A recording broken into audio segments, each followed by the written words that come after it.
Thank you so much. Thank you. We hope to see you again and again and again. Thank you so much. Thank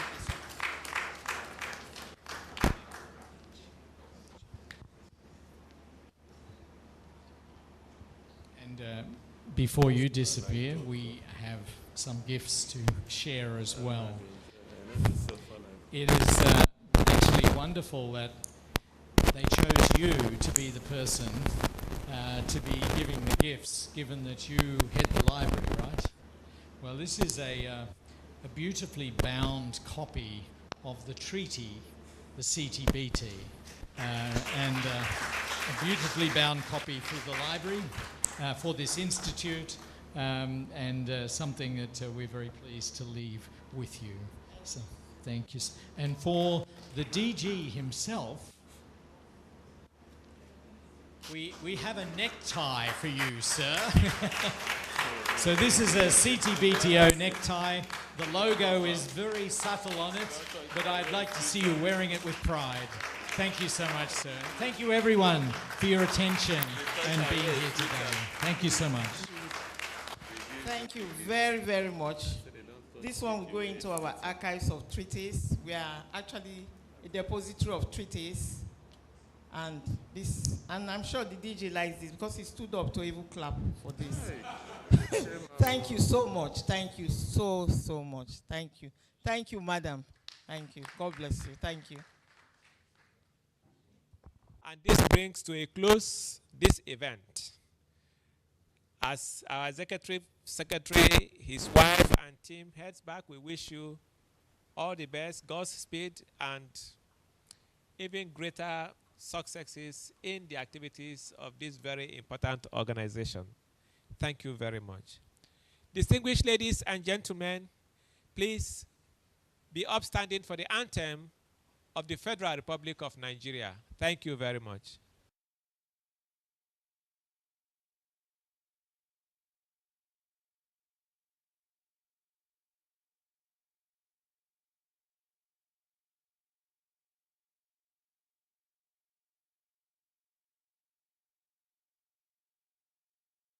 Back on the beat. BOS International Magazine is back.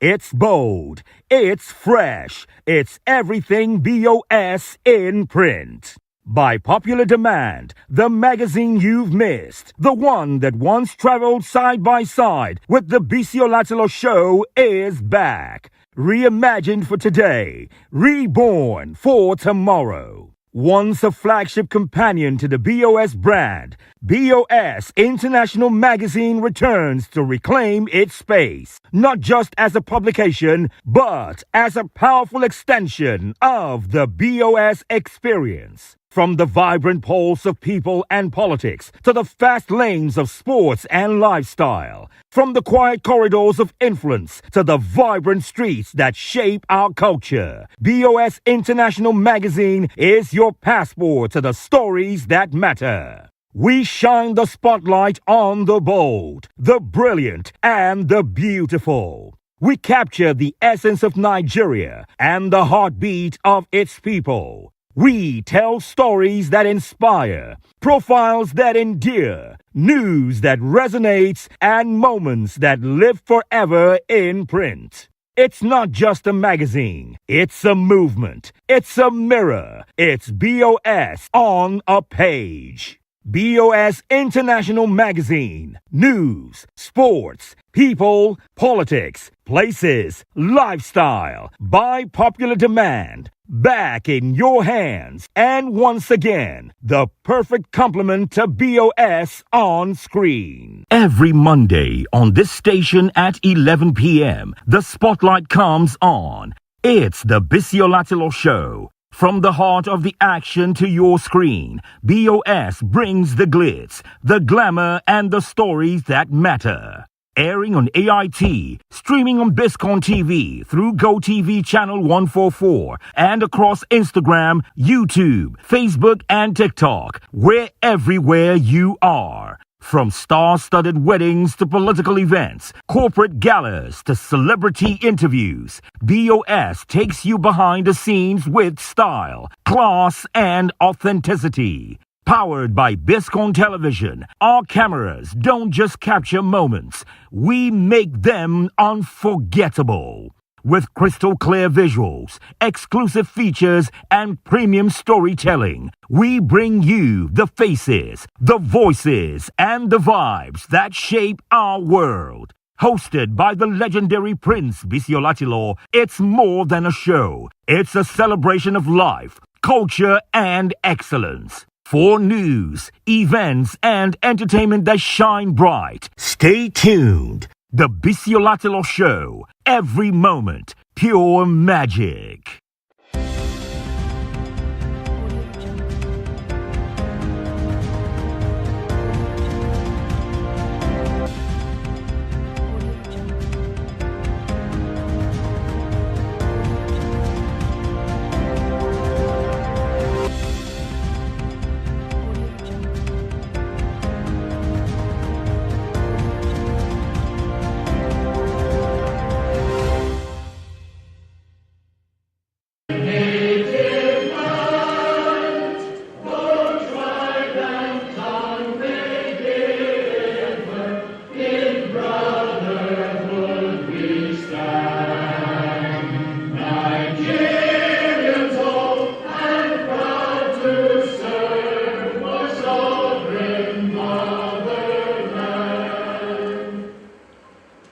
Stanza 3 will also stand as our national prayer.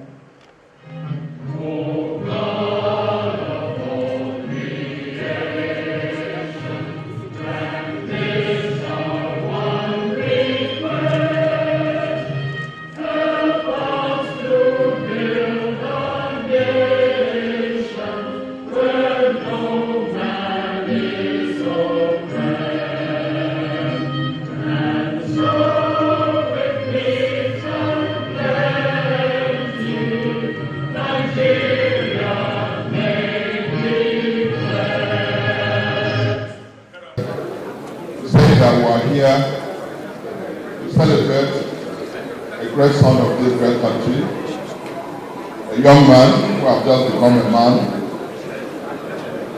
He actually turned 60 on the 27th of this month. We have to push this celebration for today to accommodate a very close friend of his who also turned 60 on the same day. So he said he will attend our first before his. So we're here to celebrate this great son of our country. A young man who was Speaker of River State House of Assembly. He became governor of that state. He became Minister of Transport in this country. All of this under 60. I think God has been gracious to this great Nigeria. So I just want to welcome each and every one of us who is here. We will listen to the opening remarks of the chairman of this occasion, who will take his leave immediately after that. And then we have to abridge this program because we're live, but the Arise TV that is taking us will have to exit at some point. So we will abridge the program, we'll go forward, we'll come back forward. So if you're supposed to make a remark before somebody and you see that the person is forward, we're just trying to accommodate every person at the time because of how late we have started. And so on behalf of the planning committee that have done very well in putting this occasion together, I want to welcome each and every one of us and ask that we should sit down and listen attentively. We're here to celebrate a great Nigeria. So let's listen to especially the guest speaker. The theme of this birthday is weaponizing poverty in Nigeria case study. It is something that all of us as leaders, as Nigerians, know where we are. And so I will for each and every one of us to be very attentive when the guest speaker is actually taking the stage to speak. So on behalf of the planning committee, the celebrant and his wife, I want to welcome each and every one of you. Thank you for your success. I had it here today. I had to accept this position, which is not really too much of my temperament. I don't like being chairman. Pleasure for me, and a sort of return match for the celebrant. I must begin with an apology that because I have to be also a temporary chairman, an interim chairman, a sort of figurehead chairman. I have a plane to catch, so my apologies in advance for having to disappear. When I do, I hope Cardinal Onoyekon, please, I hope you'll do me the honor of taking over the chairmanship. Thank you. One of the reasons, or the main reason why I had to be here is, first of all, I admire Rotimi Amaechi's fighting spirit. And it's a very consistent one. But the most memorable for me is I watched this event live on TV all the way from the valley. I wanted to see the drama of all the primaries going on during the elections. I wasn't really here, but so I wanted to watch this contest. And I'm glad I did, because it gave me a great pleasure, rascally polite pleasure, to see the incumbent president being given a dose of his own medicine. An experience. For somebody we knew as the last man standing, when he fought for a standstill, the former president, who was maneuvering himself into a position of changing the constitution and becoming, obtaining a third term. He keeps denying it, but he and I know, right, so are others. And towards that goal, he was sort of emasculating the powers of the constituent elements of the federation. And by the end, this president was the last man standing, resisted that effort.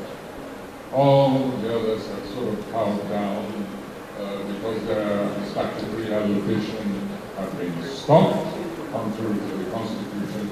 But one man, he was the last man standing. Well, he obtained a dose of his own medicine from Rotimi Amaechi during the primaries.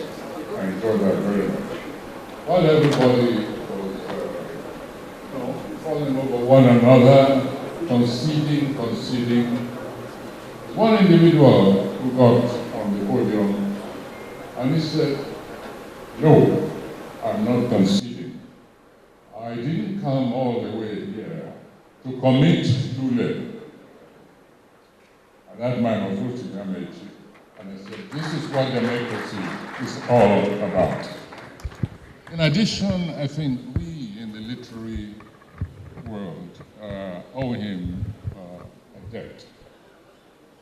He demonstrated his commitment to the literary occupation on the occasion of my 80th birthday. He created a mini festival around Vatican. I felt very honored. Well, Rivers State.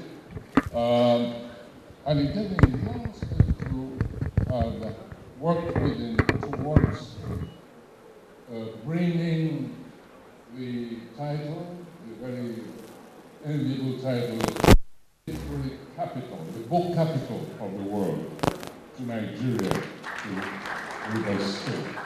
So that was another day. But then there's also an ancillary debt, which I expected him to pay. It was this. You know, Nigeria is a very weird country. Or more accurately, let's say Nigeria is peopled by some very weird species. On that occasion, somebody, as usual, people carry all these political disagreements in the most execrable dimensions.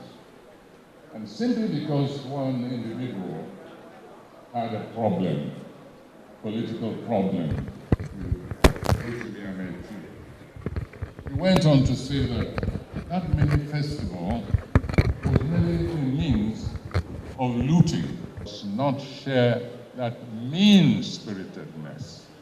And this is one of the delights which I have to be associated with an individual like that. There are many other instances which I can cite, but these are just sufficient to make everybody understand that I'm not here by compulsion or by delight, with a sense of paying tribute to a remarkable, resilient man, individual, a very capable individual with an enormous fighting spirit for his convictions. So once again, I apologize that I must take off in the middle of all of this.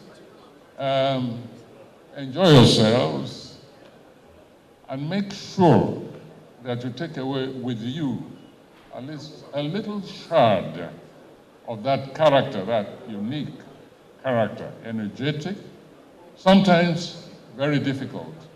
Half the time I find it difficult to understand what he's saying. That's by the way. Just take away, however, a shard of this little phenomenon encapsulated in the personality, the achievements, and the career of the celebrant, Rotimi Amechi. Congratulations, many happy returns.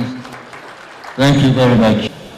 To a great extent, if I offer him advice and he doesn't like the advice, he does one of two things.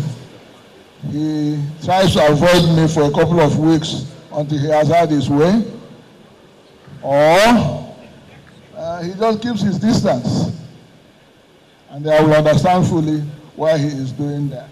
But on many occasions, he actually listens to me.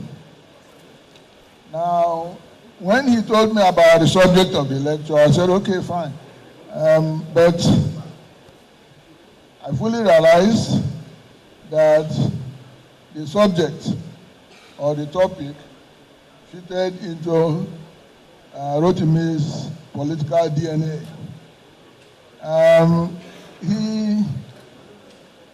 He fights the good fight, and his DNA is, he has a fighting spirit any day.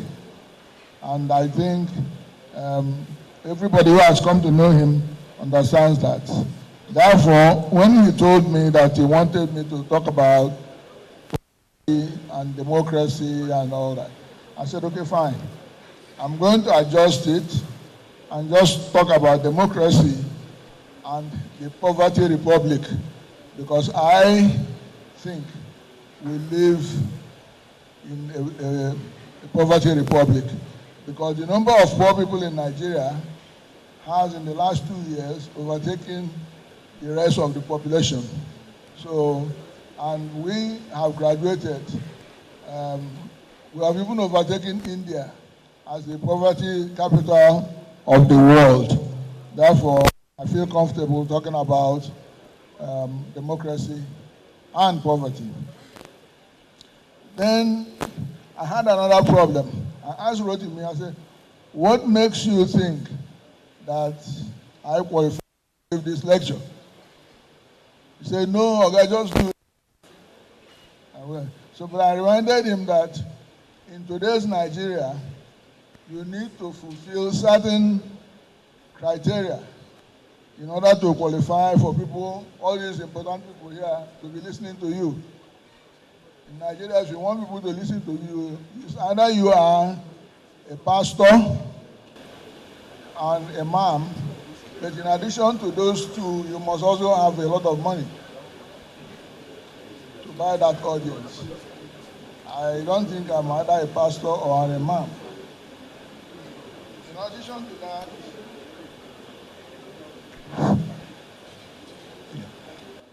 to that, if you want Nigerians to listen to you, you must have a lot of money. The hope is that after your lecture, after your talk, you will leave something behind. But unfortunately, again, I don't belong to the class of the wealthy. I have spent all my life working in two of the most underprivileged professions, teaching and journalism. If you want to retire as a poor man, join any of these two. If you also want people to listen to you for their own good, you better be a politician. You know, politicians thrive on audience, and they do get it. On the other hand, you can be a traditional authority. If you're a traditional authority, you get an audience. Unfortunately, I'm not a chief. I don't have a chieftaincy title.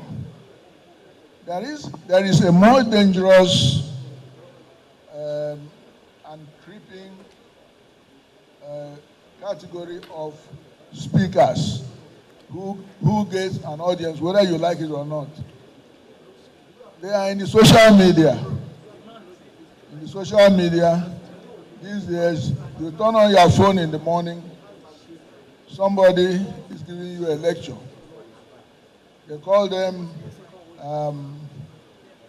power speakers. These are dangerous because they are communicating to you or with you directly, one-on-one, on your phone. You cannot escape. If it was a large audience like this, you can decide to walk away. But if somebody early in the morning wakes you up and talks to you on your phone, you probably have no choice. You have to listen. What we talk about is democracy and poverty. What is the relationship? Now, whether we like it or not, democracy is a function of choice. The choice of the people about who governs them, who rules them. Who governs or who rules them.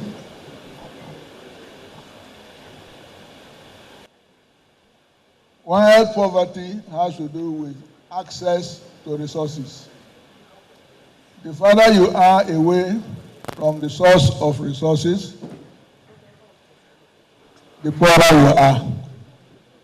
The nearer you are to the source of authority and power, the more you are privileged in the democratic terrain.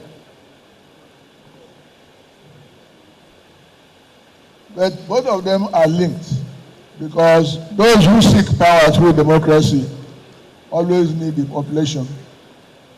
And most of the people, you can conscript them to vote for you, but majorly, if there is no empowerment, if there is no prosperity, you cannot have democracy. And if you take the history of democratic transition all over the world, it is the same thing. It is the empowerment, the economic empowerment, the liberation from poverty that produces democracy. If you take Europe, after the Industrial Revolution produced wealth, produced prosperity, produced a middle class of workers. It was this middle class of workers and workers that rose to challenge the kings. This is how Europe made a transition from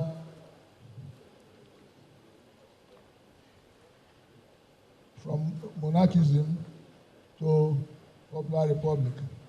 In other words, once people were working, they were making money, they realized that they had the power. And why would the king and the queen be ruling over them? So what happened? You had all the popular revolutions, They beheaded the kings, they dragged the queens by the roadside, they overthrew the monarchy and empowered a popular parliament. Instead of kings, they began to have prime ministers and presidents. Where the kings fought a rearguard battle, they said, okay, we can have a ceremonial monarchy, but real authority and government must come from the people themselves. Therefore, the point I'm making here is that economic empowerment, economic power, the conquest of poverty is what enhances the rise of democracy, not the other way around. Now, if you look at Africa, just broadly, because we don't have a lot of time, you will find out that in Africa, it's the other way around. Colonialism bred an elite. The elite decided with the colonialists that democracy is the best form of government. So they set up parliament, built a state house, and promulgated the constitution, and went out to recruit the people to vote, to form parties, and set up democracy. So it's democracy from the top. It wasn't that because people have become rich or become prosperous that they opted for democracy in Africa. As a result of this, out of 54 African countries, only 20 can be described as minimally democratic.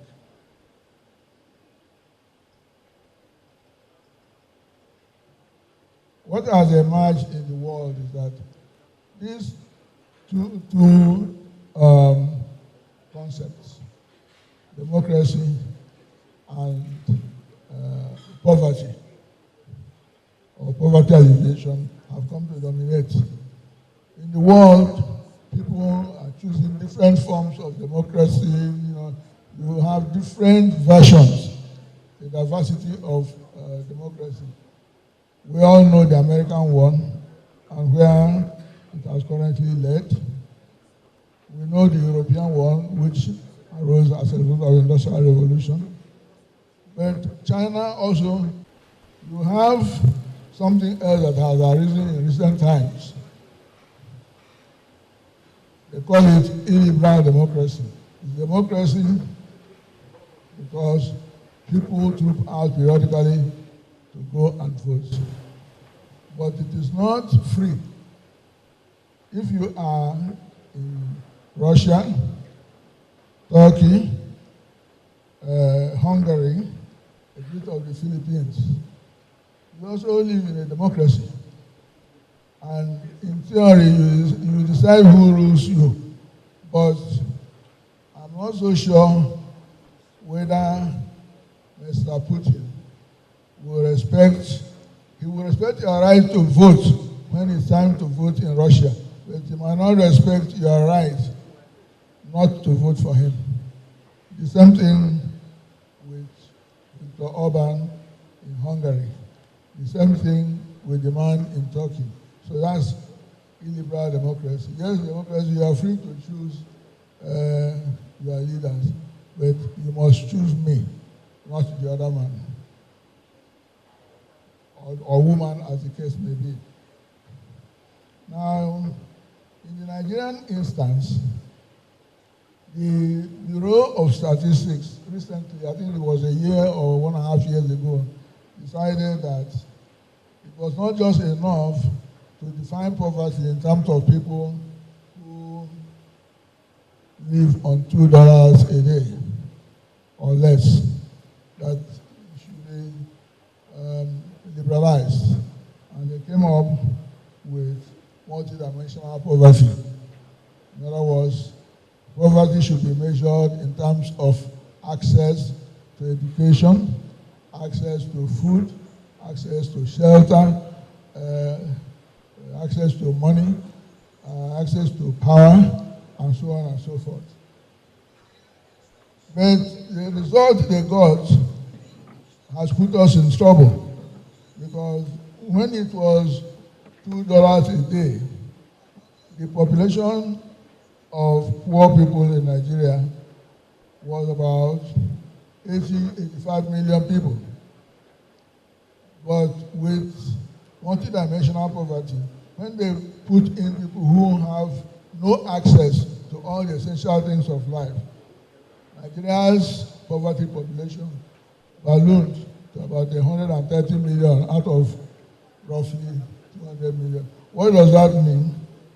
It's frightening. What it means is that the number of poor people in Nigeria has now overwhelmed and overcome the rest of the population. So we are now living squarely in a poor republic. And no matter what economists say, the multidimensional poverty is more scientific, it's more realistic, and the simple logic is that if you are living in a country where the rate of population growth is faster than the GDP growth, then the highway to poverty is assured, and Nigeria fits squarely into that. Now, this thing that they call poverty, people gathered in this assembly may not understand it, they might even wave it off. But some of us who grew up from poor background understand that poverty is not a joke. It doesn't joke about its effects. It afflicts people, it leaves scars, it invades and ravages and dominates and pervades whole segments of the population. It also conquers territory. Poverty conquers territory. Because if you check Abuja and Lagos, for instance, you find out that places that were started and established as highbrow have in recent times been overwhelmed and overtaken by slums and ghettos. So poverty conquers territory, but it conquers territory in its own peculiar way. But more importantly, it also dehumanizes people, reducing them to virtual animals. A poor man, has a different set of feelings. Now, whether we like it or not, poverty in Nigeria and a good number of other countries now has national security implications. We are seeing a different type of crime. We are seeing the persistence of criminality. We are seeing kidnapping that won't go away, abductions that will not go away, armed robbery that won't go away, banditry that will not go away, no matter how much you provide in your budget. The true are poor. And they have found out that the easiest way of fighting their own private poverty is to hire or buy a gun and overwhelm the person who is frightened. So you will live in a frightened republic. I'll give you a practical instance. In the eastern parts of the country, annually people go home to touch base with the neighborhood. And when they go home, their little cousins and nephews and brothers who do not have as much depend on them for handouts. So if you live in the town and you are doing well and you come home and you have 10,000, 5,000 or 50,000 to give to people and share, you are spreading a bit of welfare. But in recent times, those urchins in the village, those people who are unemployed in the villages, they wait for you. You are coming home, all right? Fine, you come home. They arrange and kidnap you. They say, well, let's kidnap him and ask for 20 million, because ordinarily he was going to give us only 10,000 naira anyway. So it's better and more profitable to kidnap a wealthy uncle and get 20 million or 10 million instead of waiting to collect 10,000 naira. Simple. So you see the effect of poverty on even social cohesion. And that is why I come from a part of the country where you have so many mansions and palaces. The owners don't come home for 10 years or 15 years, as the case may be. Why? They are afraid. So we live again in a republic that is ruled by fear. So, having said that, I'm not going to speed up what I have to say. Now, poverty has become so pervasive, has also become a legacy. Because when we were growing up, it used to be that you need to send your children to school so that they can conquer their poverty. But now, whether you send your child to the best schools or not, they're not going to find a job. They probably won't find anything to do. So, poverty now negates poverty. Poverty has become a legacy of so many people. And some parents, some poor parents, go and borrow money in order to educate their children. They find out that having educated these children, they graduate, they cannot find a job. The parents have impoverished themselves in order to train their child. This child will not be capable of attending the burial of the parents. So this is where we are. So what we have done is our democracy is gradually redefining itself into something like a government of the poor by the rich for the rich. Government of the poor by the rich for the rich. Now, having said that, the political industry, politics in Nigeria has emerged as an industry, what we now call political industry. And it is one of the fastest growing industries in our country. It's not manufacturing, it's not trading, it's either politics or criminality. Those are the fastest growing industries in our country, criminality and politics. The political industry is very straightforward. The entry requirements are very lax, very little regulation.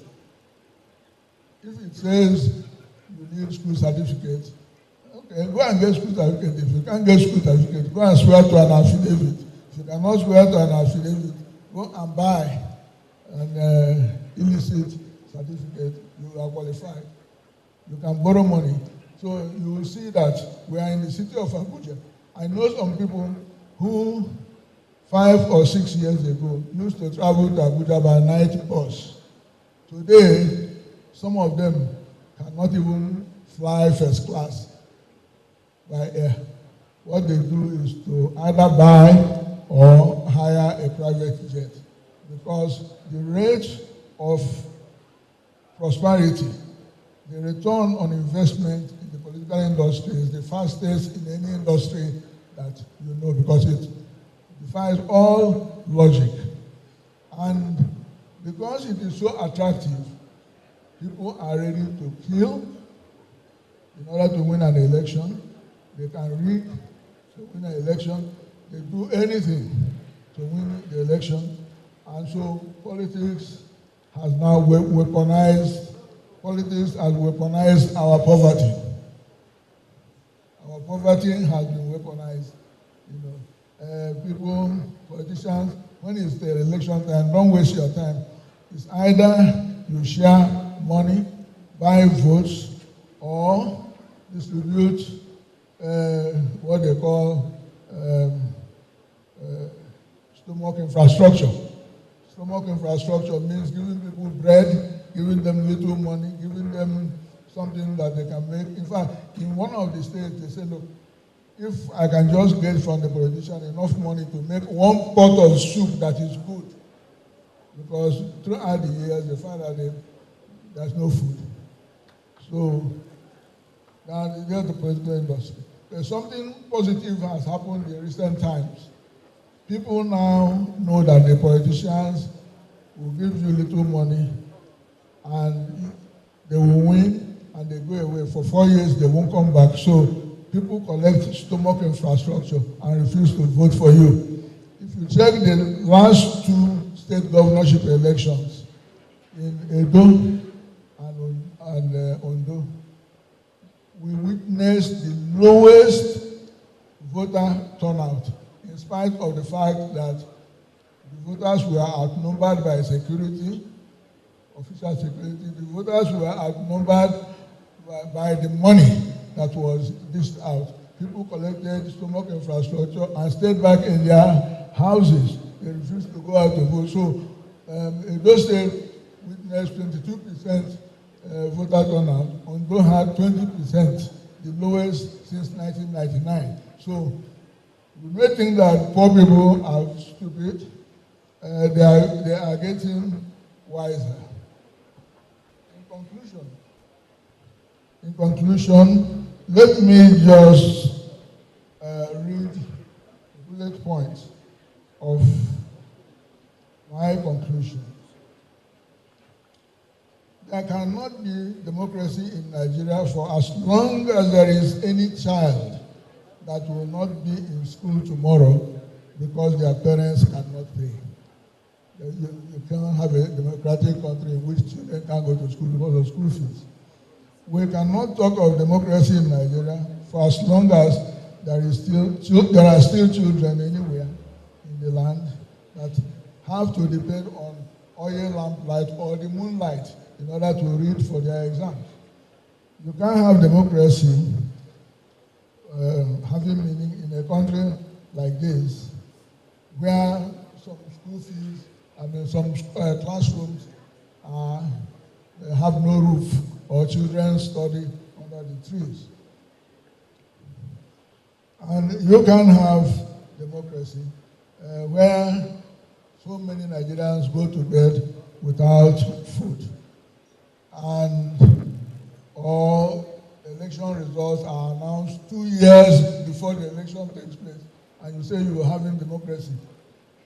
2 years away, the election, but the result is announced today. Or when voters are chased away by thugs from election centers, you can't say you have a democracy. Similarly, you cannot have democracy when the election results are issued for voting centers where nobody voted. People didn't show up there to vote, but you have INEC result sheet, verified, signed, stamped, and you say you are doing democracy. You cannot. And if we continue to buy votes as if we are buying tokens in the street bazaar, we cannot claim that we have democracy. Therefore, our citizens who are experiencing extreme poverty, our children who are witnessing or experiencing extreme deprivation, they are not hopeful. No matter what we politicians and intellectuals and media say, hope is not foisted. You don't impose hope. Instead, all these people who are suffering all these deprivations, I would call them midnight children. They are the midnight children. They are condemned to torment us forever and ever after. Thank you. Let me say what I had wanted to say. That I wanted to bring a religious dimension to this whole discussion. because we are in a country that is religious, whether we like it, whatever way you understand religion. And we all somehow believe in this almighty and merciful God, who is the creator of the entire universe. Let's not forget that this planet of ours is just a speck in the universe that God has created. The earth that we live in. I mean, the earth from here to Australia and to Honolulu is just a speck in the universe created. But somehow, in this speck called the earth, God also created human beings. And the human beings are the apex of his creation. And when we are talking of Nigeria, we think the whole world is just here. No.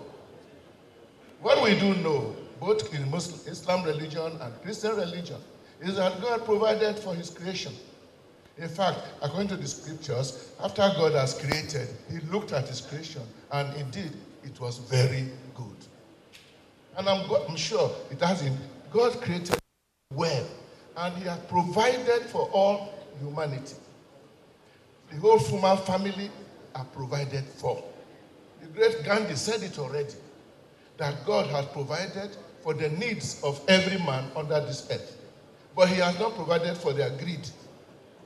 If God has provided for the need of everybody in this world, he has certainly provided for the needs of every Nigerian. Because the discussion down to our house. This country, Nigeria, we have enough for all of us to. Therefore, poverty cannot be God's will for us. And therefore, poverty is not natural. And when we hear the word weaponizing poverty, I shudder. It means that poverty is not only a matter of mismanagement of resources, but that is a deliberate impoverization of the people for a purpose, to be able to control them. If that is what it is, then I will say poverty is not only mismanagement, it's not only criminal, it is even blasphemous. Thank you very much, Cardinal. Thank you very much. You are sabotaging God's intention for humanity. And that means it's not a matter for fasting. I'm a religious man. It's not a matter for prayer and fasting.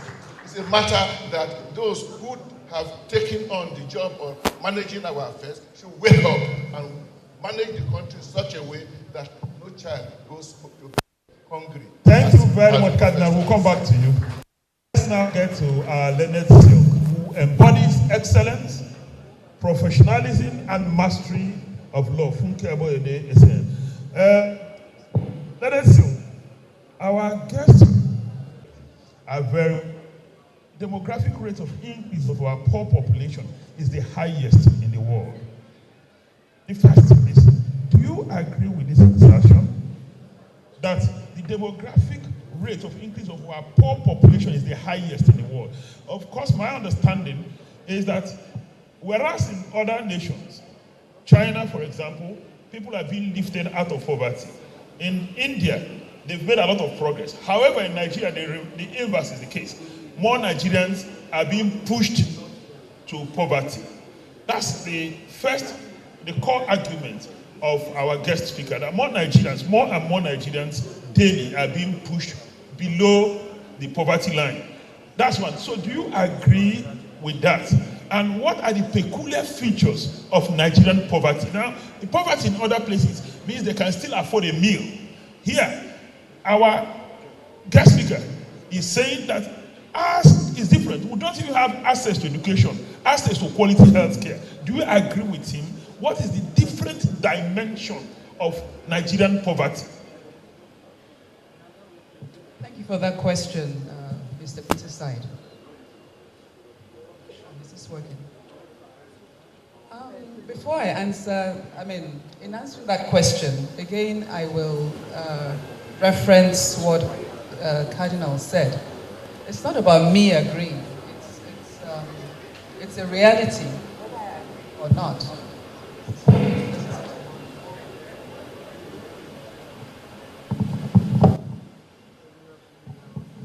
It's a reality, and this has to be brought out. If I may go back a bit, even the title of the lecture, Democracy and the Republic of Poverty, it's provocative, and I think rightly so, because we need to wake up. When I say we, I mean governments, national and subnational. We need to wake up and smell the coffee. So perhaps it's time to stop being politically correct and call a spade a spade. There's poverty. I don't think anyone here doesn't know anybody who is not poor or even multidimensionally poor. So whether I agree or not with him, it's a fact. It's a fact that Nigerians are poor, and I think perhaps, like I said, it's time to stop being politically correct. The only thing is that in our climes at least, the politicians, leaders, yes, well, poverty has been weaponized by them. Poverty, desperation are used to get what they want, to be elected and re-elected. So that is something we should look at. If you look at the paper of the guest lecturer, very brilliant, by the way, he uses terms like aggressive poverty, migration into poverty. Every day, 50 Nigerians are entering that sphere. We're not lifting anybody out. You've mentioned China. Even India, that at one time was a poverty capital of the world, I think we've either overtaken or they've overtaken us. But they have just 6% of their population in extreme poverty. We have 33%, a full 1/3. Those are things that should bother us. I know you haven't asked this. I'm not sure if I'll have the opportunity to say it again. But there's a part of the lecturer's paper that I want to speak to. And in it, he said, the central question is, how do we observe the formal imperatives of our US-type presidential democracy and find the resources to grow an economy that caters for the myriad poor and the development of the country? My first question is, should we maintain our US-type presidential democracy? That is my question. Why do we have to maintain it? Is it working? Even for, I mean, he did emphasize the US type one. I remember a few years ago, many years ago, Hillary Clinton came to, I think it was Ghana, somewhere in West Africa, and she made a comment about democracy and how Africa needs to have strong institutions, not strong men. And I remember at that time, I disagreed with her vehemently. I thought she was patronizing and talking down at us. Well, as it turns out, I'm not gloating, that comment has not aged well in her own country right now. It hasn't aged well. So I want to ask what type of democracy we should be having. Is it like Singapore? I use Singapore as an example because shortly after I was born, Singapore was thrown out of the Malaysian Federation. It had nothing.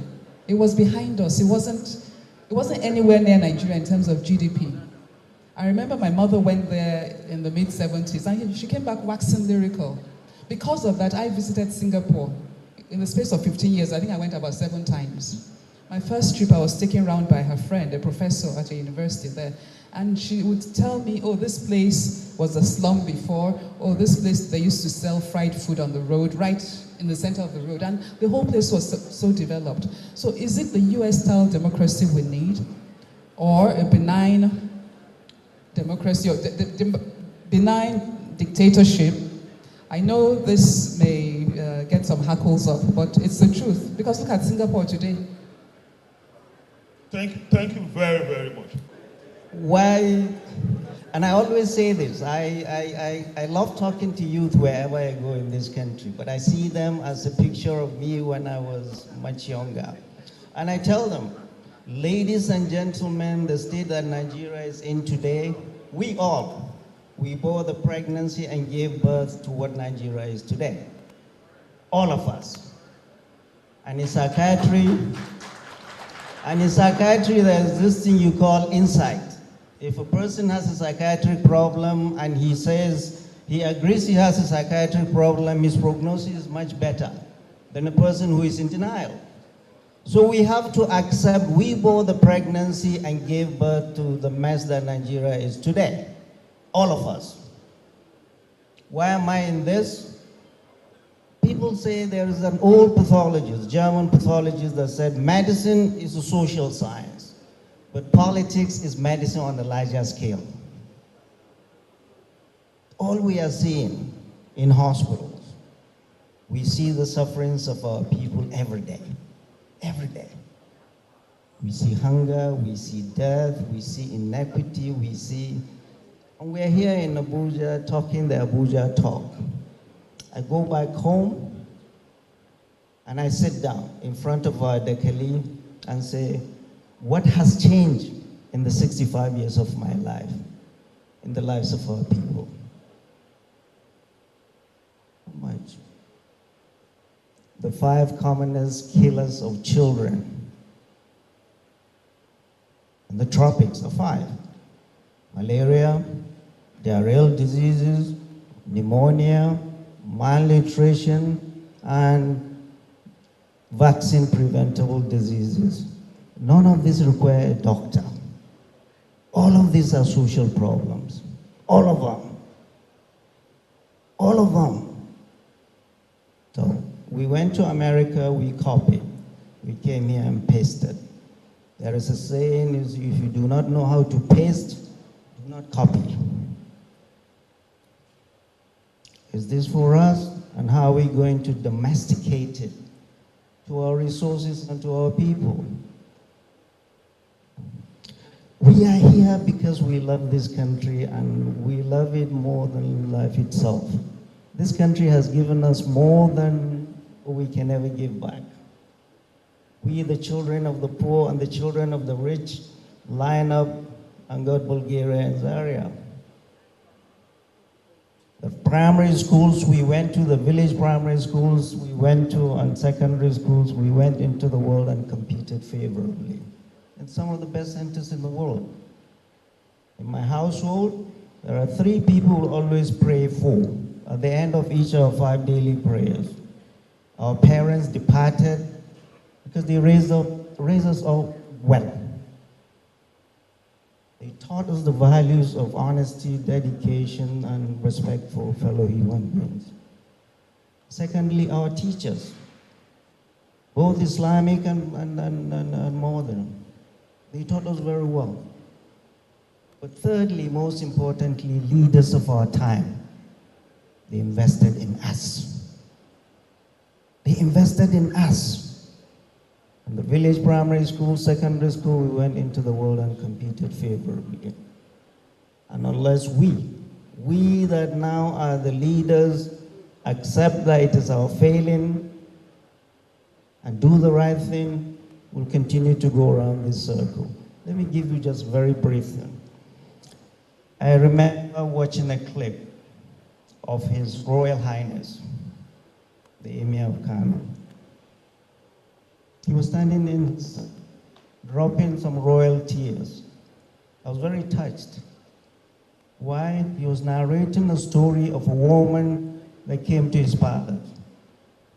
And many people come to the palaces of our traditional rulers and our clergy.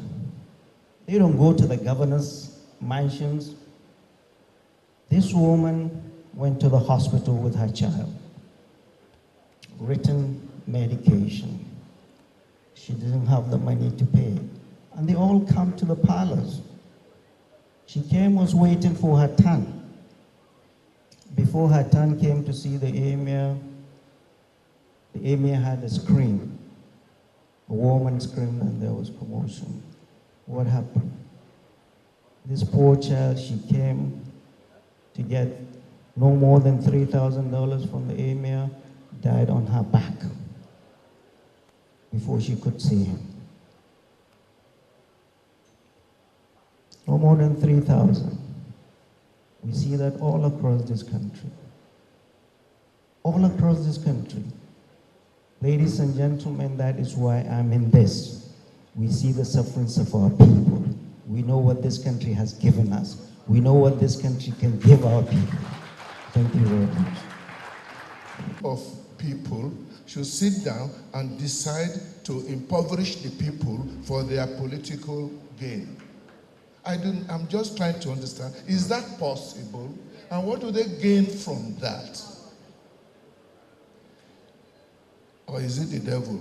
The Ogbagba royal family and the entire sons and daughters of Ijebu land unveil farewell to a foremost royal majesty, Oba Dr. Sikiru Kayode Adetono, GCON, Ogbagba II, Awujale and paramount ruler of Ijebu land.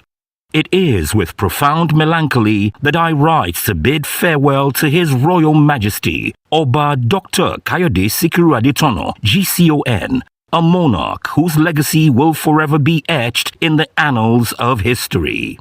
The late Awujale's reign was marked by wisdom, courage, and an unwavering commitment to the development and progress of Ijebu land. His Majesty's leadership was characterized by a deep understanding of the complexities of modern governance and a keen sense of diplomacy. He worked tirelessly to promote peace, unity, and cooperation among the various communities within his kingdom, and his efforts earned him the respect and admiration of his people. The late Awujale's impact on the cultural heritage of Ijebu land cannot be overstated. He was a custodian of tradition and a champion of the arts, and his court was renowned for its vibrant cultural displays. His love for his people and his land was evident in every decision he made, and his legacy will continue to inspire future generations. As we mourn the loss of this great royal icon, we take solace in the knowledge that his impact will be felt for years to come in Ijebu land, nay Nigeria. May his soul rest in peace, and may his legacies continue to guide and inspire us. Amen. With affectionate regards, Sir Kessington Adebukonla Adebutu, OON, CON, CFR, KJW, FISM, FGPS, FNIJ, FA Meds, the pillar of Methodism in Nigeria, and Odole Odua of the source. Odole Odua commiserates with the Buhari family, President of the Federal Government of Nigeria, and the entire Nigerians on the transition of President Muhammadu Buhari, GCFR. It is with deep sense of loss that I commiserate with Buhari family, the President of the entire citizens of our dear country, on the demise of ex-President Muhammadu Buhari, GCFR, which inevitable event occurred on the 14th of July 2025. President Muhammadu Buhari was more than just a former head of state. He was a symbol of Nigeria's resilience and determination. Throughout his life, he demonstrated remarkable courage, discipline, and passion for public service. As a military officer and later as a democratically elected leader, he served Nigeria with distinction, leaving an indelible mark on the nation's history. His commitment to fighting corruption, stabilizing the economy, and addressing security challenges will always be remembered. President Buhari's leadership was marked by a deep sense of duty, and his legacy will continue to inspire Nigerians to strive for greatness. As we bid him farewell, we remember his unwavering commitment to Nigeria's unity and progress. May God grant President Buhari eternal rest, and may his memory continue to inspire us to build a better Nigeria for all. Signed, Sir Dr. Kessington Adebukonla Adebutu, OON, CON, CFR, KJW, FISM, FGPS, FNIJ, FA Meds, the pillar of Methodism in Nigeria, and Odole Odua of the source.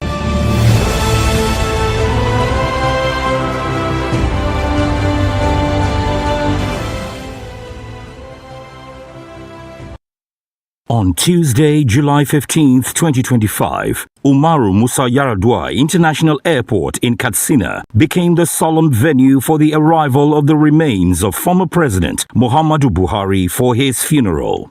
President Muhammadu Buhari was a retired Major General in the Nigerian Army. a former military head of state from 1983 to 1985, and the democratically elected president of Nigeria, who served 2 terms from 2015 to 2023.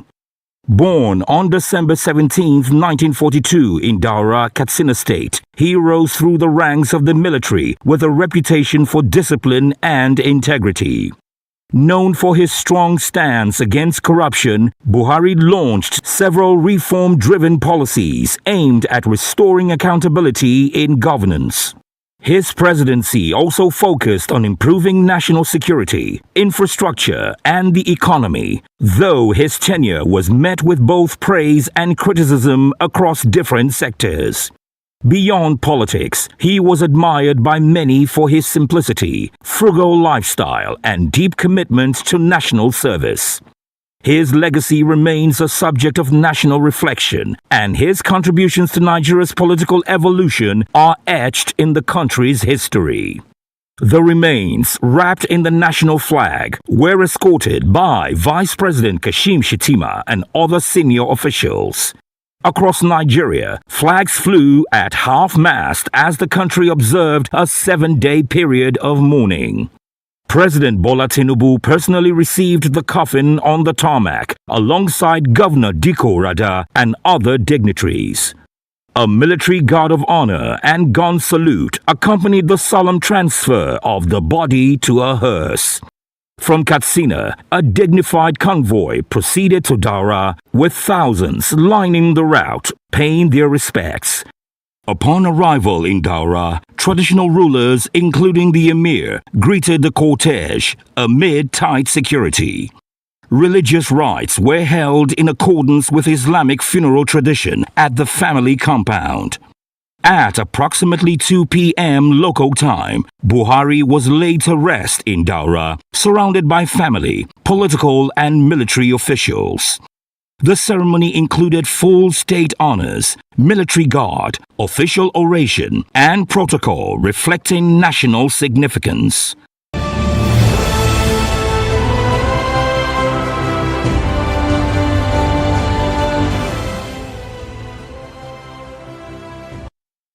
And decide to impoverish the people for their political gain. I'm just trying to understand, is that possible? And what do they gain from that? Or is it the devil? I don't know. But normally, according to the church that I belong, politics is supposed to be a sacred engagement that people who are qualified go into, not minding their personal interest, but so as to manage the society in a good way, for the good of the people and to the glory of Almighty God. In other words, you don't go into politics to make money for yourself. You don't go into politics to impoverish people, weaponize poverty. So I still cannot understand that. As for electoral election not working well, I think we all know the reason why now. We all know the reason why. In my own understanding, the reason is because those who control the electoral process, those who are in government, do not really want us to be the ones to choose who our rulers will be.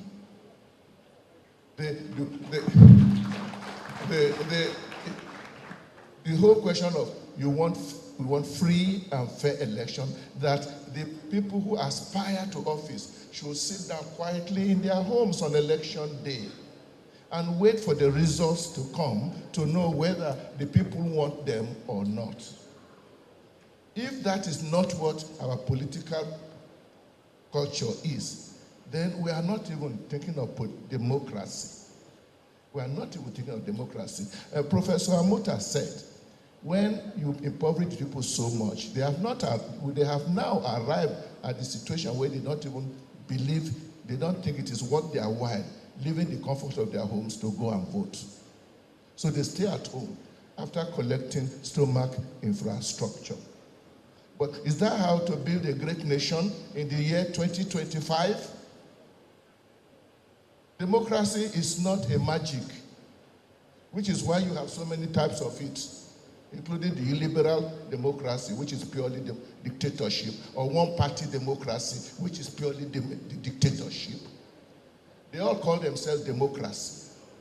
For me, I really stop. I don't worry too much whether you call it democracy or not. What I ask is there good governance? Are people having justice done to them? Can a poor child not die on the back of her mother? That's what it's all about. If whatever you do and that doesn't happen, we are not serious. Thank you very much. Just before I talk that values patriotic and courageous leadership, or are we just interested in talk show? I just got this message and I was touched.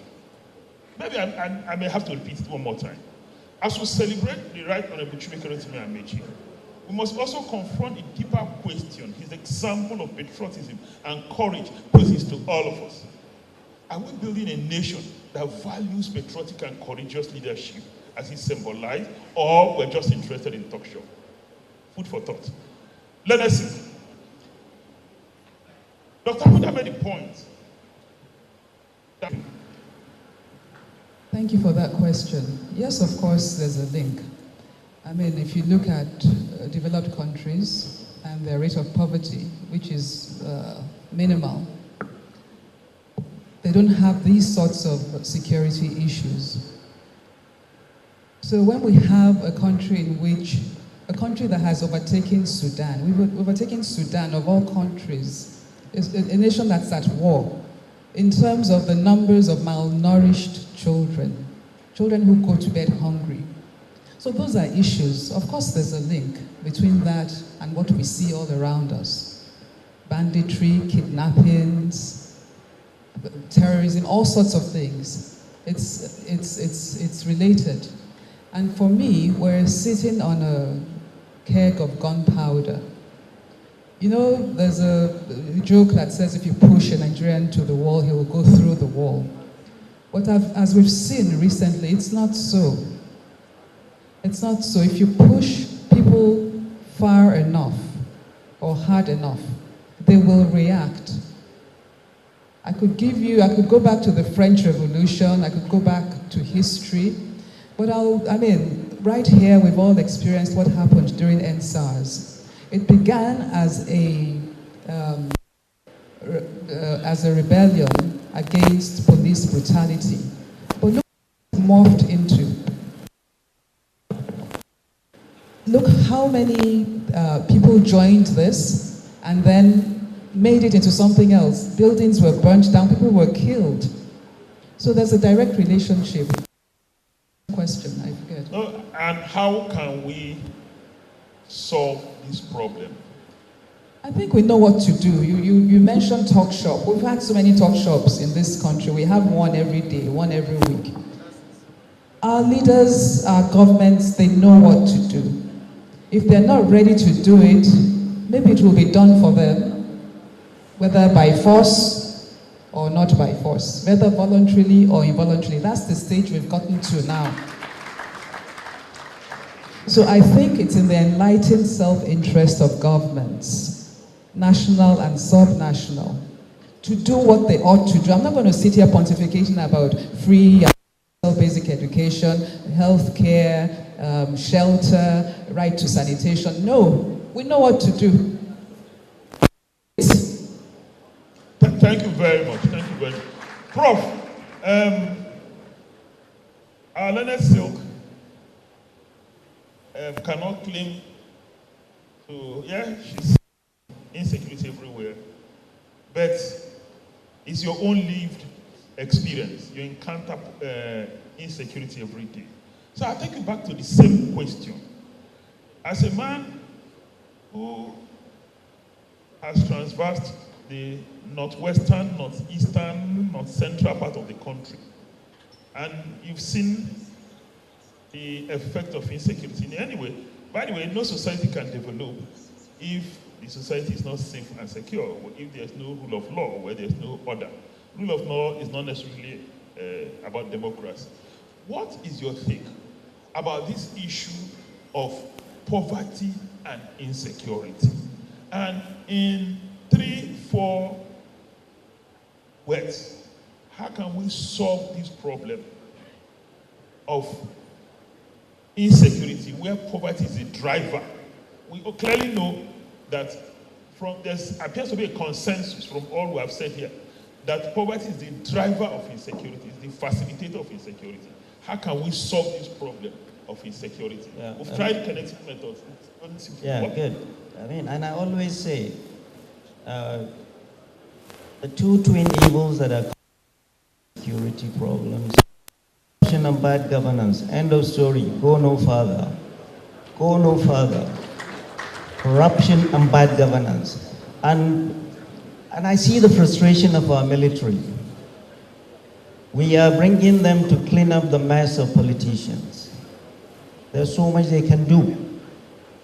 A lot of these things are social problems. Kinetic is just about 10%, if that. 90% of that is social problems. People that have no opportunities, nothing to do, hunger and everything, they pick up arms, they are now the kings. We are all shaking before them. If we do not take care of corruption and insecurity and realize 90% of our insecurity are social problems and keep throwing money and resources and money onto the kinetic arm, we will never get there. Seriously. We all grew up in a country that was much poorer than it is today. Much poorer than it was today. It's a great honor for me to have been invited to this event and to have the opportunity to say a few words. And let me begin on a personal note by congratulating Governor Amechi on achieving this milestone. He's a friend I've known from his days as Governor of Rivers. I would like to wish you happy celebrations and many, many more years of service to our country.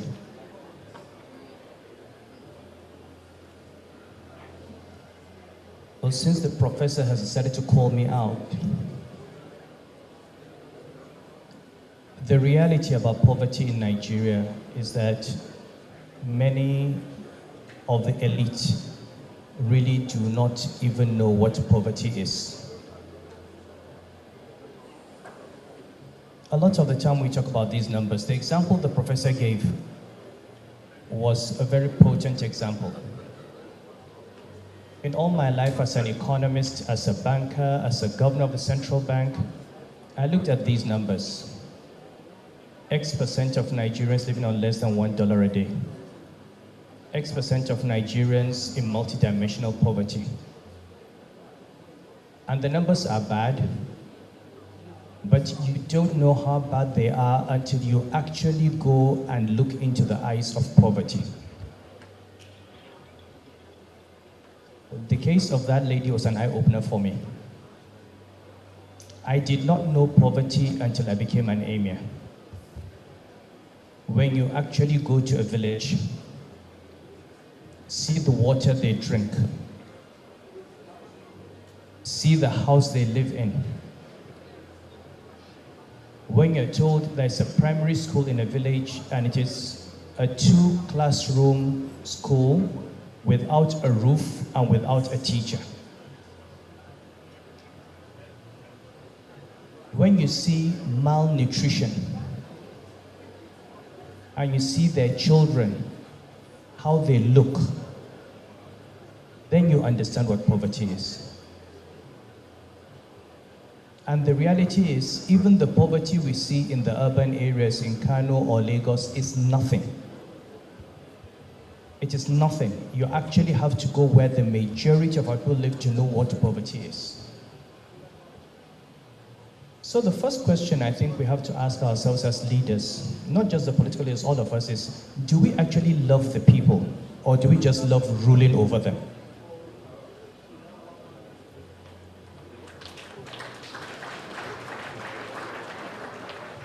do we actually love Nigerians as human beings? You can say, I love Nigeria. What is Nigeria? It's the people who live there. What are our priorities? Many years ago when I was in banking, the president of the World Bank came and had a town hall meeting. I think it was in the Sheraton or the Hilton. And he said he wanted to meet for a change, ordinary Nigerians. And a gentleman, when it came to KIA, a gentleman from Kogi asked a question. It was an interesting question. He said, look, the village I live in, there is a river that we have to cross when it is not rainy season because there's no bridge. The only reason I made Abuja is that it's dry season and I could walk through that river to go and get a car. But my surprise is I came to Abuja and I saw so many bridges and there's no water. It was a profound statement. We build overheads and underpasses for ourselves, we build skyscrapers, and we think we are developing. Meanwhile, people cannot come out from their village to go to hospital. Pregnant women cannot get antenatal care. There is no concern, there is no investment in emergency services. Just yesterday, 115 people died in Mokwa from floods. So, I think we should come back to that basic question, do we love the people? Because if we do, they will not be uneducated. If we do, they will not be malnourished. If we do, they will not die hungry. These statistics have no meaning unless, this is the only country where you say inflation of 25%, 30%, and it's like saying it rained yesterday. At 18% inflation, the price of everything doubles every 4 years. 18. We have been living with inflation of over 30%. For how many years? So imagine someone who is just able to afford 2 square meals a day and the price of food doubles every 2 years. By now, he has starved to death. And finally, for all those who are saying, we have to be careful before the country, before we get into a crisis, please wake up. We're living with banditry, with Boko Haram, and you are still saying that there will be a problem. What are we waiting for now? We are already there. We are already in crisis. So please, let's stop saying, let us stop before. No, it has already happened. The question is, how do we get out of this situation? I'm going to keep quiet because if I speak for 5 more minutes, there will be a very bad headline. Thank you very much. Goodwill to the celebrant. There's a timer. 1 minute, please.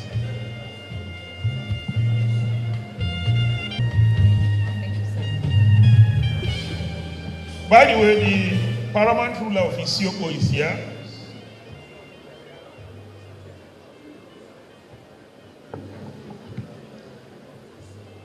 Your Excellency, it is not a fairy tale that the 60th birthday of His Excellency, Right Honorable, and may I add, now Barrister Rotimi Amechi, is eliciting so much passion. Why would the topic be poverty? Because he's a man who fights for the poor.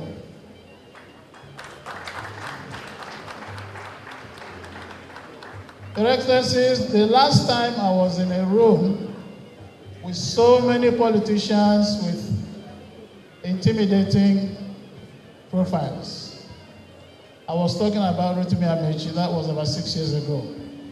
And let me recap what I said then.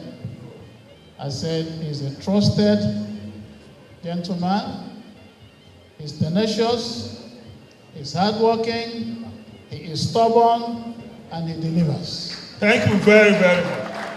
And I'm here today to reaffirm that nothing has changed. Your Excellency, happy 60th birthday. Thank you very much. Thank you, sir. Your Majesty, thank you very, very much. The chairman or the acting chairman of the occasion, the former Vice President, distinguished ladies and gentlemen, you have known Amechi. Those of us who work closely with him know about his radicalism and sometimes controversial position that he takes on matters. But I'm happy that he has mellowed now. Like that, my former, well, you don't say former, my boss, who was so radical when he was a minister, but now has also mellowed after reaching and passing 60. So those of us who are over 60, sometimes we tend to look back beyond poverty. Why is it that in our political culture that we have been producing, whether at the military level or at the civilian level, that we have been producing the worst of us in terms of leadership? We must find a way as we discuss and as we talk. Yeah, talk shop. Sometimes when you don't talk, you don't know the issues. We must find a way to really find our first 11 and put them forward. Thank you very much. Those who are not in support say nay. Okay. You can see that the nays have it. The ayes have it. That is the Nigerian system. Our chairman of the occasion, former Vice President Tiku Abubakar. Let me start with already established protocol. But very importantly, I must acknowledge Cardinal Nayoko, long-standing friend to my boss, Major General Gabriel Pambe, blessed memory. I want to thank you. I'm glad to see you again. You are looking great. This is a time for tribute, a goodwill message to the celebrant, Rotimi Amechi. And also, I think I will take another minute to make a short remark on the speech or the lecture by the guest lecturer. My relationship with Amechi dates back to 2011 when he was governor and I was 2 brigade commander. And I've seen in him a leader who thinks security, he eats security, he sleeps security, and wakes up with security. The period he served as governor, we all know what happened, what transpired. He is the first to invite me to the political terrain. I was in Benin, Cotonou. One evening he called me and said, come and join my political campaign for the primaries. And behold, I had no hesitation. And as such, what happened? What happened during the primaries? He came second in order of the votes. He scored 316, while President Bola Ahmed Tinubu scored 1,271. And we have the sitting vice president came after him, and the sitting senate president came after him. Number 2 and number 3 in the order of precedence. What does that say? It means he has a great political future. I see Amechi playing fully the political leadership of this country, and I think his political role has just fully started. Your Excellency, I say congratulations. Secondly, this is my opinion, my views. I'm not a member of this government of Tinubu, you all know, but we played prominent role in ensuring that he won the elections. But the topic, democracy and the Republic of Poverty, I want to take a historical perspective in context of our country. Thank you very, very much. This has essentially been done systematically and influenced by the International Monetary Fund and World Bank. And you will see, during the time of IBB, the Structural Adjustment Program and the Belt Tightening policies, the foreign exchange, the regulation started fully during IBB's period. And also, it went on for the regulation, Shagari's era, Obasanjo's presidency, Jonathan's presidency, and of course, Buhari's presidency. We saw gradual pauperization of the Nigerians.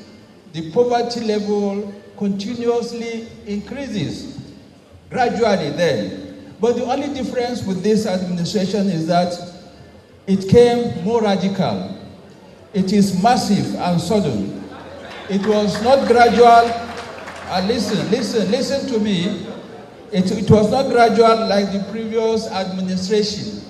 It has its own advantages, this radical position. It shows a change from what we have been doing. We've been suffering gradually and smiling. But this time around, it came out fully to show that we must get it right because we cannot continue. This is my own opinion. The main challenge... One more time. King Blessing, welcome. Thank you. Just before the next speaker, my lady. Architect Mrs. Suswan, at Her Excellency. Thank you. I'd like to welcome to the microphone for his very quick words in 1 minute, former governor of Kaduna State, Malam Nasir El Rufai, as he comes forward. Will 1 minute work, sir? I'm not standing behind the podium because I'm too short. You may not see me. So I'm coming out to be seen.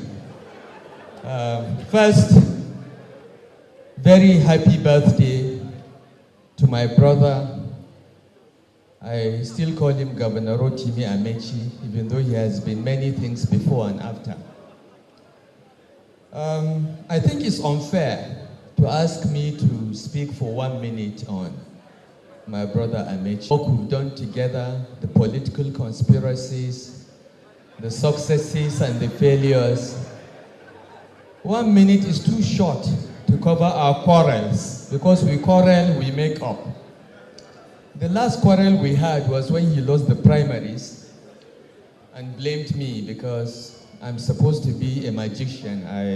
If I had supported him, he would have been the winner of the primaries.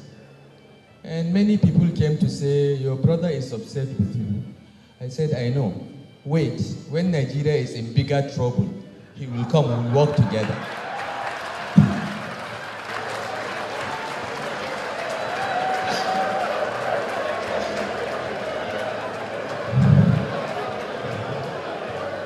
So here we are. We are back together because Nigeria is in its biggest trouble since 1914. We're together, working, conspiring to build a coalition to take Nigeria back on track, because it is off track. I just want to say one thing and then I will take my seat.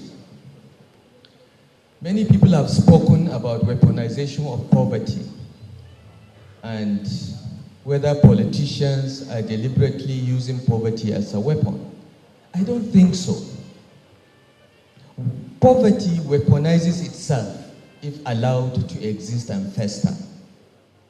That's what has happened in Nigeria. I don't think politicians are that smart to even sit and weaponize poverty. And for me, having been in private sector and public service, and have been a keen observer of our political deterioration. I believe that the problem that we have, which I think Governor Babangida Aliyu referred to, is that we just get incompetent people and we hand over leadership to them. They don't know what to do. Most of them don't really know what to do. They just know how to grab power, but don't know what to do with it.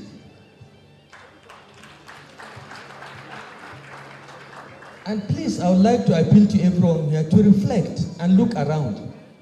Wherever you see islands of progress in Nigeria, it is because a competent person has been given the opportunity to serve.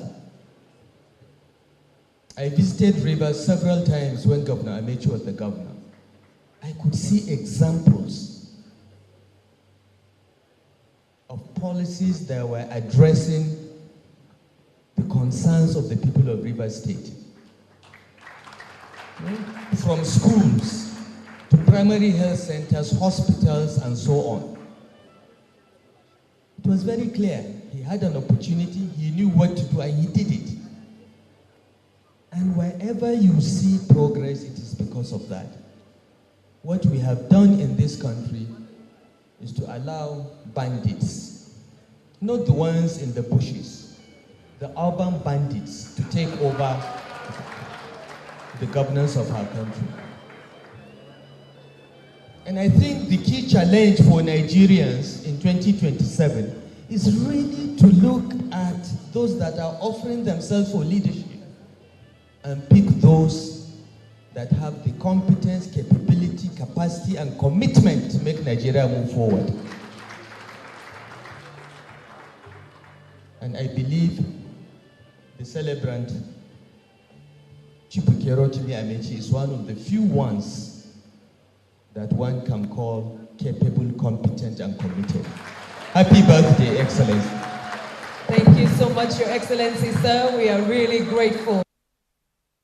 The Republic of Nigeria is internally indebted to you for your commitment and doggedness in seeing that happen. As his minister, President Buhari also appreciates the work you have done. You have changed the landscape of Nigeria with the railway lines, bringing them off the drawing board and putting them on trial ground all across the country, including my own state, if I may say. And His Excellency President Buhari also remembers with pride your role in initiating the Deep Blue project, which got Nigeria international recognition because we're able to stem the piracy that has been happening in the Gulf of Guinea. So when people talk about security, that you'll be thinking security, I think that's a clear example of some of the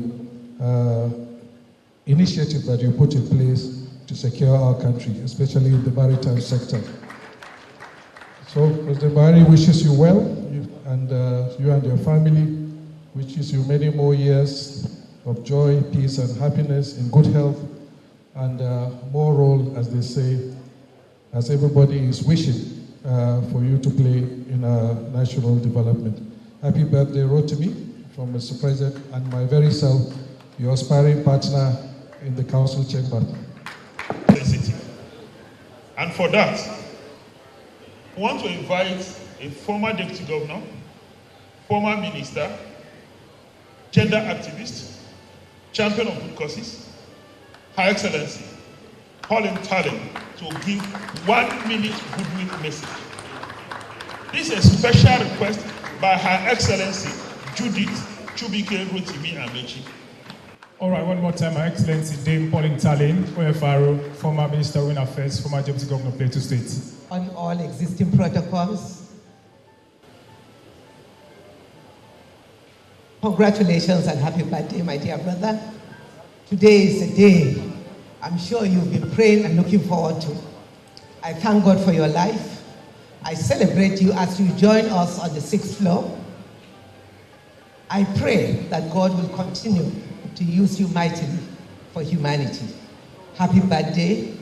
Judith, keep keep on taking good care of him. You've done well. Everyone can see it. And thank you all for all of us that have gathered to celebrate this great man. Thank you and happy birthday. Masculine, the lion, statesman. Again, we'd like to welcome His Excellency. All of you, our leaders, friends, ladies and gentlemen.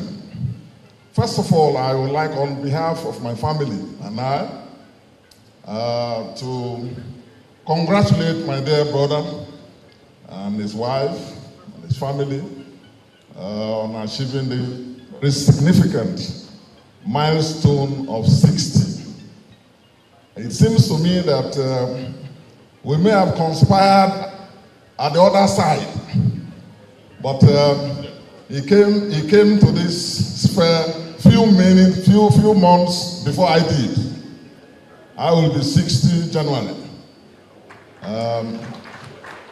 So I congratulate you.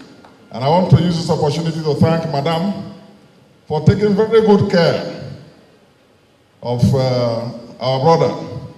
He's actually looking far younger than 60. We are all here with Chief Oyegu, His Excellency, who is our leader here. Secondus is here, Leo, and all of us as part of this national audience, but also as people from our zone who are here, with Senator Odoide here, all of us here to congratulate and show solidarity with our brother. And by doing so, look up to a future politics that will transcend vitriol and division and disagreements of the past. Meshi, congratulations. While we were governors, I can attest to the fact that you invested seriously in security. You were flushing out criminals from River State, just as I was also from Bayelsa, flushing them out from Bayelsa. And they had difficulty Thank you, sir. determining where to run to. It's not enough. It's good for governors to build roads and flyovers, but then you must identify priorities. Security, investing in education, investing in health care, building security, and showing and demonstrating democratic temper in the way you handle and manage people. Thank you, sir. On a light note,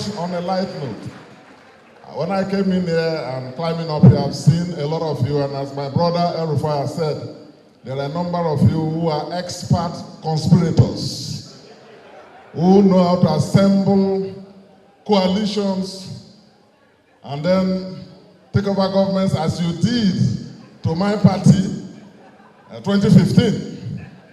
And when you did so, particularly to a clueless government, so-called, now 11 years down the line, we thought that there would have been no weaponization of poverty.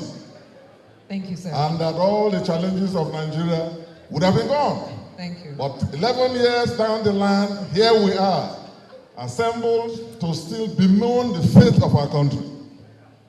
And the only advice I can give, not being a professional coalition builder and conspirator, as some of you are, is that this time, shine your eyes. Thank you so much. As you build coalitions and conspire, shine your eyes. See, very Dixon. Thank you. Thank you very much. And now, to the youth president, Adamawa, Waziri Adamawa. It's not just Waziri Adamawa. Governor El Rufai once referred to him as Waziri Nigeria, Minister of Good Governance. GCON. Ladies and gentlemen, receive him with an applause. He continues to make his way forward. Presidential candidate of the People's Democratic Party 2023, bridge builder. Thank you for honoring us with your presence, sir. A little bit of amendment. And state weaponization of poverty. Why I say so, when I was growing up in the north, the most prosperous city or state was Kano State, the most prosperous. And incidentally, as soon as I finished my secondary school, my first location was Kano State. I never saw people sleeping outside. Then there were no bridges or flyovers. I never saw people sleeping outside or outside the shops in Kano State. Recently, people were all over state sleeping under the bridge, on the streets, who were driven out by poverty and insecurity. There is a state agency in Kano responsible for providing succor to such people. And they started doing their work and enlightening people and removing people from under the bridges and outside on the streets. What happened? They were called to Abuja and they were told to stop it. That is why I said I wanted to amend the topic of today to add state weaponization of poverty.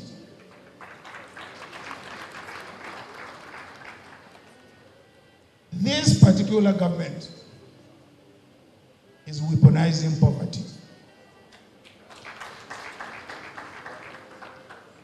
You may call me a conspirator, you may call me anything, and that is why we are in this alliance, to make sure we don't allow them to continue weaponizing policy. Of course, one of our star conspirators is Governor Rotimi Amechi. Therefore, we are here to wish you many happy returns of the day, and we will continue to conspire with you to make sure we minimize poverty and we don't use state machinery to weaponize poverty. I thank you very much. God bless you all. God first. By thanking God first, thanking my wife and my 3 kids, and then thanking Dr. and Mrs. Peter Odili. And then thanking my mother and my father. My father is late, but my mother is still alive. My mother should be 87 and somewhere in my house. Let me make it clear to those of you seated here. I met President Tinubu in Yola, and I told him I will not work for you, and I will not vote for you in Yola. I did not vote for Tinubu, and I will not have voted for you. That is, I told him in advance. Why I'm saying this is because people in Rivers have been writing, he didn't work for PDP, he didn't work for APC, he didn't support Tinubu. I told him in advance before the election, so it wasn't a matter of whether I did or not. I made him know that because I was convinced that there was an issue of capacity. You have raised issues here. Most of those who raise the issues of capacity, some of us who are here raising issues of capacity, are also those who vote on ethnic and religious basis, or who spoil innocent, uneducated people who are poor to voting for people for the reasons of religion and ethnicity.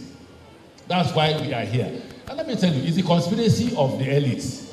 Forget, when we sit here, we look at what is the best way to go to grab power.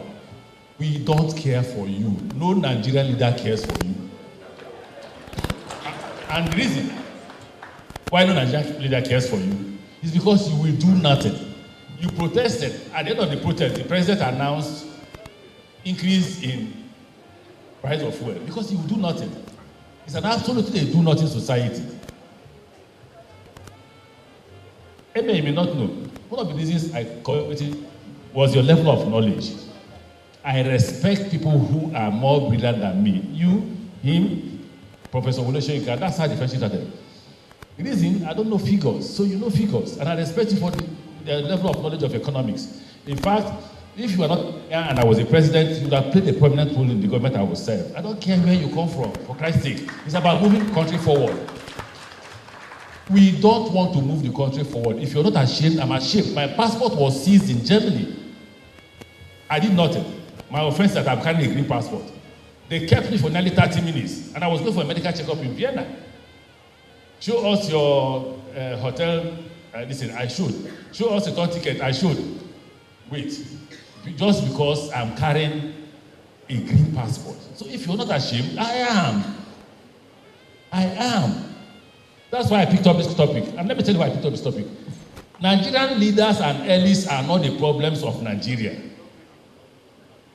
The problems of Nigeria are the followership. The leaders, look, when people say Nigeria is a capital, there are no capitalists in Nigeria. Capitalists are those with wealth for production. Do we produce here? Everybody relies on oil. Everybody wants to, that's why once you become president, you will see what will happen. As soon as you become president, you will not know Christians from Muslims. You will not. They are all coming towards you to just have a hand in the stealing. That's what happens. So I look at Nigeria and I ask myself, what are we actually doing here? Do we really want to be a country? If we want to be a country, I'll give you an example of my stay in government. I was shocked at a lady that gave an appointment. And I thought the lady was a destabilized Nigeria. Her only call to power was going to see the president and speaking Hausa, Fulani language. And I was ashamed. Very ashamed. Because I was looking for those who can change the country. And I told her, I am putting you in this place because I want you to change that place. It doesn't matter whether all the people that served under me were from the north or south or east. What was important is how do you change this country? Growing up, you as young men, I will tell you what you didn't enjoy. Growing up, we had NANS meeting in Kano. We started the meeting 12 midnight, finished at 6 a.m. It's okay, start, SSS does not arrest us. Each person go find your way back to BUK. We had it in a private house. I missed my way in Kano because I don't know where is BUK. I only saw somebody, a man from Kano. Where is BUK? The person took me to Kano, BUK. If it's not, they will kidnap me.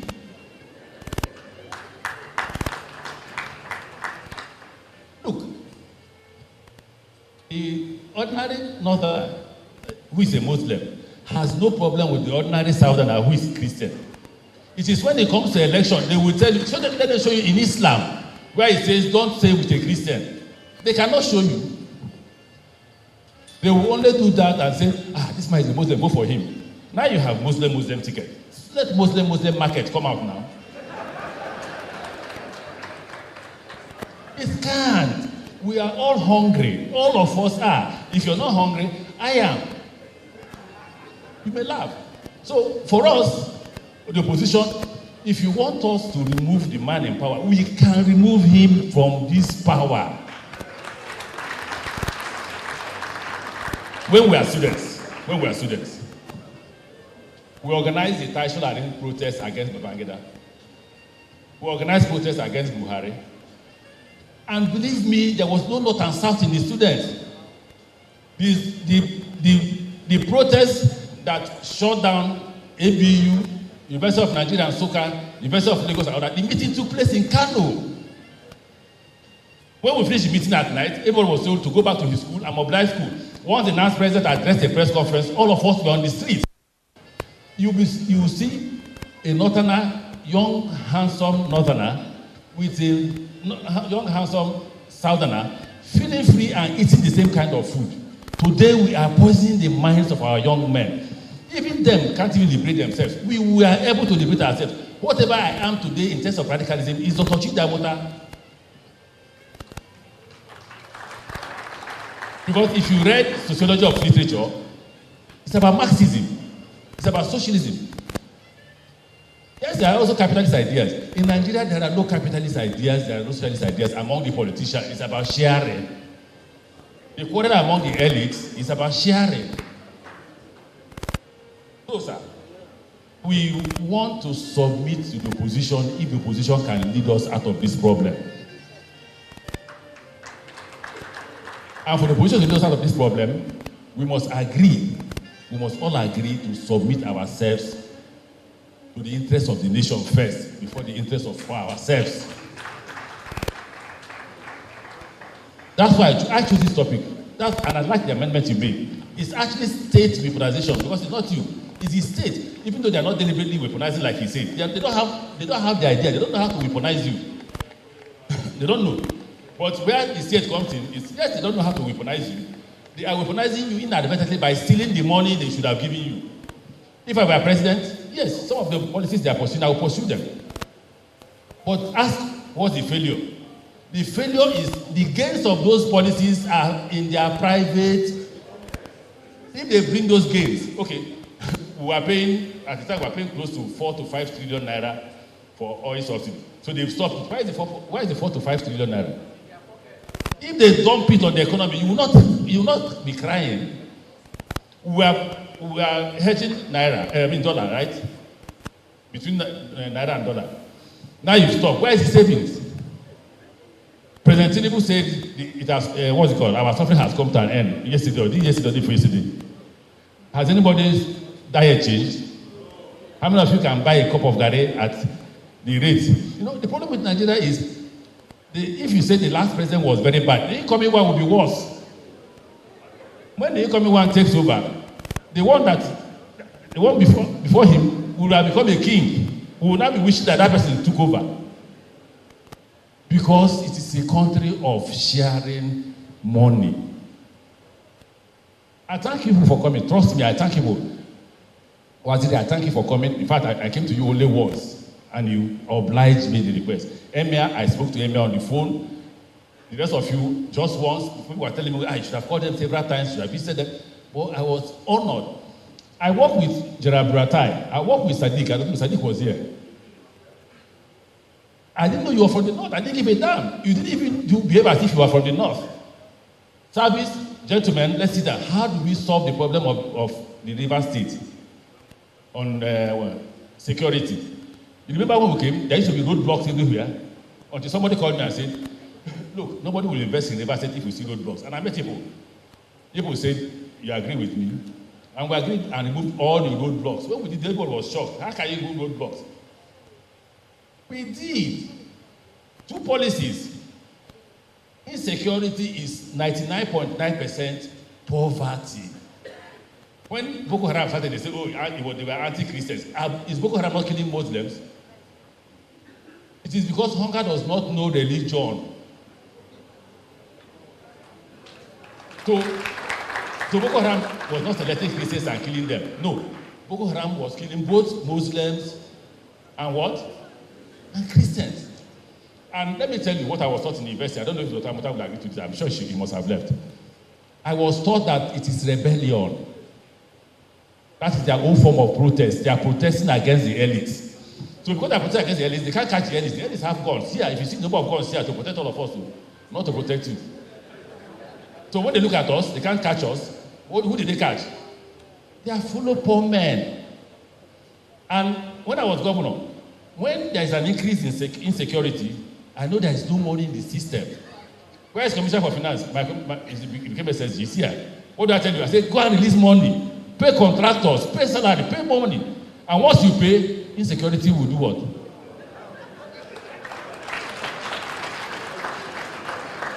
So it's about poverty.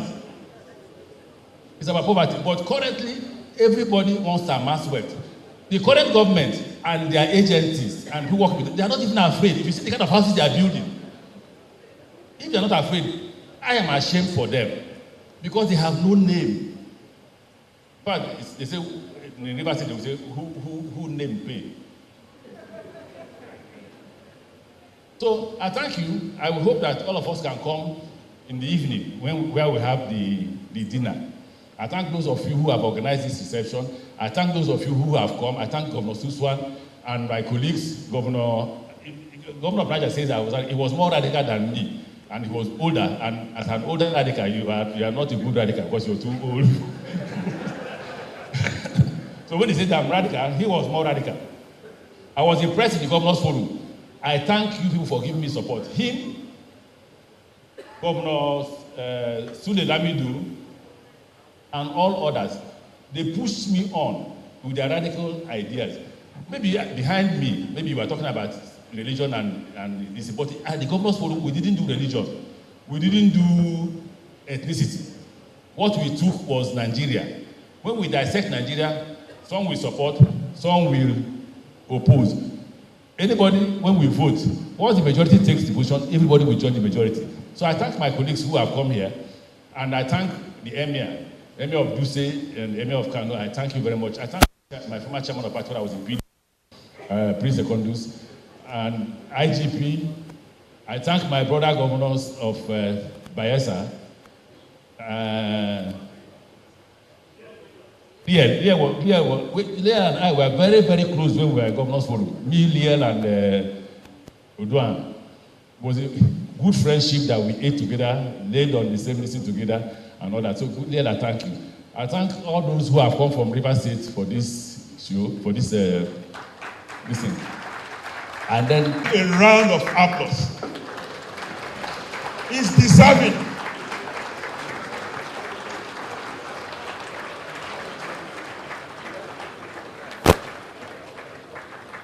Thank you very much. May I now invite the celebrant and the wife. Along with his beautiful one. Of many words for my friend and my brother Rotimi. But the right adjective is difficult. And normally cake cutting is supervised by women. So this effort by a man, all the weddings and ceremonies I go to. Maybe I should invite Mrs. Suswan to join you. So, where's Mrs. Suswan? Mrs. Suswan, come and join, please. So that I feel more confident. She will whisper into my ear on how this goes. I thought of appropriate words, descriptive words for Rotimi. I thought of courageous. I thought of dogged. I thought of focused. I thought of committed. And I thought of patriotic. And she says we should use courage. All right. So.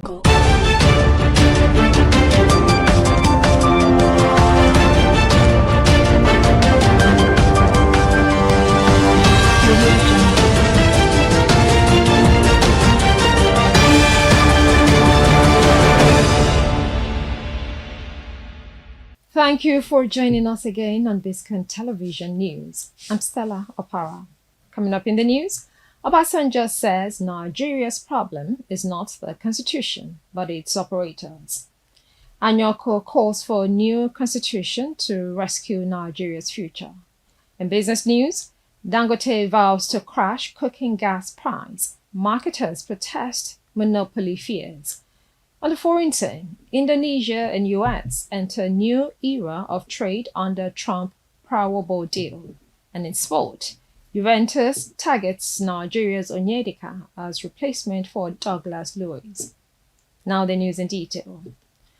Former Commonwealth Secretary General Chief Emeka Anyoko has declared that Nigeria's deep-rooted challenges, including insecurity, poverty, and weak infrastructure, can only be reversed through the adoption of a credible, people-driven constitution. Speaking at the National Summit on the Future of Nigeria's Constitutional Democracy in Abuja, Anyoko said the current 1999 constitution, imposed by the military, lacks the democratic foundation needed for a pluralistic society like Nigeria. He argued that a truly representative constitution would shape better governance, inspire national unity, and restore hope, especially among Nigeria's disillusioned youth.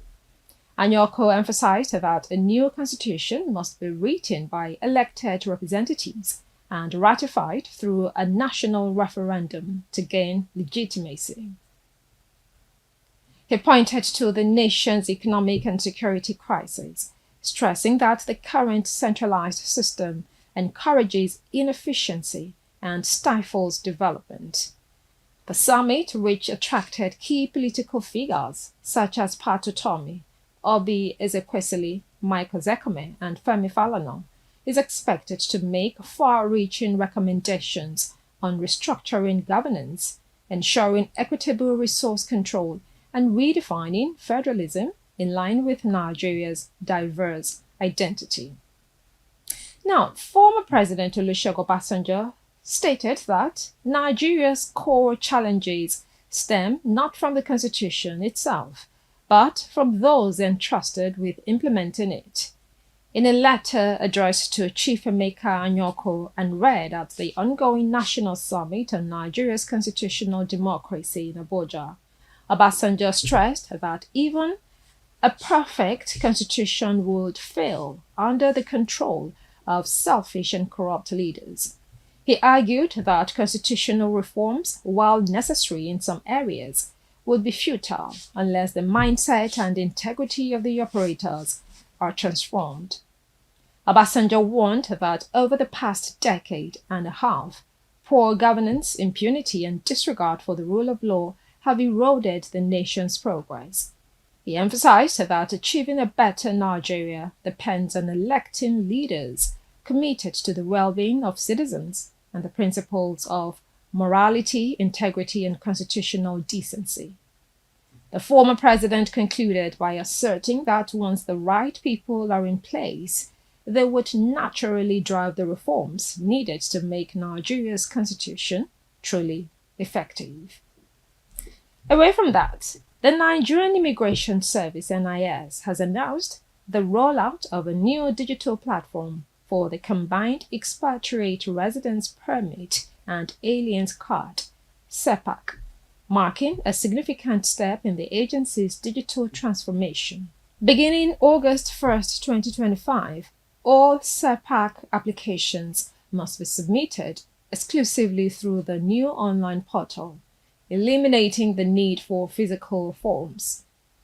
The NIS says the platform is designed to simplify the application process and improve transparency, aligning with the federal government's ongoing reforms aimed at modernizing immigration services. According to the service's public relations officer, Assistant Controller Akinshola Akinlabi, applicants who have already paid but not yet submitted physical CEPAC forms must do so before July 31st or risk losing their application status. Any forms left unsubmitted beyond the deadline will become invalid. The NIS has encouraged both individuals and corporate bodies managing expatriates to transition swiftly to the digital portal to avoid disruptions. The move is expected to enhance efficiency, boost accountability, and position Nigeria's immigration procedures in line with international standards. You're watching Biscon TV News. Coming up next is Business News.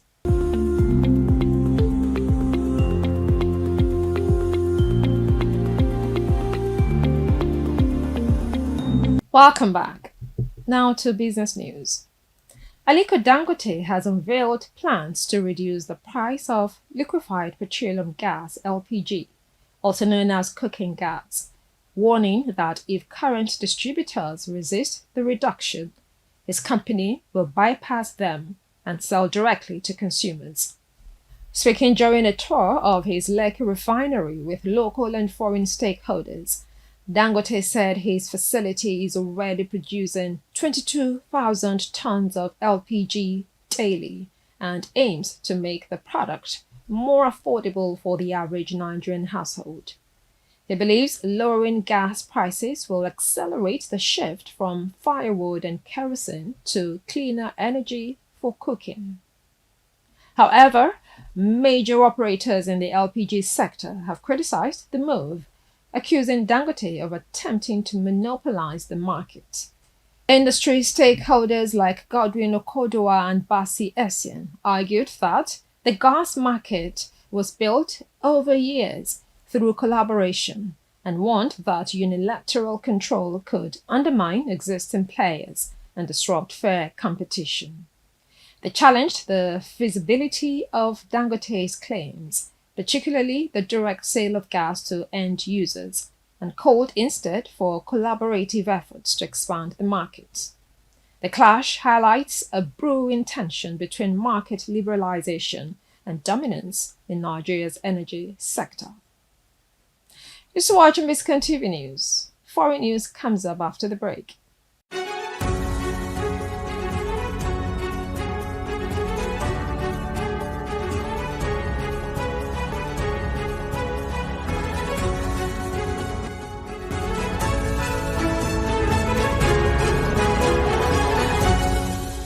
Welcome back. It's now time for foreign news. Indonesia's President Prabowo Subianto has hailed a new era of bilateral trade ties with the United States after reaching a landmark tariff reduction deal with US President Donald Trump. In a phone call described as warm and mutually beneficial, both leaders agreed to slash US tariffs on Indonesian exports from 32% to 19%. Prabowo, who had just returned from Europe, confirmed the agreement and said he could visit Washington later in the year to deepen economic engagement. Trump, in turn, linked the tariff cut to Indonesia's commitment to major purchases, including 50 Boeing jets and billions in American energy and agricultural imports. While the Indonesian government celebrated the breakthrough, economic analysts warned of potential imbalances. Critics argued the agreement might disproportionately benefit the US, as Washington would maintain zero tariffs on its exports to Jakarta. Additionally, a clause penalizing goods transiting Indonesia from China raised concerns about trade rerouting. The deal follows Trump's earlier threat of heavy tariffs on countries with trade surpluses and mirrors similar agreements struck with Vietnam. Despite the optimism, economists caution Indonesia not to over-rely on US trade, warning that the terms could strain the country's trade balance in the long term. We'll take another break to bring you sports news. Stay with us.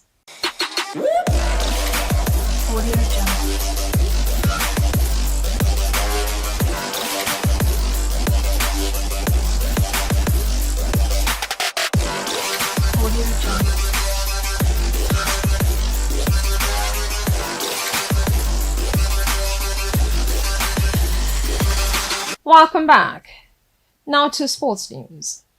Italian giants Juventus are eyeing Nigeria's Rafael Onyedika as a key addition to their midfield as they prepare for the likely departure of Brazilian midfielder Douglas Luiz.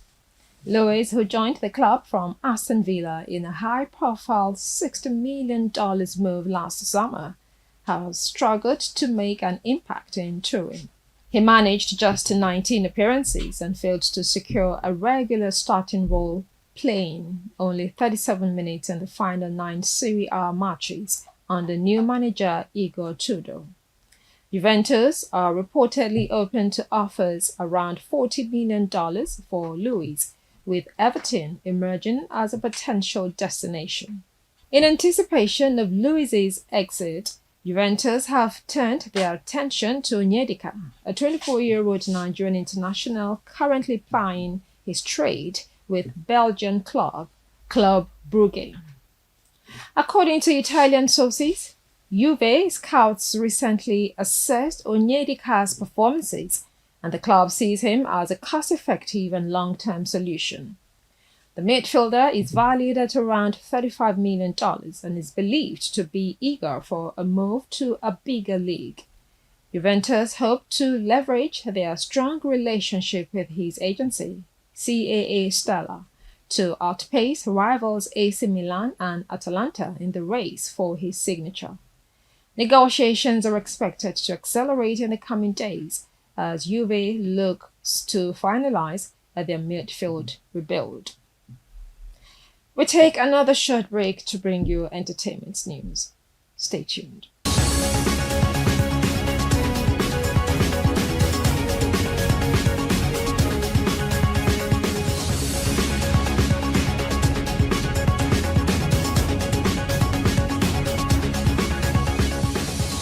Welcome back to Biscon TV News, now to entertainment news. The highly anticipated 10th season of Big Brother Naija is set to premiere on July 26, 2025, with a record-breaking grand prize of 150 million naira for the winner. MultiChoice Nigeria made the announcement during a press briefing on Wednesday, marking the largest reward in the show's history since its inception in 2006. The new season promises a twist from last year's No Lose Guard edition, as it moves away from the paired contestant format to a refreshed structure.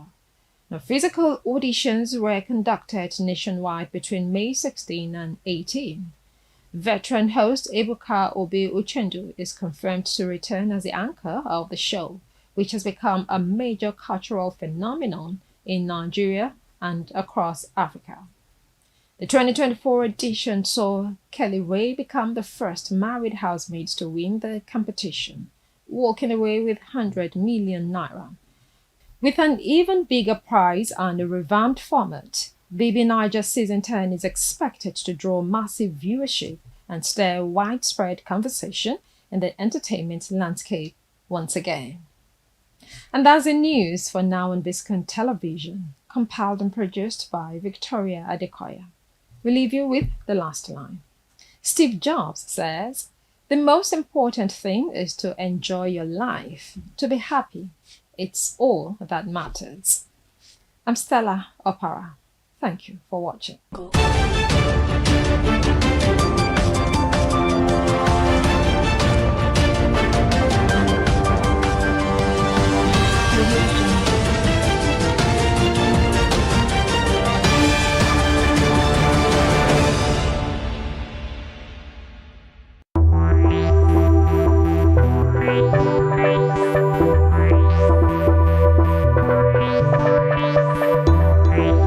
All right, folks, I welcome you to newspaper headliners on Biscon TV.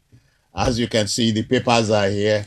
I'm not alone. My co-anchor is the ever-dependable Nelson Ekujimi. Nelson, I greet you. I greet you, good citizen. Yeah. Good day, our viewers. So let's go through the papers one after the other. The Vanguard is number one.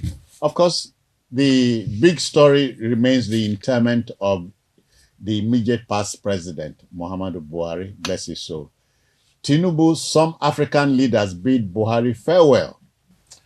Well, Citizen Jones, we cannot but commend Mr. President for being presidential in leading the Nigerian people and government to bid farewell to a man who served us selflessly for a greater part of his life. President Muhammadu Buhari joined, public service at the age of 19, and till he was 80, because he left office in 2023.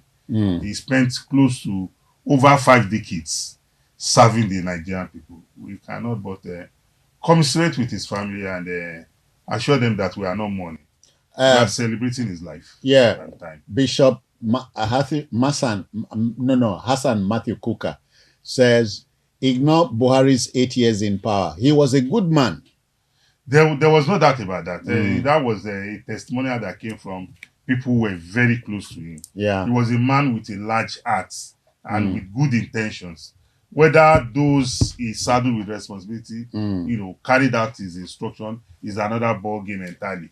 But individually, he was a good man. Nelson, as what we did yesterday, the papers carried the fact that late President Buhari was a lover of animals. He had pet tortoises, birds, and all that. He was a farmer. Okay. And he never hid the fact that he's also a herder.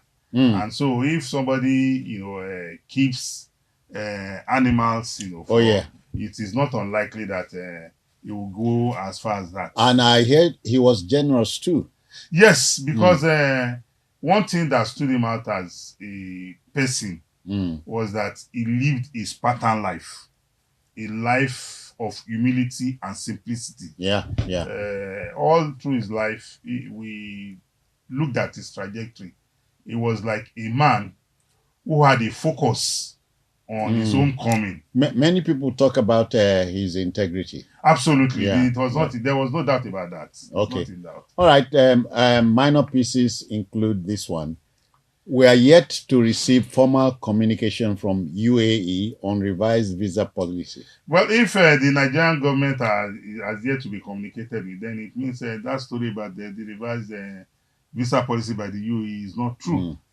Because I know in diplomatic circles, when there's a change in policy, the other nation is quickly informed, through communication. And if the Nigerian government has come out to say what you people are, peddling in the media, we have not received any communication to that effect.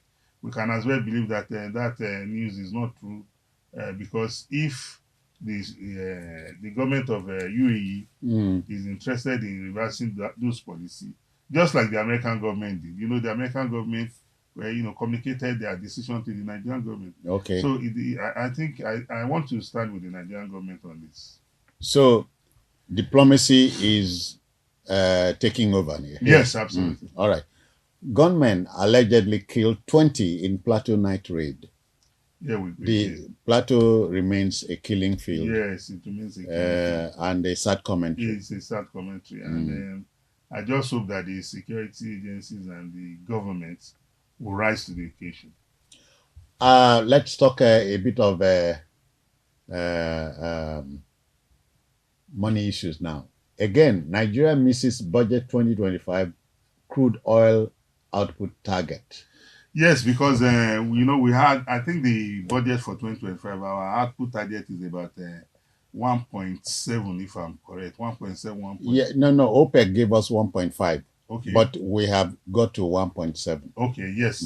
So a day. Yes, it 1.7 million. Yes, it means per day. It means we have not been consistent in our production, to meet the target set. And I hope that the governments, as well as those in the oil industry, will do the needful to correct this shortfall so that our budget can eat, the target set for it. Okay, a bit of politics. Ex-APC National Chairman Oyegun registers ADC in Edo.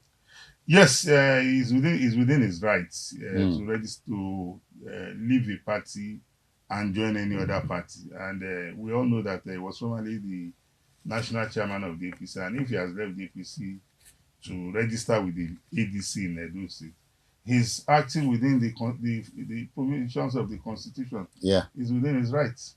Okay, picture stories on the front page of the Vanguard will show mournful faces at Buhari's funeral.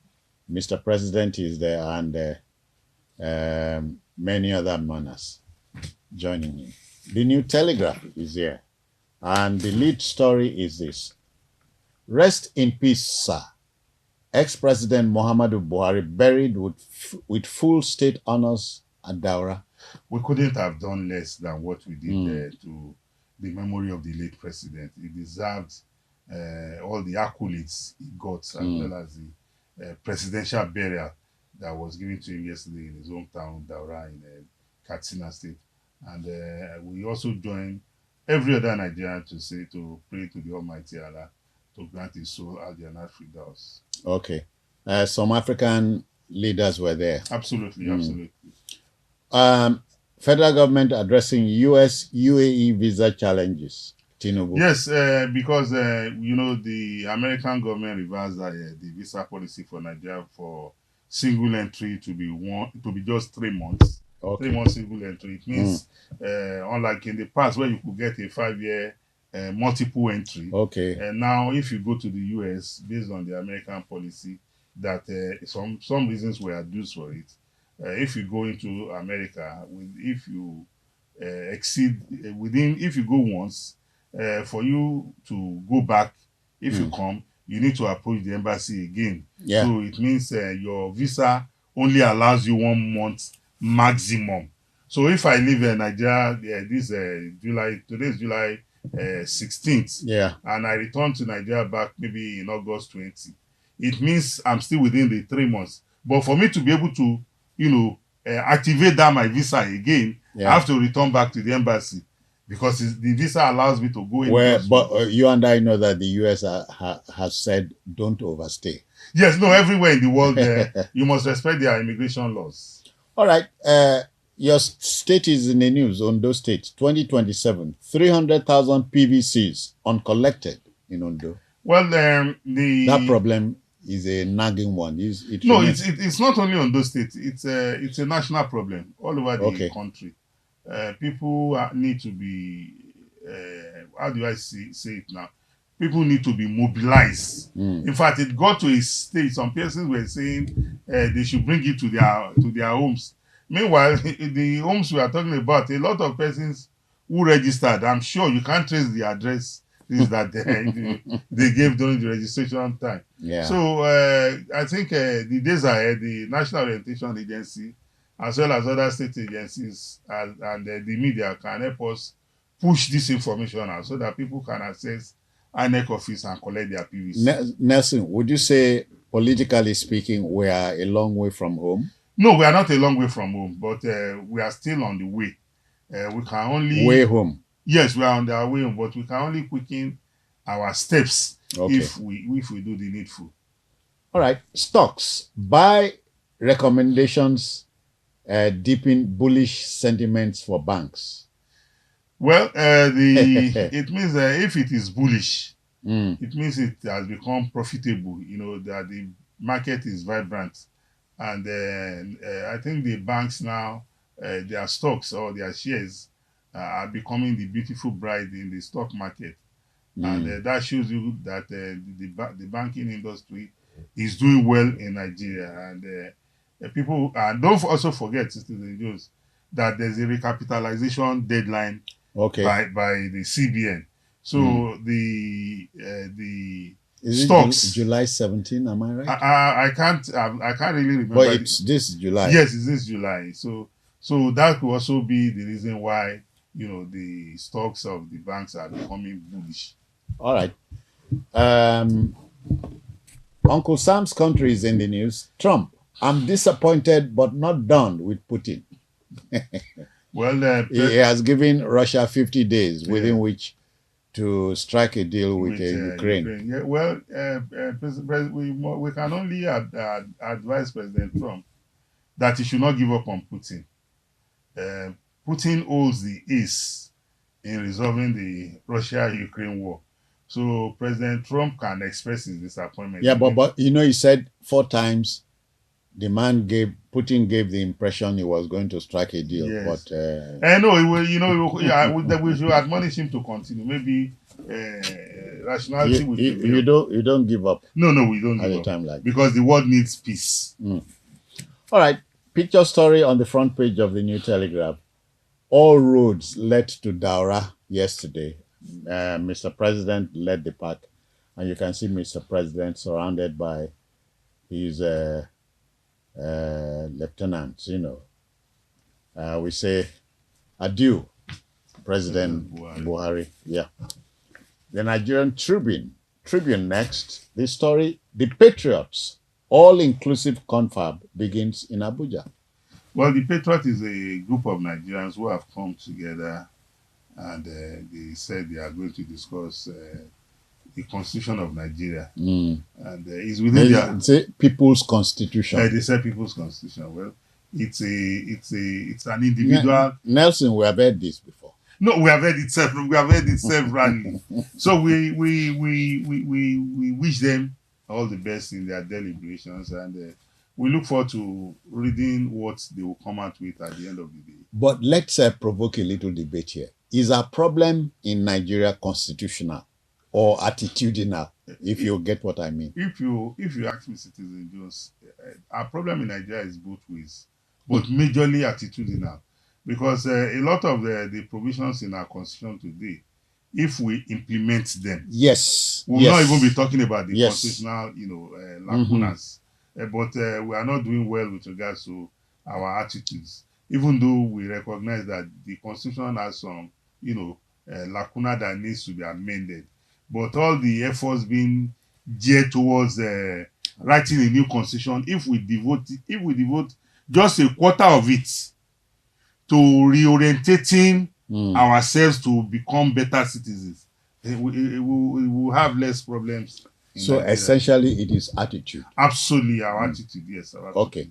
Minor pieces. Sea of Heads as Buhari's state funeral at Dara features full military honors. Yes, we were all in Daura yesterday, either physically, spiritually, or otherwise, because the whole world was glued to Dara to witness the final, home journey of them. The writer says Tinubu, Shetima, Atiku, African leaders, governors, military leaders, ministers, family, others pay last respect. The whole of Daura converged in President Muhammadu Buhari's compound for the burial.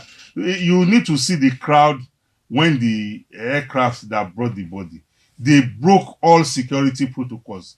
The crowd was too massive, and we thank God that there was no. Tells you Buhari was well loved. He was a man even across the north, even here in the southwest and beyond Nigeria. He was a man loved by the people. He lived a fulfilled life by my own. So there goes a man. There goes a man. Yeah.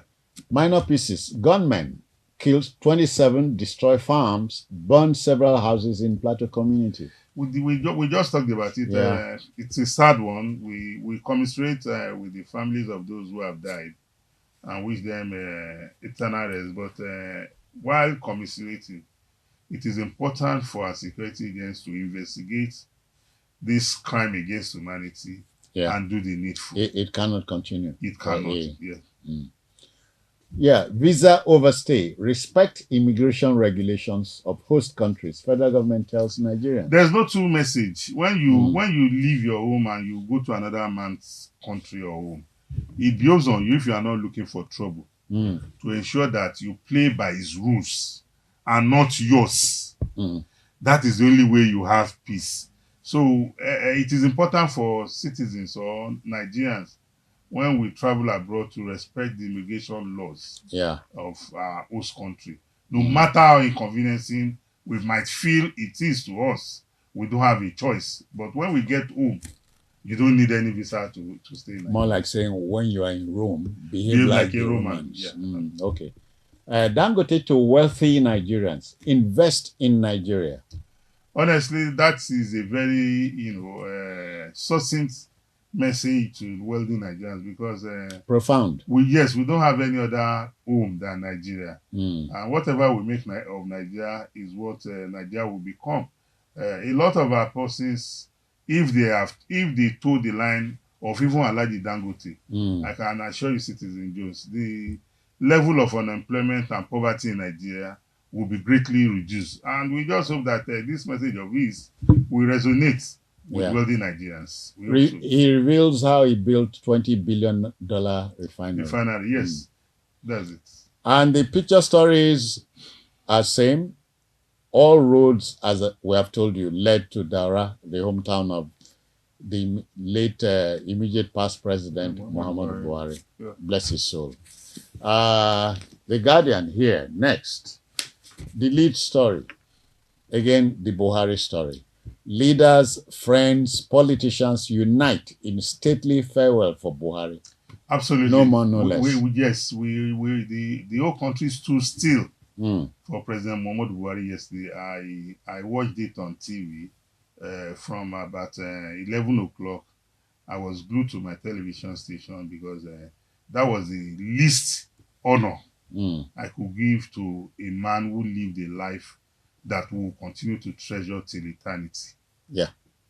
Okay, Saudi Arabia, Moroccan king mourned Buhari, praised service to Nigeria. Absolutely. Buhari, former President Muhammadu Buhari served Nigeria to the best of his ability. Yeah. He gave his all to the country. Dangote false capital flight insists on investing in Nigeria. Yes, we just talked about yeah, it. Yeah. We just hope that Nigerians are listening, that there's nowhere like home. Okay. Yeah. Lawyers bicker as IBAS inaugurates boards and commissions. Well, they have a right to bicker, but the power or the authority to appoint and inaugurate those boards lies with the sole administrator of Yeah. River State. So it's within their right. Let them continue to bicker. But Okay.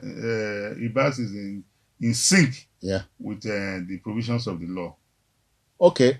Nigeria meets OPEC quota first time in 5 months, falls short of 2025 benchmark. Yes, we talked about it, that the consistency is what we lacked, and we hope we will maintain the ante with regards to meeting the OPEC quota, not for us to meet it this month, and for the next 6 months, we have tremendous shortfall. So whatever we have done that has made us to meet it at a particular point in time, we should look at those indices and ensure that we firm them up. Nelson, but aren't you amazed? Aren't you amazed that Nigeria, which was once the number 1 in Africa, is playing catch up? No, and number 6 in the world. Yes, why we are playing catch up is all due to our attitude. You see, the crude oil, for example, if we see it as belonging to all of us, rather than only my own avenue to get rich, because a lot of times I ask people, why is it that this issue of oil theft, pipeline vandalism, is it that those other countries that are oil producing, that they don't have citizens who have the mindset like ours? So that's the issue of attitude you talked about. Yeah. All right. A bit of politics. Senate declines Natasha's recall, insists no binding order. Yes, the Senate does not have the powers to recall Natasha except her constituents. And also the courts that gave a judgment with regards to Natasha's breach of Natasha's violating the court order, which amounted to a contempt of court. The courts cannot order the National Assembly because the court is a constitutional institution, to carry out functions just like the National Assembly. It's also a constitutional institution. So one institution cannot direct another how to run its affairs. An arm. Yes, an arm. Yes. An arm cannot, give another out the other arm. So if the other arm has carried out its functions within its rules and not in violations of the laws of the land, the institution or the arm is home and dry. Okay, the picture stories on the front page of The Guardian will talk about what happened at Daura yesterday. So look at the pictures. Next will be the Nation. It is here. The lead story, the Buhari story. Buhari exits in blaze of glory. Yes, he went out in a blaze of glory. Buhari was a leader who was honored in life, and even in death, the honor still remained. Yeah. So it tells you clearly that as human beings, whatever we do while alive is what we will reap when we are gone. All right. That is what people will say. And here is Guinea-Bissau President Embalo, Niger Republic Prime Minister Ali, ex-leader Bazoum at graveside. Yes, because Buhari was a leader who saw the African continent as one big family. Yeah. And he gave his all to the Nigerian people vis-a-vis Africa. The United Nations Secretary General Antonio Guterres sent condolence messages. Yes. So also did Saudi King Salman and Crown Prince Mohammed. Yes. Well, the picture stories tell me all there is here. But here is startling one: 79 Ponzi schemes in operation, SEC ones. Well, that is the only thing SEC can do, because a lot of these Ponzi schemes have fictitious addresses that the security agencies are having a running battle.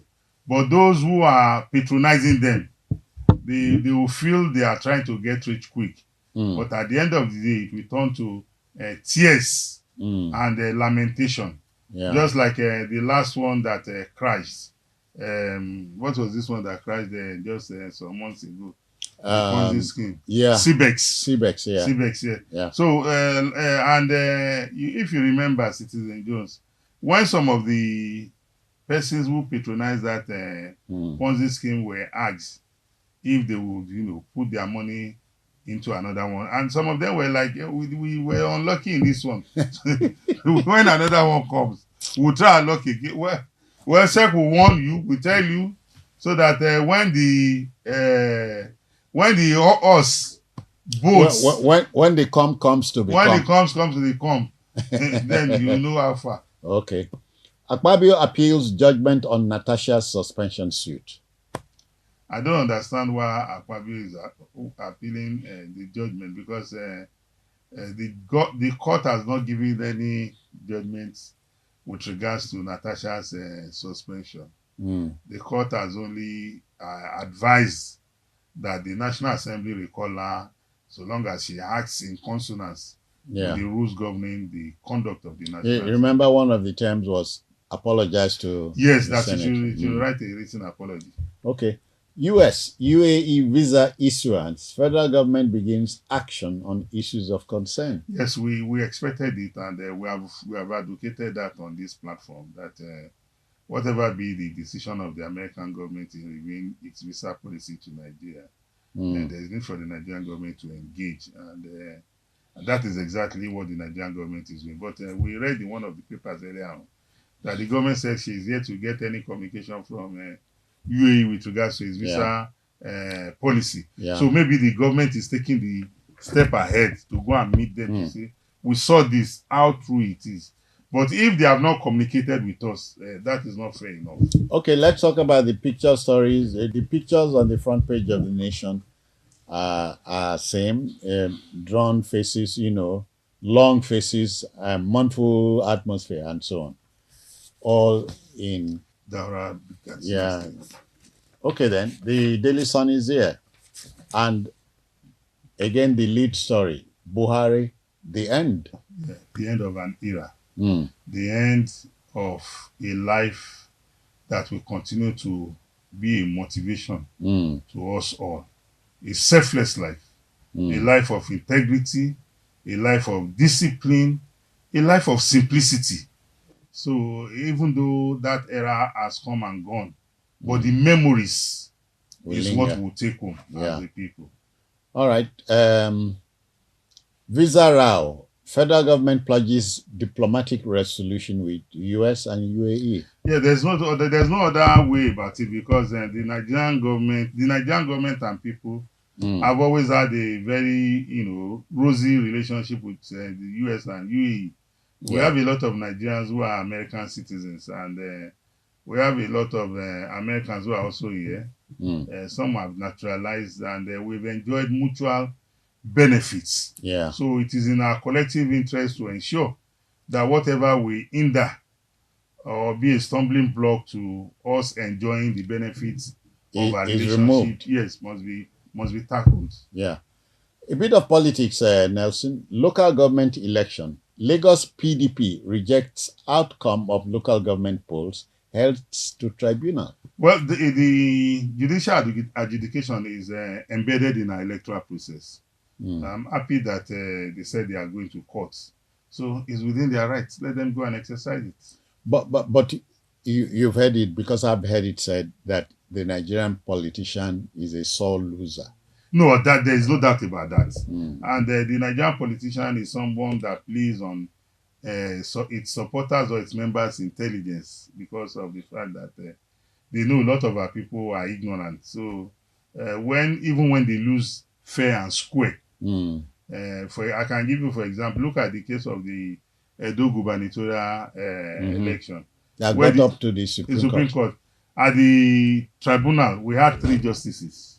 The 3 justices unanimously affirmed that the petition was defective, that the petition lacked substance. He appealed to the Court of Appeal. The 3 justices of the Court of Appeal, gave judgment in sync There was no dissenting judgment at the tribunal, at the Supreme. And when he got at the Court of Appeal, and when he now took his appeal further to the Supreme Court, where we had 5 justices. And the all 5 justices came together again. We're on the same page. Oh, we are all on the same page. But even upon that, the man still came out and said he's disappointed. And we are asking, disappointed about what? You brought a petition that lacked merit. You allege electoral irregularities.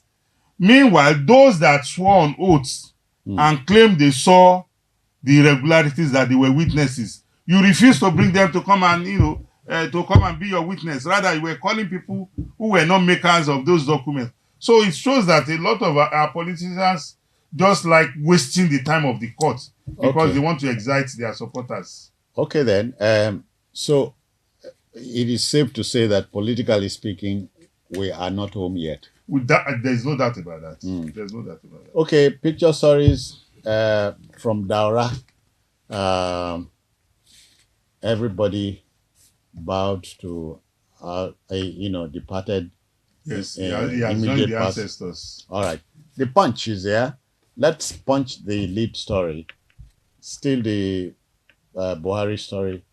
Final salute. Nigeria bids Buhari emotional farewell. Absolutely. We wish him Al-Jannah Firdaus, and we pray that the family he has left behind, that God will console and strengthen them. Yeah. News from Ijebu land. Awujale's burial frees Yoruba kings from ritual slavery. Uluwo. Well, the burial of the late Awujale of Ijebu land, late Oba Sikiru Adetono, has continued to provoke discussions within the Yoruba circle, Yoruba nation circle. And it is the fact that for the first time in a long while, or even some people have said it was unprecedented, where an Oba was buried in the open according to Islamic rites. That is the religious faith of the late Oba. And some have said it's a desecration of the traditional institution.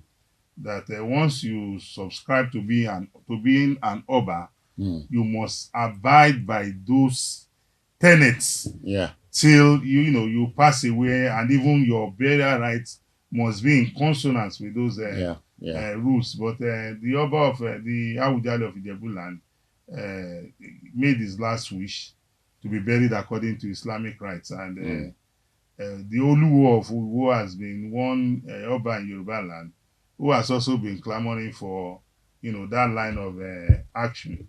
And seeing the Awujale open the door now, you can be sure that the floodgates, has become open for other Obas. And that is why the Olu of Iwo is saying the Yoruba's Obas have been freed from ritual slavery. I don't know about ritual slavery. All right. If there was one. Yes, if there was one. Okay. Marketers protest as Dangote moves to crash cooking gas price. Citizen Jones, why are they protesting? The man at the bus stop will ask, Abi, they no one make we chop again. The problem is that Dangote, because of his investments and the need to recoup, the cost put into the business, is bringing prices to the lowest ebb. So these marketers who are complaining that Dangote is crashing prices, if they know what is good for them, I would advise that they pull resources together and be a competitor to Dangote. Yeah. They should not be going solo because they play don't by have the rules. Yes. They should pull resources together and enter the market competitively. Have you not heard that many of them, these marketers, consider Dangote monopolistic? Well, the Nigerian economy is a free market economy. Once you have the resources to do business, there are rules of engagement. So, if anybody is alleging, because that has been the song in town, that Dangote is looking for a situation whereby it will be the only one, that's a monopoly. But the Nigerian economy and the business environment does not give you room for that. But the environment is such that he who has the resources will definitely, determine how the game will be played majorly. So, but for them, because they don't have the financial muscle like Dangote, the most appropriate thing for them to do is to come together and be a rival or a competitor. Don't you see the everyday Nigerian are saying, let this war continue? Absolutely. It is to the benefit of the consumers. All right. Let's talk more money issues. Nigeria's oil output soars above OPEC quota. We discussed it, but OPEC says 1.5, but we are able to do 1.7. Yeah. So, but can we? The question is, can we keep up with that 1.7? And don't also forget that the government is saying by the end of this year, they are looking at the ability to be producing 2.1 million barrels per day, and maybe by 2026 we'll be producing about 3 million barrels per day. So it's good for us if we can, because there are a lot of local refineries, even modular refineries. If we produce more, it means we can, the OPEC quota that we need to put in the OPEC basket, we'll put it there. Then the remainder that we have produced, we can use it for our local internal consumption. Use. Yeah. Okay. North Central states mobilize joint security to crush bandits. Why not? Yes, why not? If not. Over 420 federal roads completed or in progress, federal government. That's a good one. Okay. It's good for us. It's good for the economy.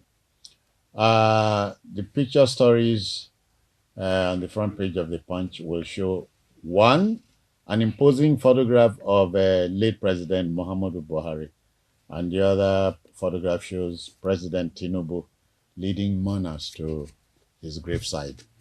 All right, we have next, the Daily Trust is here, and the Buhari story again. How Buhari was honored and buried. Absolutely. The honor bestowed on former President Muhammadu Buhari by the government and people of Nigeria under President Bola Ahmed Tinubu is something that gladdens the heart of Nigerians, and we cannot but say, President Bola Ahmed Tinubu, we thank you for this honor. All right. This honor that you have done to Buhari, it was not only to former President Muhammadu Buhari, it was an honor to the Nigerian people, because President Muhammadu Buhari, as a former president, represented the Nigerian people. So it was a befitting thank you. It was a befitting thank you from Mr. President. Yes, absolutely. The picture stories tell the whole story. All the stories on the front page of the Daily Trust talks about what happened at the graveside right from the airport in Katsina. Yeah. All right. Last but not least would be the This Day newspaper. Again, Buhari story. Buhari buried in blaze of glory with full military honors. Absolutely. Tinubu goes above and beyond to honor his predecessor, creating new presidential precedent. Yes, President Tinubu has set a precedent with the honor done to former President Muhammadu Buhari. And it's a precedent that is heartwarming. It's a precedent that is commendable. It's a precedent that is honorable. And we can only say, once again, thank you, Mr. President. Thank you, President Bola Ahmed Tinubu. The other story is this: Sadiq Khan, Sadiq, the mayor of London. Yeah. He seeks to boost collaboration in business and tech with Nigeria. That means the good days are here. For the mayor of London to be looking towards for collaboration with Nigerians in business and tech shows you very much that the trust that has been a deficit with the Nigerian system is gradually returning, and we cannot but be happy. The picture story on the front page of This Day shows Mr. President Bola Ahmed Tinubu honoring the departed President Muhammadu Buhari. So see it there. Well, thank you, Nelson, for your intervention. Thank you very much. So we are done. Go out there, get a copy of your favorite paper and all papers. Read the stories in them, get the context, so you stop hearsay and Dempsey. I'm out of here. Bye-bye now.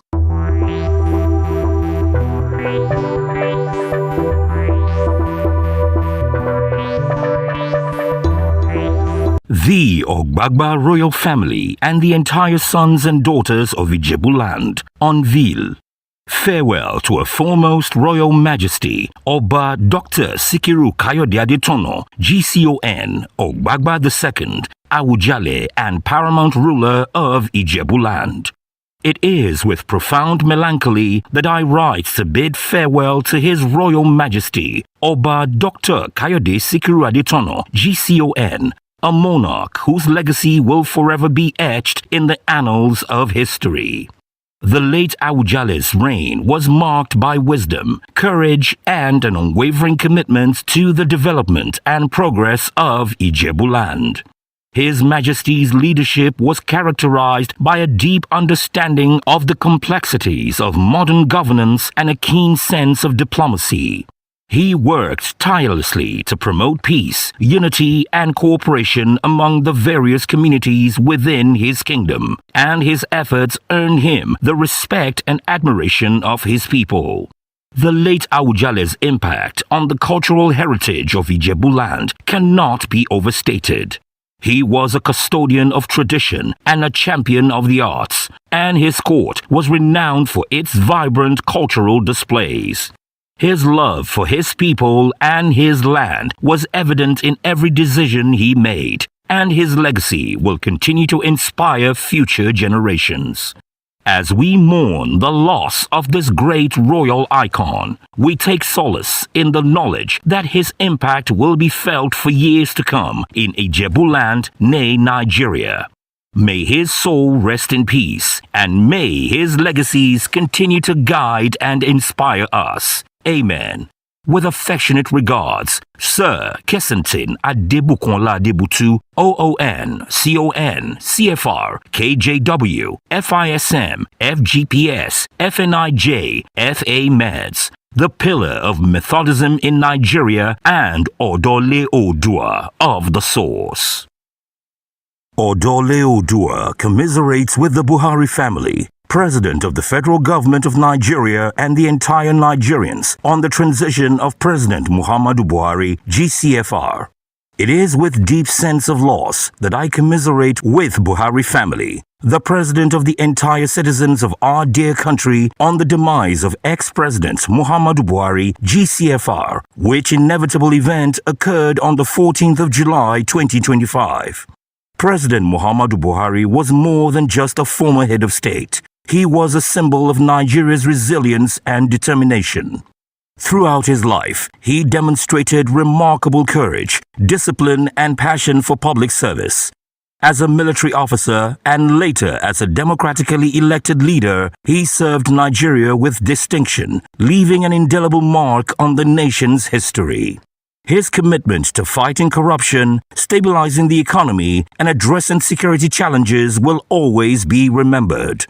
President Buhari's leadership was marked by a deep sense of duty, and his legacy will continue to inspire Nigerians to strive for greatness. As we bid him farewell, we remember his unwavering commitment to Nigeria's unity and progress. May God grant President Buhari eternal rest, and may his memory continue to inspire us to build a better Nigeria for all. Signed, Sir Dr. Kessington Adebukonla Adebutu, OON, CON, CFR, KJW, FISM, FGPS, FNIJ, FA Meds, the pillar of Methodism in Nigeria, and Odole Odua of the source.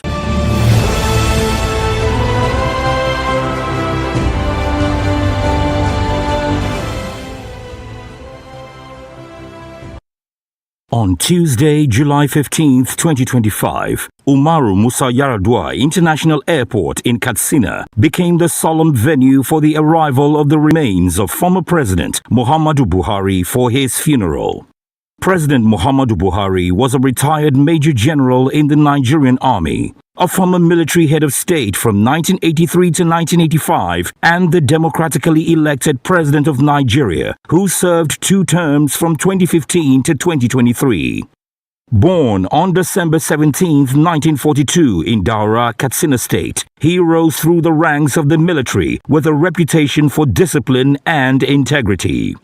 Known for his strong stance against corruption, Buhari launched several reform-driven policies aimed at restoring accountability in governance. His presidency also focused on improving national security, infrastructure, and the economy, though his tenure was met with both praise and criticism across different sectors. Beyond politics, he was admired by many for his simplicity, frugal lifestyle, and deep commitment to national service. His legacy remains a subject of national reflection, and his contributions to Nigeria's political evolution are etched in the country's history. The remains, wrapped in the national flag, were escorted by Vice President Kashim Shettima and other senior officials. Across Nigeria, flags flew at half-mast as the country observed a 7-day period of mourning. President Bola Tinubu personally received the coffin on the tarmac alongside Governor Diko Rada and other dignitaries. A military guard of honor and gun salute accompanied the solemn transfer of the body to a hearse. From Katsina, a dignified convoy proceeded to Daura, with thousands lining the route, paying their respects. Upon arrival in Daura, traditional rulers, including the emir, greeted the cortege amid tight security. Religious rites were held in accordance with Islamic funeral tradition at the family compound. At approximately 2 p.m. local time, Buhari was laid to rest in Daura, surrounded by family, political and military officials. The ceremony included full state honors, military guard, official oration, and protocol reflecting national significance.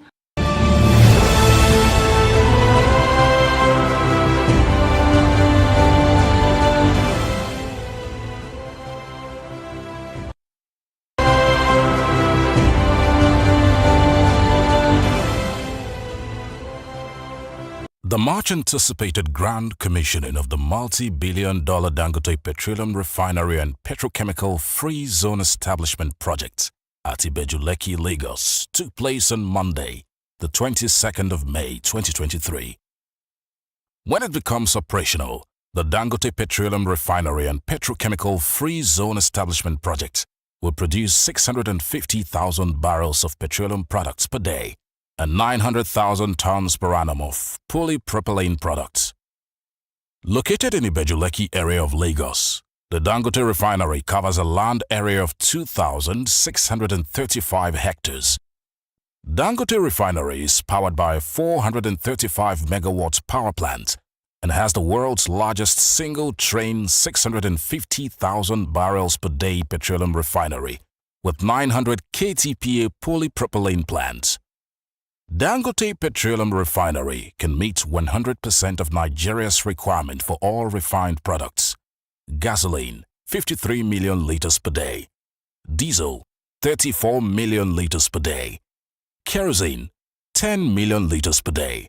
And aviation jet fuel, 2 million liters per day, with surplus of these products for export. Dangote is one of the few companies in the world executing a petroleum refinery and a petrochemical complex directly as an engineering, procurement, and construction contractor. Globally, apart from 3 companies, no individual owner has done the complete EPC contract for a petroleum refinery. The Dangote Refinery plant is a legacy project that will see Nigeria netting $21 billion per annum. There is training of 900 young engineers in refinery operations outside Nigeria. Another 6 mechanical engineers trained in GE University in Italy, 50 process engineers trained by Honeywell UOP, and 50 management trainees. The event was graced by dignitaries from within and across Africa. The chief host and man of the moment, Nigeria's gift to the world of business and Africa's richest man, Alhaji Aliko Dangote, GCON, President Muhammadu Buhari GCFR, the special guest of honor, was accompanied by the President of Ghana, His Excellency Nana Akufo-Addo, President Faure Gnassingbé of the Republic of Togo, President of Senegal, His Excellency Macky Sall, President Mohamed Bazoum of the Republic of Niger. The President-elect of Nigeria, Senator Bola Ahmed Tinubu, was represented by Senator Kashim Shettima, the Vice President-elect. Governor Babajide Sanwo-Olu of Lagos State led the Legion of Governors from the 6 geopolitical zones of the country. The National Chairman of the APC, Senator Abdullahi Adamu, and the Senate President, Senator Ahmed Lawan. There were also former governors of Ogun State, Chief Segun Oshoba, Otumba Gbenga Daniel, former governor of Edo State and former national chairman of the APC, Comrade Adams Oshomole. The ministers include Dr. Olorunimbe Mamora, Otumba Niyi Adebayo, Hajia Bola Shagaya, Mr. Femi Otedola, Mr. Jim Ovia, Mr. Wale Tinubu, Chief Pius Akinyelure, Alhaji Razak Okoya and wife, Chief Mrs. Folashade Okoya, Justice George Adeshola Oguntade, Mr. John Momo and wife, Shola, Prince Nduka Baigbena, Senator Ben Murray Bruce, Prince Bisi Olatilo.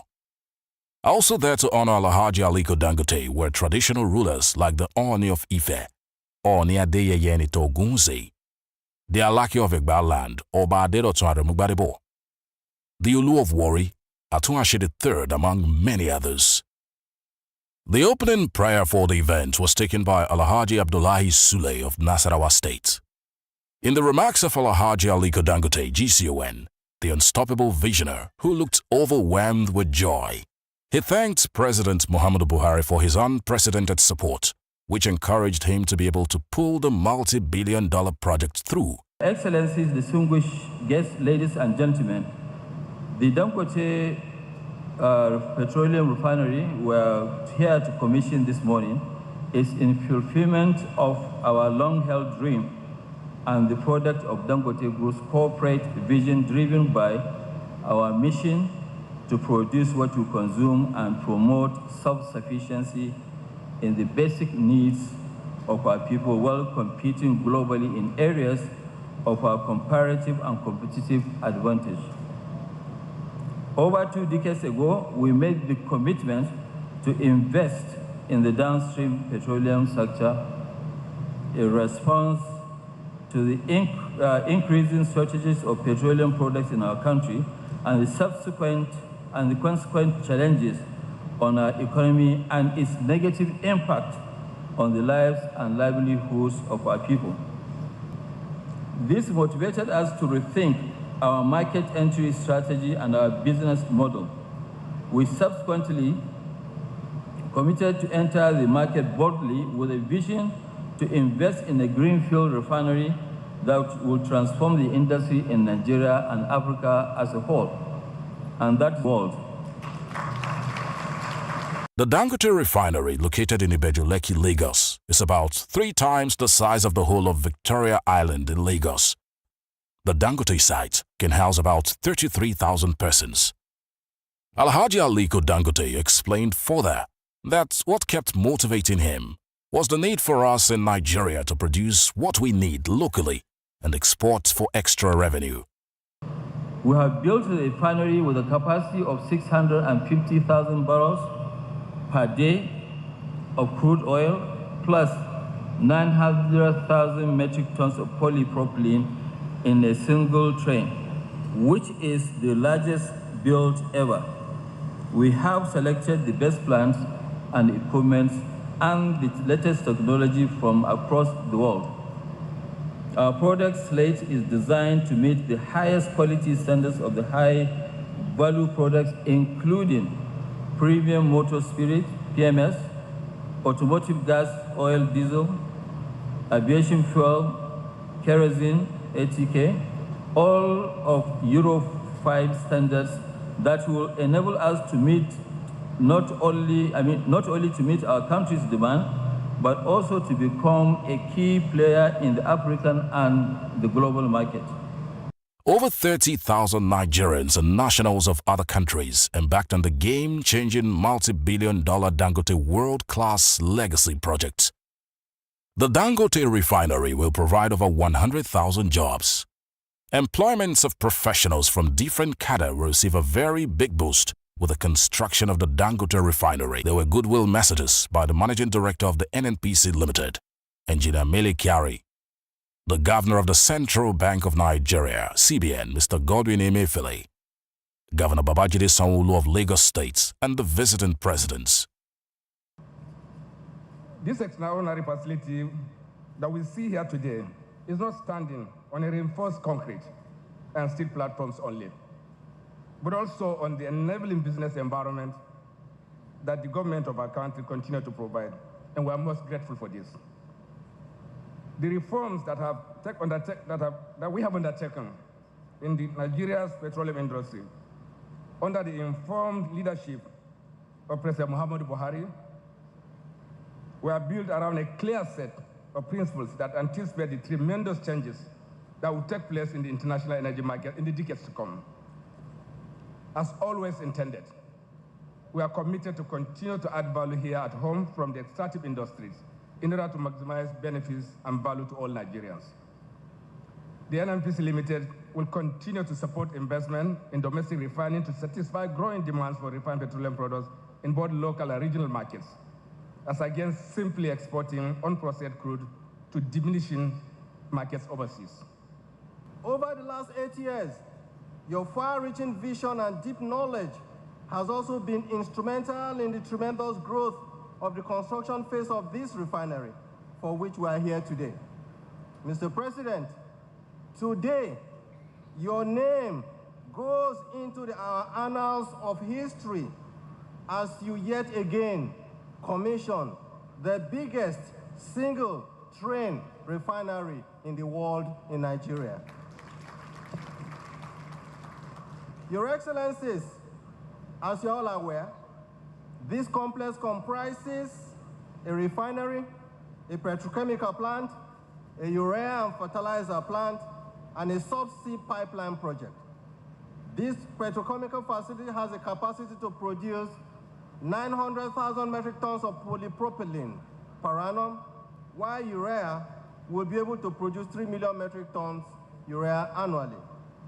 Its flagship project, for which we are here today, the Dangote refinery, which has the capacity to produce 650,000 barrels of crude per day, is the largest single train in the world. Alhaji Aliko Dangote. A lot of people have described you differently, but indeed, it's clear that your single-mindedness, your sole conviction that things can be different, is unparalleled.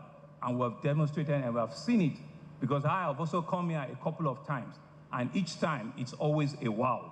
We're indeed truly proud that you have put Nigeria and indeed Africa on that world map, in which you have done the very first that nobody, history will want to come and meet it up. And we're proud of your belief in your country, your belief in the youth that you are given opportunity to. And we're proud of the fact that you are a Nigerian that is completely detribalized, and you have been invited in many ways than possible. I want to thank you and thank you again. I've said it before, that when we think of West Africa and Africa before our individual countries, we're not just being Pan-Africanists, we're being true nationalists. Because what makes West Africa, and indeed Africa, better will make each of our individual countries better and more prosperous. This spectacular project, the Dangote Refinery and Petrochemical Complex, does exactly that, makes West Africa better and stronger. And I congratulate this distinguished patriotic son of Africa for the sheer brilliance of this initiative. Thank you, dear Aliko Dangote, for your kind invitation to this historic ceremony marking the commissioning of one of the largest petroleum refineries, and petrochemical products in the world. Congratulations. With our new prospect for oil and gas production, the Dangote Group and all Nigerian companies are always welcome in Senegal. In conclusion, I would like to warmly congratulate you and wish every success to your refinery, which is our common pride. I thank you. The Vice President-elect, Senator Kashim Shettima, also congratulated the giant strides of Alhaji Aliko Dangote. And acknowledge and commend the government and people of Lagos State for creating the enabling environment for this project to come to fruition. I wish to once again congratulate the Aliko Dangote Group for this gigantic project and also use this opportunity to assure that the incoming administration will do whatever possible to upscale and sustain the tempo of this project. I wish to once again thank you. And lastly, Africa is not all about the crisis in Sudan. Africa is not all about poverty, deprivation, and destitute. Africa is not all about insecurity. I hope the CNN, the BBCs, and the Sky News of this world will be around to give maximum coverage to this function. Thank you very much, and may God bless us all.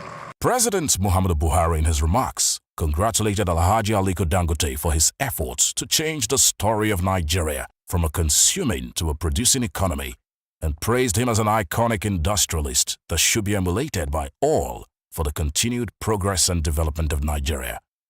Let me therefore congratulate Chairman, the board and management of the Dangote Group for achieving this remarkable feat.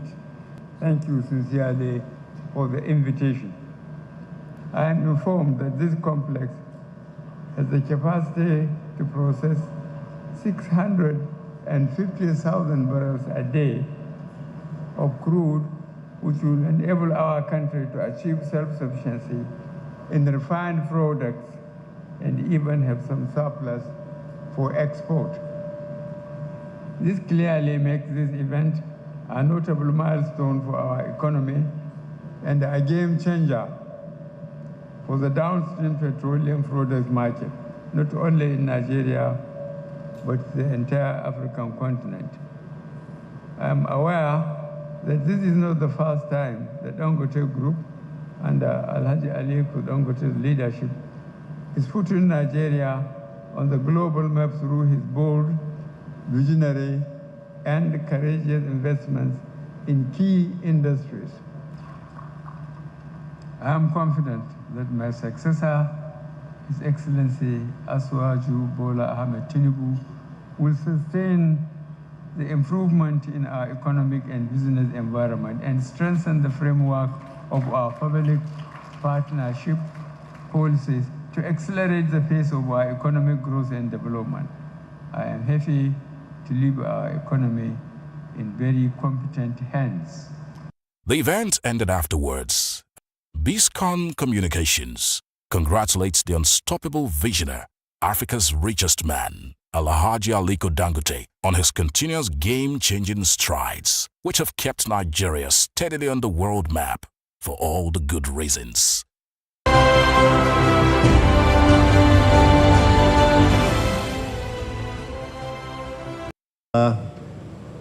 We thank you for giving us another opportunity to witness this historic day, a day that we have prayed for, a day that we have wished, a day that we are still hoping will be the beginning of the end of energy crisis in Nigeria. Not only in Nigeria, but in Africa as a whole. Oh Allah, we thank you for the wisdom given to the leaders of this organization to overcome all these challenges.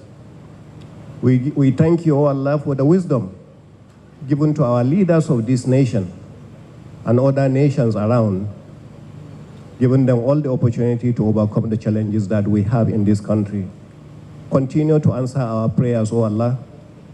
Continue to give them more wisdom, O Allah, because you are the Alpha and Omega.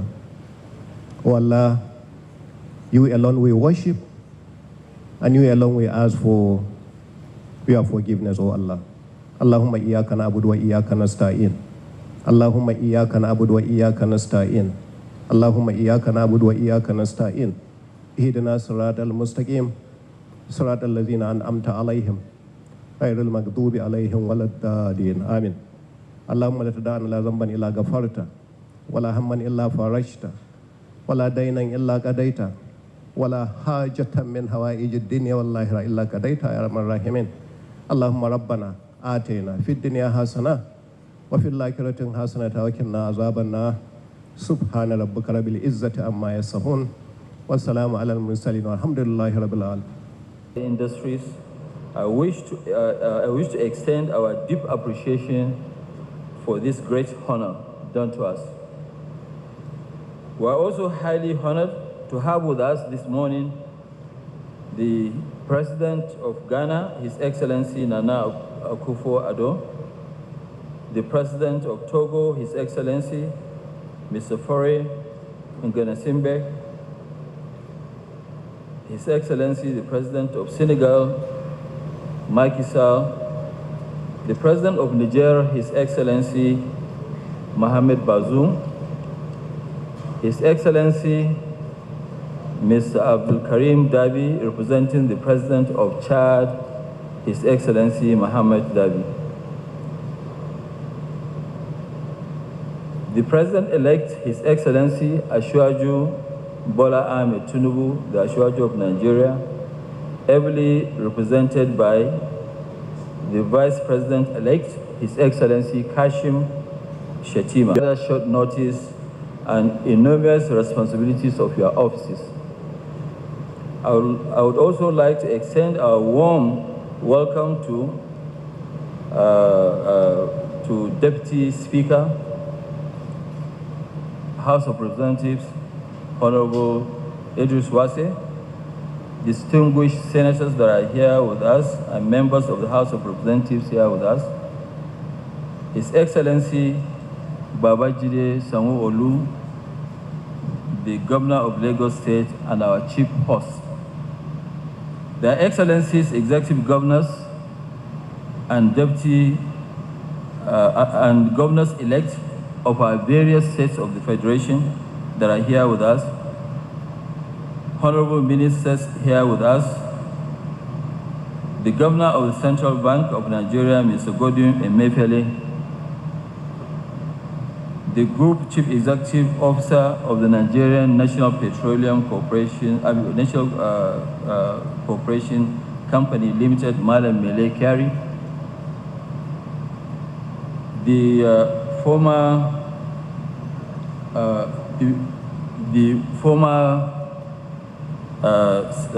members of the diplomatic corps,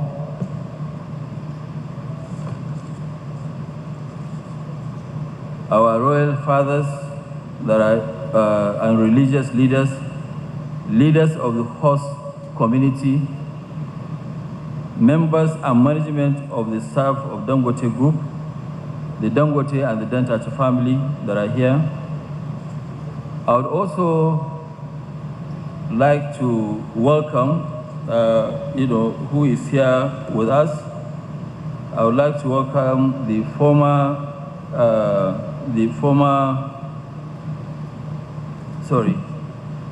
Let me also recognize and welcome my colleagues and friends, leaders of the business community, particularly our bankers and financiers, our contractors and suppliers, all of whom have demonstrated great patience and cooperation in the course of execution of this great project. Your Excellencies, distinguished guests, ladies and gentlemen, the Dangote Petroleum Refinery we're here to commission this morning is in fulfillment of our long-held dream and the product of Dangote Group's corporate vision, driven by our mission to produce what we consume and promote self-sufficiency in the basic needs of our people while competing globally in areas of our comparative and competitive advantage. Over 2 decades ago, we made the commitment to invest in the downstream petroleum sector in response to the increasing shortages of petroleum products in our country and the consequent challenges on our economy and its negative impact on the lives and livelihoods of our people. Initially, we thought to enter into the industry by acquiring the brownfield refineries under the current government's privatization program in 2007. Regrettably, the outcome of the exercise was reversed and our payments returned. This motivated us to rethink our market entry strategy and our business model. We subsequently committed to enter the market boldly with a vision to invest in a greenfield refinery that will transform the industry in Nigeria and Africa as a whole. And that is why we went for the biggest refinery ever built in the world.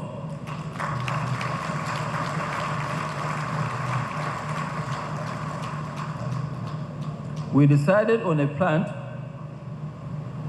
designed with a state-of-the-art technology and at a scale in capacity that will be a game changer in Africa and the global market.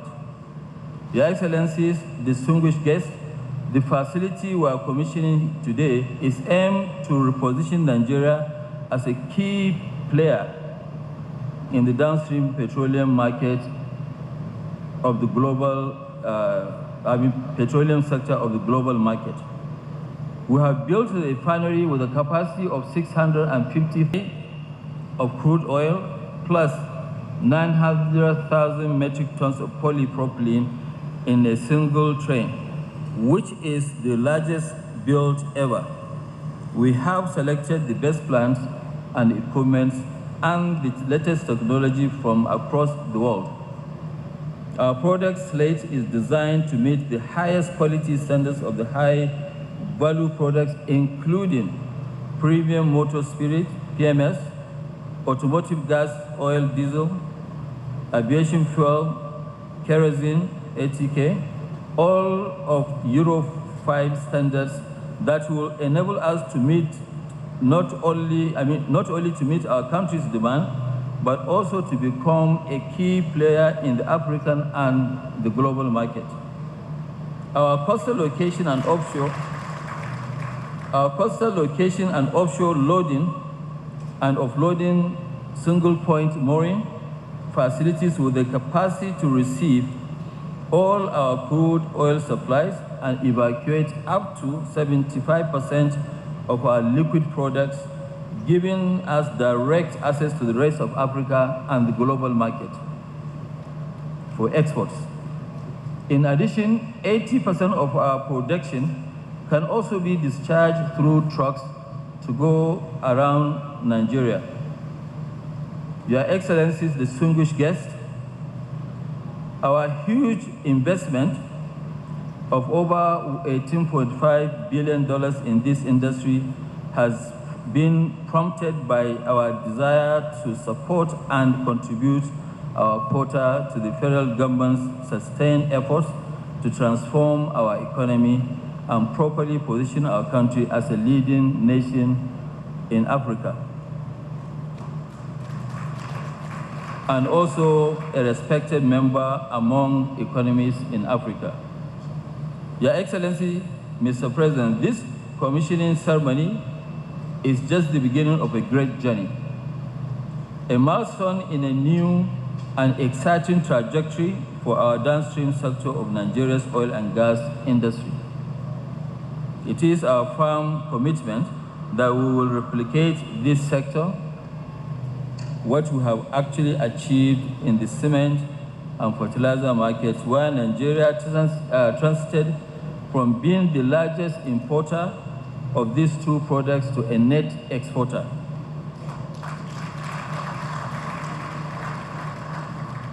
Beyond today's ceremony, our first goal is to ramp up production of the various production to ensure that within this year, we are able to fully satisfy our nation's demand for higher quality products to enable us to eliminate the tragedy of importing dependency and stop import dependency and stop once and for all the dumping in our market of toxic substandard petroleum products. Your Excellency, distinguished guests, our first product will be in the market before the end of July, beginning of August this year.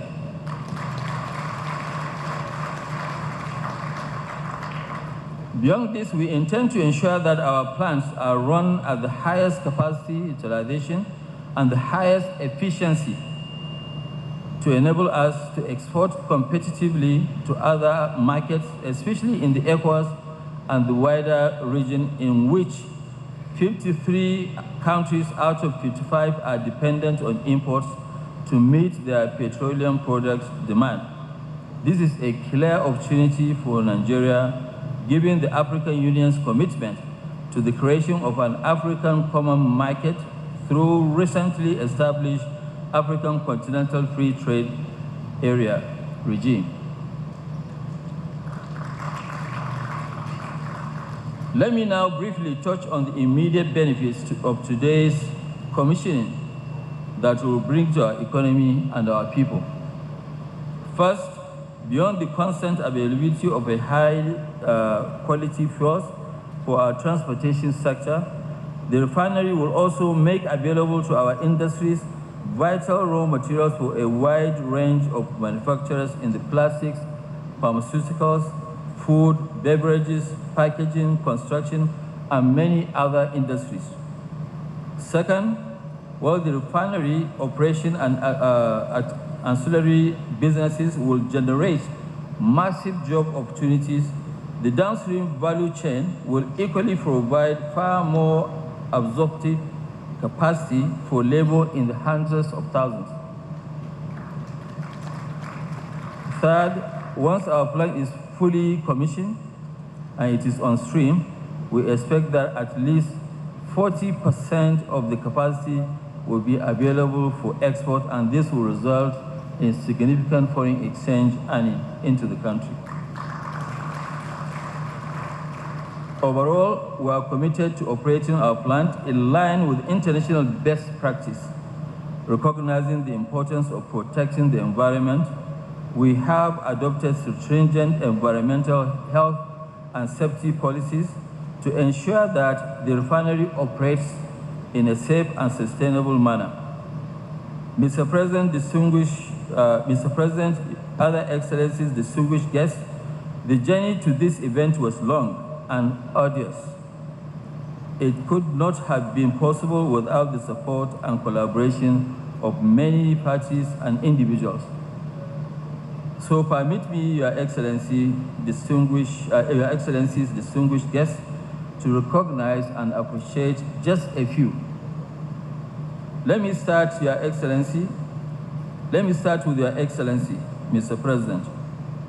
Your sustained support and encouragement over the past 8 years have been, and for me personally, a source of great motivation and strength. At times, when I felt like really giving up, your confidence and quiet words of assurance have been the difference. Mr. President, I want to thank you from the bottom of my heart for this encouragement and making sure that this project is possible. Those like me who have actually made Lagos our home will testify that since the beginning of the current democratic dispensation, the government of Lagos State has been exceptionally remarkable in its commitment and support for the private sector.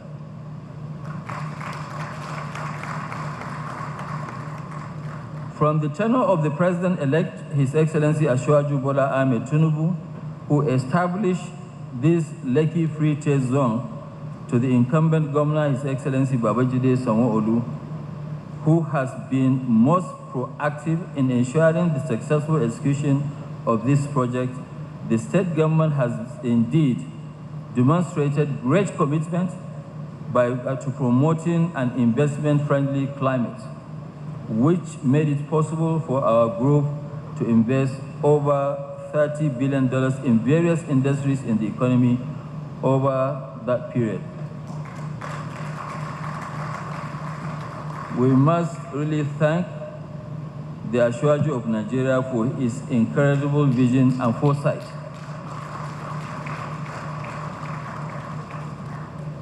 I would like to also express our deep appreciation and gratitude to the Lagos State government and its successive governors for the resolute facilitation of this enabling environment.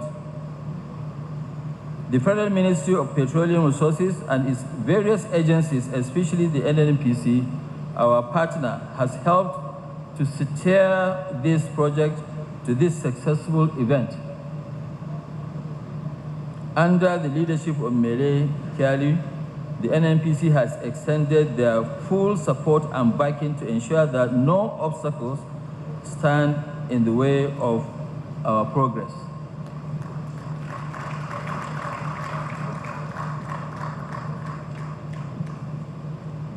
As in most mega projects, financing has been a source of many significant changes. Governor Emefiele's belief in and commitment to this project has been awesome. Without Governor Emefiele's courageous support and backing, this project would not have stood a chance of successful completion. Governor Emefiele moved mountains to ensure the success of this project. Indeed, apart from the top management of the refinery itself, no one in this gathering has visited this site more than Governor Emefiele. So we're indeed very, very grateful. To our bankers and financiers, both local and offshore, have demonstrated a great deal of patience and indulgence in seeing us through many difficult times, including the COVID period. I must especially appreciate the Afrexim Bank and its president, Professor Benedict Orama, CON, whose unwavering support, encouragement, and thoughtful advice have helped us to overcome even the most daunting challenges. Professor Orama, I want to thank you not only for this project, I want to thank you for the great job you are doing for Africa as a whole.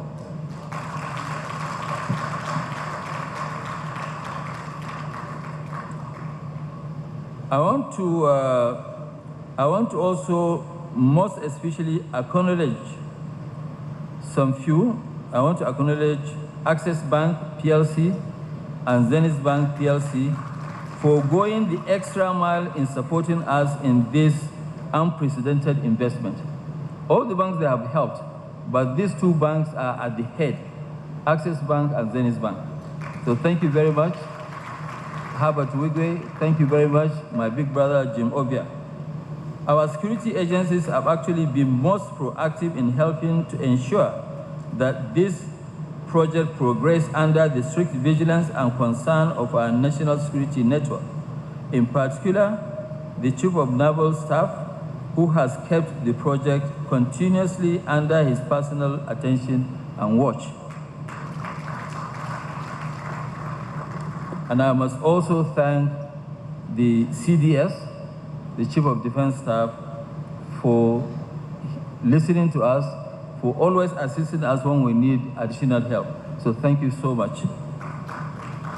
However, I cannot close this address without appreciating the board, management, and the staff of the entire Dangote Group, whose commitment, perseverance, and hard work made today's event possible. Let me also thank our host, the communities and their traditional rulers for their sustained patience, forbearance, and admirable willingness to work with us to make sure that we find amicable and win-win resolution to many issues we have had to deal with during the construction of this huge facility. Finally, we must not forget that it is the grace and mercy of the Almighty Allah that inspired and enabled this building of this huge complex. And I must give the glory to Him for granting us the opportunity to witness this ceremony in our lifetime. It is the major challenge of our lives, and we've been able to deliver it. So we thank the Almighty Allah.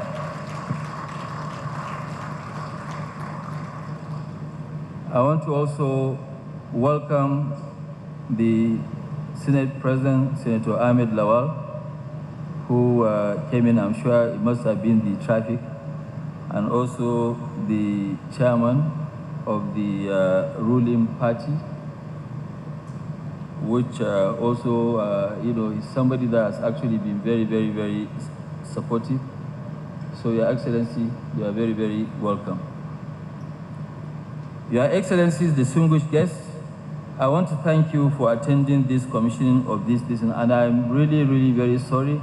We started a bit late, and the sitting arrangement was a little bit distant, so I want to apologize on behalf of my staff, but they have done a great job, and I would like them to please stand for recognition, headed by Dr. Adenike Faji-Morokon and her team. If you can just stand up, so we can thank you for doing a great job.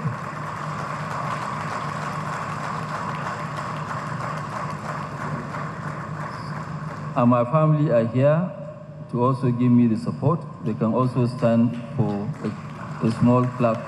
They are right at the back. I actually intentionally put my family right at the back to make sure that we allow people to know that anybody who is here is an important VVIP. So thank you very much for coming.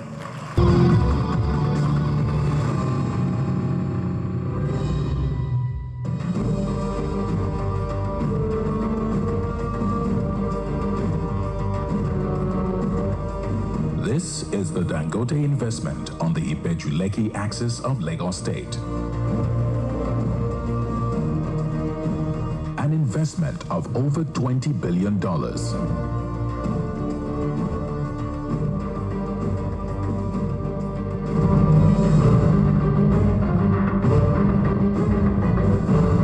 The biggest private investment in Africa.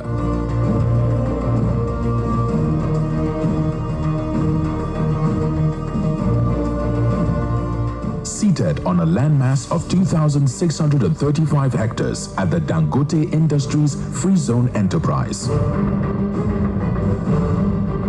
A project that once could only be imagined now stands firm as an economic game changer.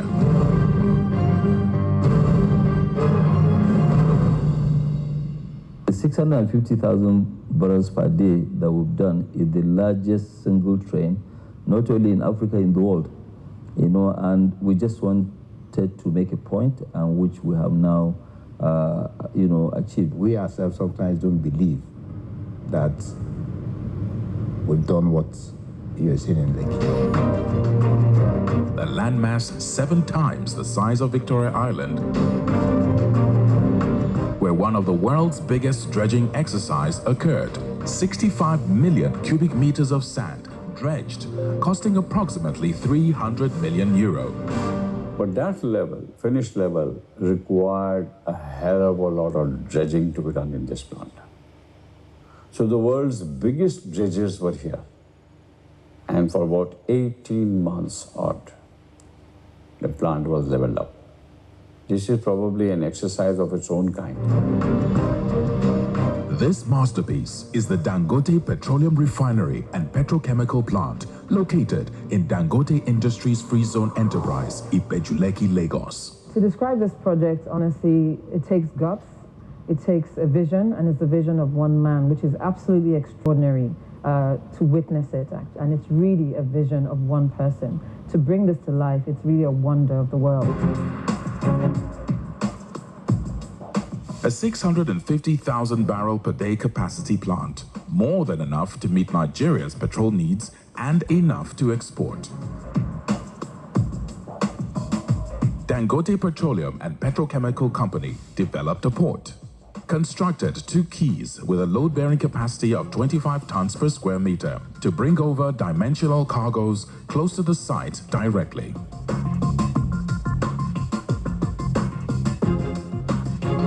And obviously we had to build port facilities which can have a ro-ro facility and especially the jetty which can handle, because otherwise you lift a column and put on the jetty, the whole jetty will go into the sea. Construction commenced in 2017.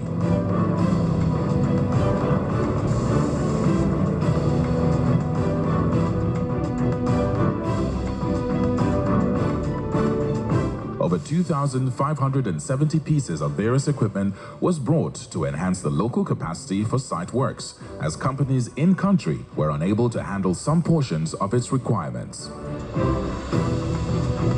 To add to the current capacity in Nigeria, 340 cranes were brought to support the project.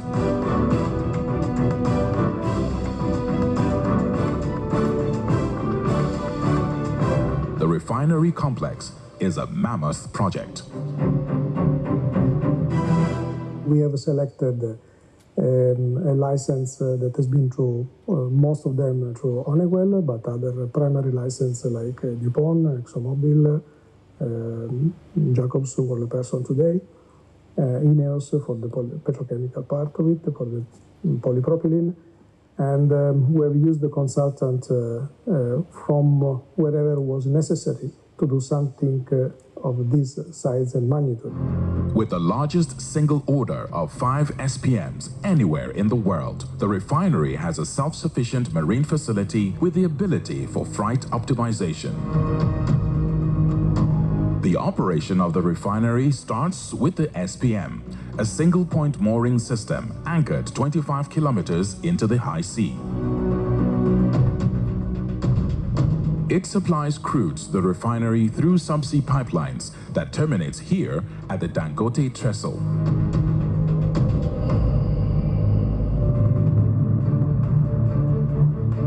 The trestle pipelines then deliver the content to the crude storage tanks.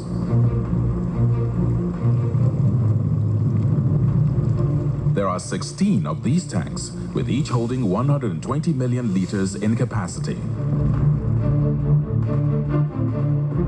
Onwards to this massive crude distillation unit.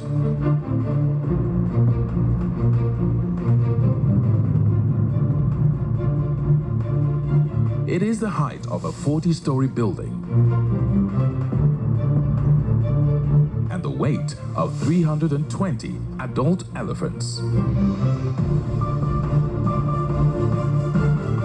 Installing this massive equipment was no mean feat. It was a synergy between man and machine, science and human will.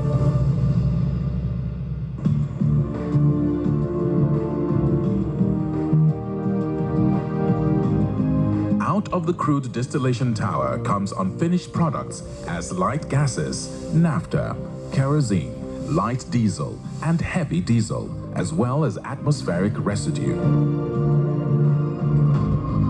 This is the MS block, where the gasoline-blended components are further refined.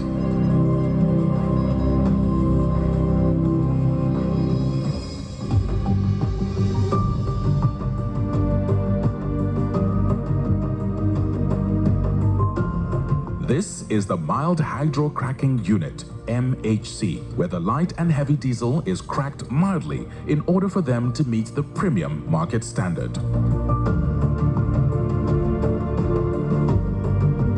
This is the RFCC reactor regenerator being delivered. It weighs 3,000 metric tons. The weight of 1,257 farm tractors. It is the heaviest piece of refinery steel structure in the world. It took 10 hours to deliver it from the jetty to the refinery site, about 12 kilometers.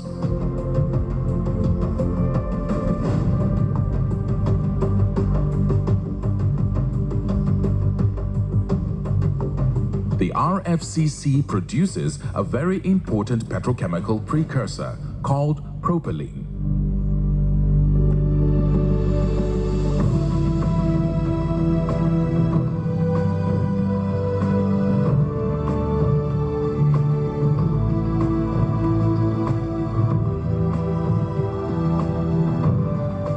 The propylene is sent to this petrochemical block, which is known as the polypropylene unit, PPU.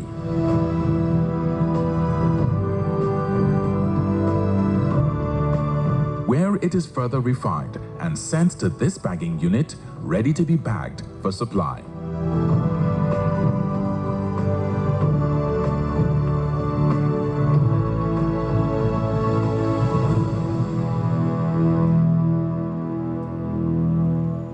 It's not that much publicized, but we have a very large capacity of 900,000 metric tons per annum of polypropylene that we can do in 70 different grades according to what the market is going on.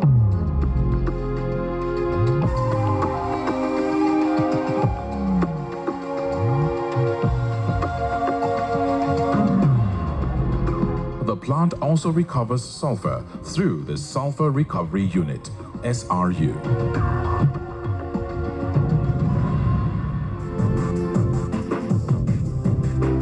Improving emission control is a key goal.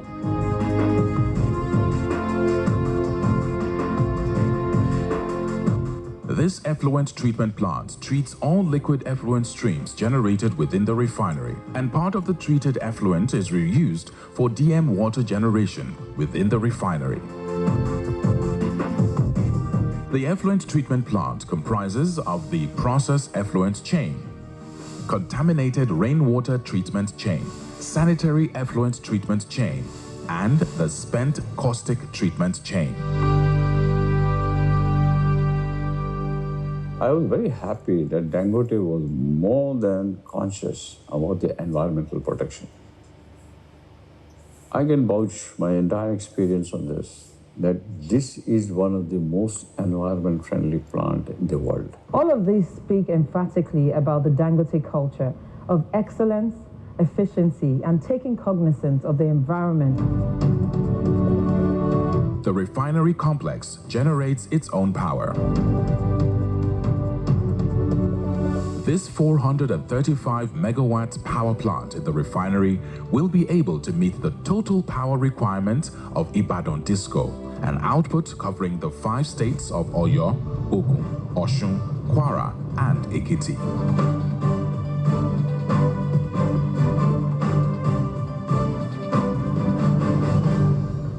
Besides the polypropylene, all the products are sent to the trading facility storage. These products are dispatched to trucks via this gantry. The gantry has 98 loading arms, and it can load both 33,000 liters to 66,000 liters supply trucks.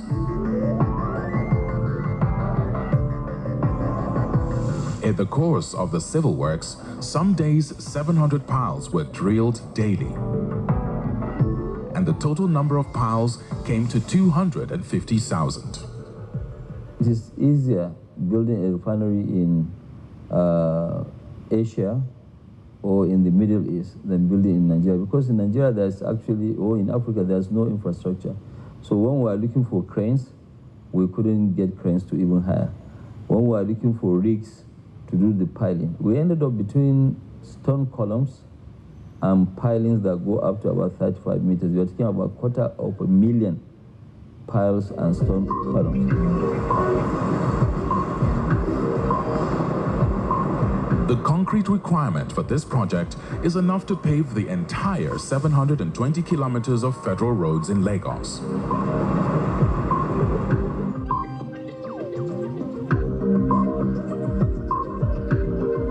this refinery will be the largest single-train petroleum refinery in the world with 838 KTPA kilotons per annum polypropylene plant. Largest subsea pipeline infrastructure in any country in the world to handle 3 billion standard cubic foot of gas per day. World-scale gas treatment stations. World-class petrochemical complex. The steel structure already prefabricated, drilled and pre-cut for the pipe rack only is in excess of 150,000 tons of steel, without considering the steel that has been utilized for the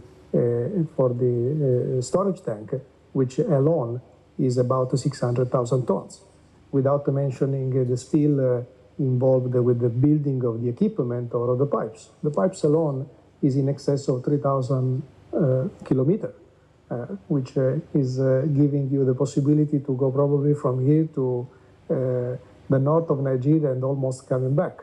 Everything in this plant, by way of size, is the first. It is the single largest single-train refinery in the world. There is no column which can process 650,000 barrels per day in one column, first of its kind. The capacity of RFCC builds the next best by miles. This is a 10 MMTPA plant. Maximum which you have seen is 6, 7. This is way ahead of that. And to add to that, this is an RFCC. This is a lot more complex one. You have probably one of the biggest hydrocrackers designed on a mild hydrocracking route, about upwards of 7.5 million tons capacity. One of the biggest MS blocks which you can have in the world. The towers which you see, the sizes of the furnaces, the reactor regenerator, it has touched the elastic limits of mechanical design. Beyond this, in a single train, is practically not possible. Everything big which you talk of in the world is right here.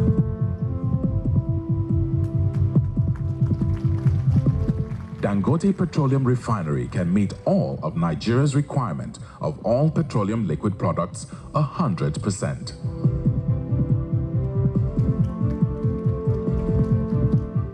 Most of the times there is queues, shortages, and selling of the fuel in the black market. And once, any item is a question of supply and demand. The more it is available in the market, the prices come less. The less it is available, the price goes up. If it is not available, the price shoots through the roof. So when you have consistent quantity of fuel available locally, because we are going to export too, so there is going to be more than enough fuel available in the country. The Dangote Petroleum Refinery has employed over 30,000 Nigerian personnel on site, and the current ratio of Nigerians to expatriates on the project is 93% Nigerians to 7% expats. And over 600 million man-hours has been put in. At the peak of this project, in terms of direct labor, from engineering to procurement to construction, the project employed at various stages over 150,000 people across diverse nationalities and across various continents. A total of 900 Nigerian engineers are being trained in engineering, design, and design of the refinery outside the country. I came in through the graduate engineer training program, and then the program is such that when young engineers are recruited fresh out of school, they're sent to India for hands-on training in the working refinery. The refinery is still under construction, so we have to get you in a working refinery. So we trained there for about 6 months, and then we're back to inculcate the skills that we've learned in that refinery, into our refinery. And the good thing about it is coming back, for someone like me and some other person that have been here, the good thing about it is coming back, meeting the construction phase. There are a lot of disciplines going on. So it's multidisciplinary skills that we're getting. You can see the electrical, instrumentation, process as well. So it's a great experience for each and every one of us, because you're not just learning your own side, you're getting to learn integration of all engineering fields. I was part of the project execution team at the construction of the crude storage tank. So I witnessed the foundation laying, the cable laying for the cathodic protection of the tank, the bottom plates, the erection of the shell plates. It's so fascinating, and I consider it a rare opportunity. Skills transfer also is huge. As you saw, a lot of the engineers went and got trained in India. That they come back and train the trainer, as they say, or train other people. And that keeps going on. It's a cascading effect of training and skills transfer. And that will be ongoing because, again, this is oil and gas, right? And it goes beyond what we see here today. The Dangote refinery and petrochemical plant is very serious about local content development. In the last 6 years that we actually had execution of the project, we've had tremendous increase in employment around this corridor, and I'm sure so local suppliers have enjoyed tremendous benefit from it. They've had to employ people and generate wealth amongst themselves. The refinery will create over 100,000 direct and indirect jobs and provide constant trainings for all its engineers. The Dangote refinery plant is a legacy project that will see Nigeria netting $21 billion per annum. There's no doubt in our mind that other Nigerians take it as a commitment, all right, to ensure that we were able as a nation to provide for our own needs. As the Dangote Industries Limited continues to execute its vision, a vision invested in the future of Nigerians and Nigeria. There is only one goal: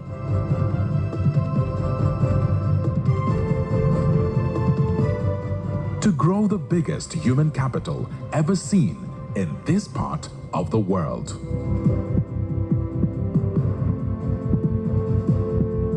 Well, what I want to share with Nigerians is actually to show my personal gratitude and that of also the Dangote Group for all the assistance that we got from the president, from the federal government, of Nigeria, from even the president-elect, because he also set the face by creating the Lekki Free Trade Zone as part of his, dream.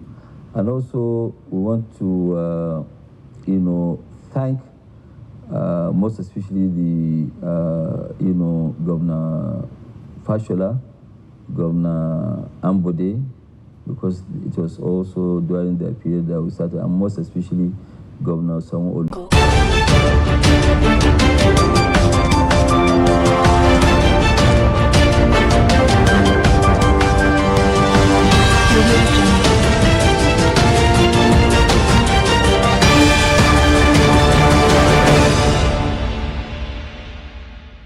Thank you for joining us again on Biscon Television News. I'm Stella Opara.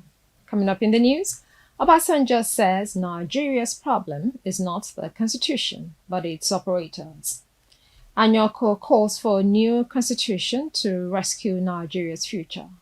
In business news, Dangote vows to crash cooking gas price. Marketers protest monopoly fears. On the foreign scene, Indonesia and US enter new era of trade under Trump Powerball deal. And in sport, Juventus targets Nigeria's Onyedika as replacement for Douglas Luiz. Now the news in detail. Former Commonwealth Secretary General Chief Emeka Anyoko has declared that Nigeria's deep-rooted challenges, including insecurity, poverty, and weak infrastructure, can only be reversed through the adoption of a credible, people-driven constitution. Speaking at the National Summit on the Future of Nigeria's Constitutional Democracy in Abuja, Anyoko said the current 1999 constitution, imposed by the military, lacks the democratic foundation needed for a pluralistic society like Nigeria. He argued that a truly representative constitution would shape better governance, inspire national unity, and restore hope, especially among Nigeria's disillusioned youth. Anyoko emphasized that a new constitution must be written by elected representatives and ratified through a national referendum to gain legitimacy. He pointed to the nation's economic and security crisis, stressing that the current centralized system encourages inefficiency and stifles development. The summit, which attracted key political figures such as Patu Tomi, Obi Ezekwesili, Michael Zekome, and Femi Falana, is expected to make far-reaching recommendations on restructuring governance, ensuring equitable resource control, and redefining federalism in line with Nigeria's diverse identity. Now, former President Olusegun Obasanjo stated that Nigeria's core challenges stem not from the constitution itself, but from those entrusted with implementing it. In a letter addressed to Chief Emeka Anyoko and read at the ongoing National Summit on Nigeria's Constitutional Democracy in Abuja, Obasanjo stressed that even a perfect constitution would fail under the control of selfish and corrupt leaders. He argued that constitutional reforms, while necessary in some areas, would be futile unless the mindset and integrity of the operators are transformed.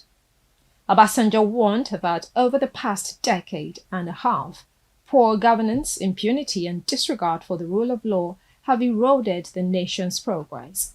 He emphasized that achieving a better Nigeria depends on electing leaders committed to the well-being of citizens and the principles of morality, integrity, and constitutional decency.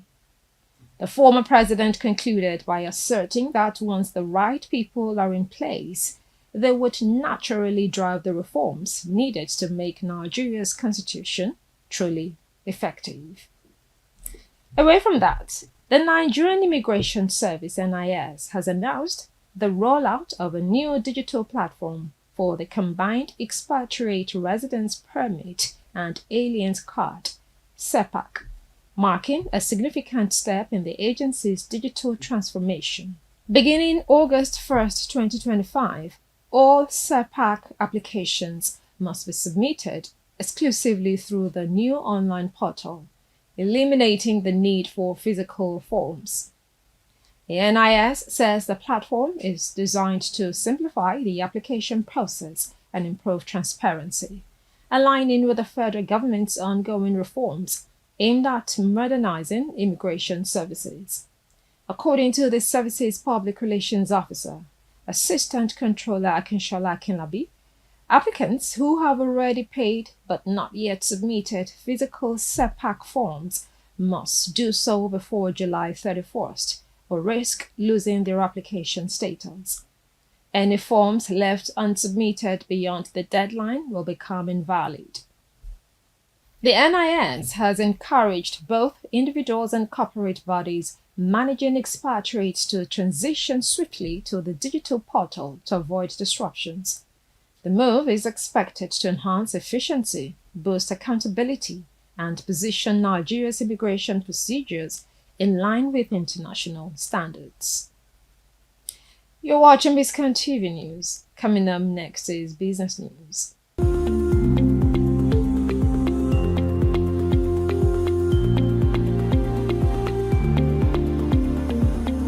Welcome back. Now to business news. Aliko Dangote has unveiled plans to reduce the price of liquefied petroleum gas (LPG), also known as cooking gas, warning that if current distributors resist the reduction, his company will bypass them and sell directly to consumers.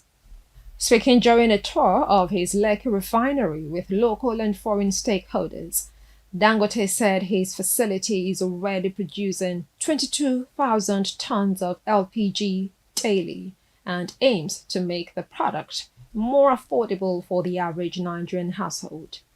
He believes lowering gas prices will accelerate the shift from firewood and kerosene to cleaner energy for cooking. However, major operators in the LPG sector have criticized the move, accusing Dangote of attempting to monopolize the market. Industry stakeholders like Godwin Okodowa and Basi Essien argued that the gas market was built over years through collaboration and warned that unilateral control could undermine existing players and disrupt fair competition. They challenged the feasibility of Dangote's claims, particularly the direct sale of gas to end users, and called instead for collaborative efforts to expand the market. The clash highlights a brewing tension between market liberalization and dominance in Nigeria's energy sector. You're still watching Biscon TV News. Foreign news comes up after the break.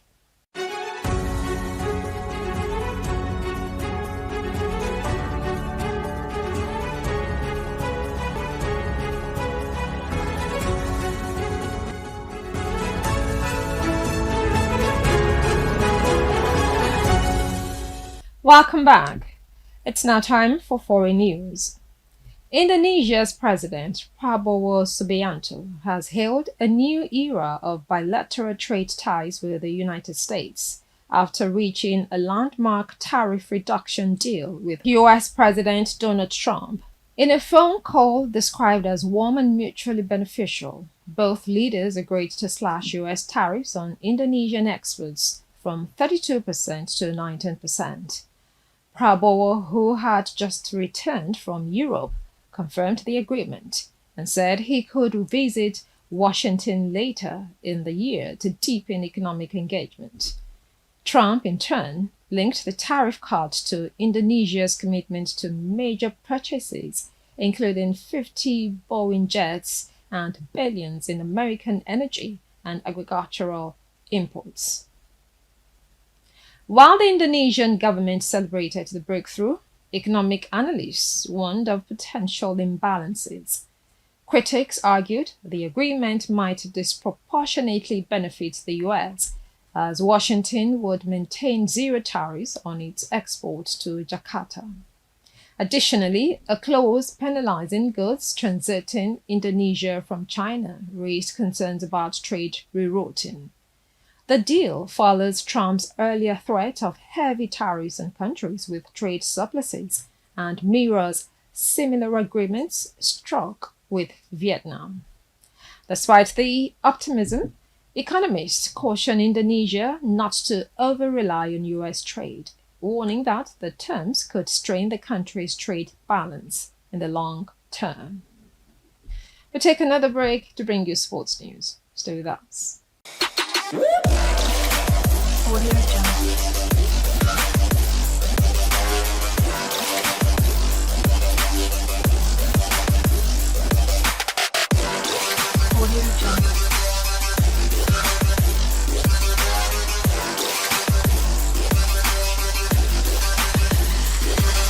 Welcome back.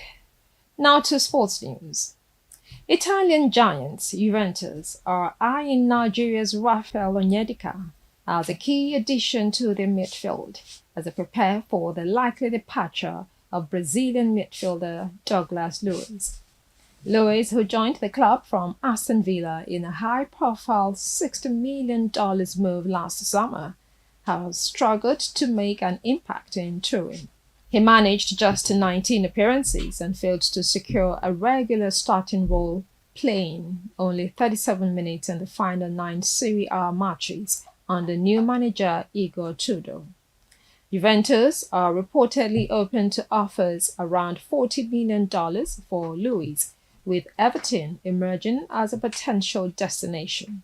In anticipation of Luiz's exit, Juventus have turned their attention to Onyedika, a 24-year-old Nigerian international currently plying his trade with Belgian Club Brugge.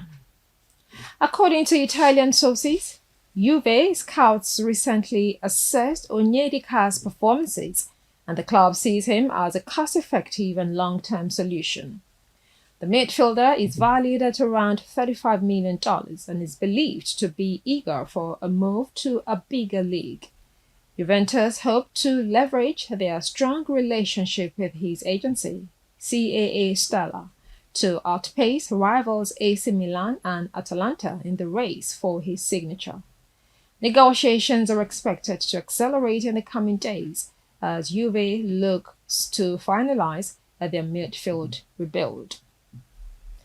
We take another short break to bring you entertainment news. Stay tuned.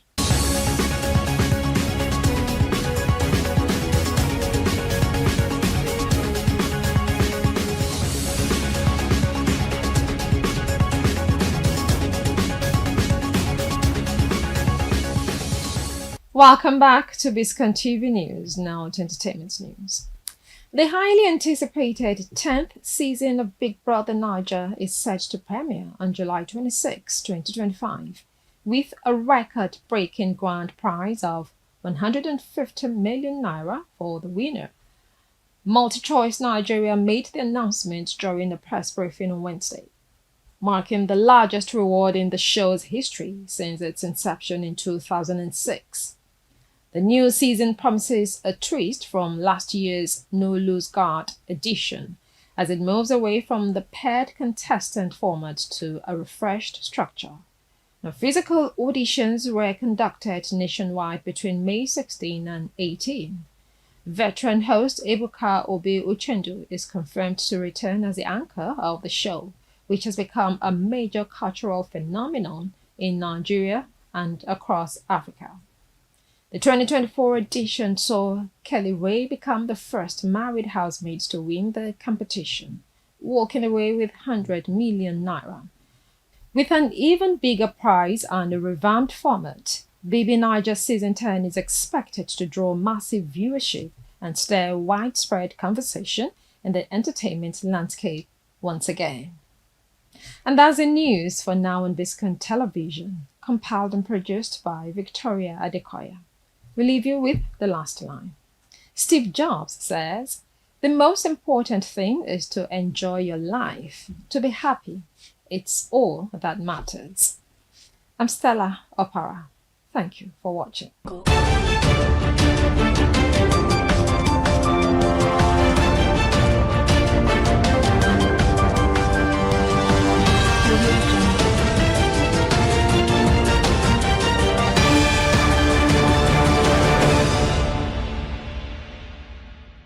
The Ogbagba royal family and the entire sons and daughters of Ijebuland unveil farewell to a foremost royal majesty, Oba Dr. Sikiru Kayode Adetono, GCON, Ogbagba II, Awujale and paramount ruler of Ijebuland.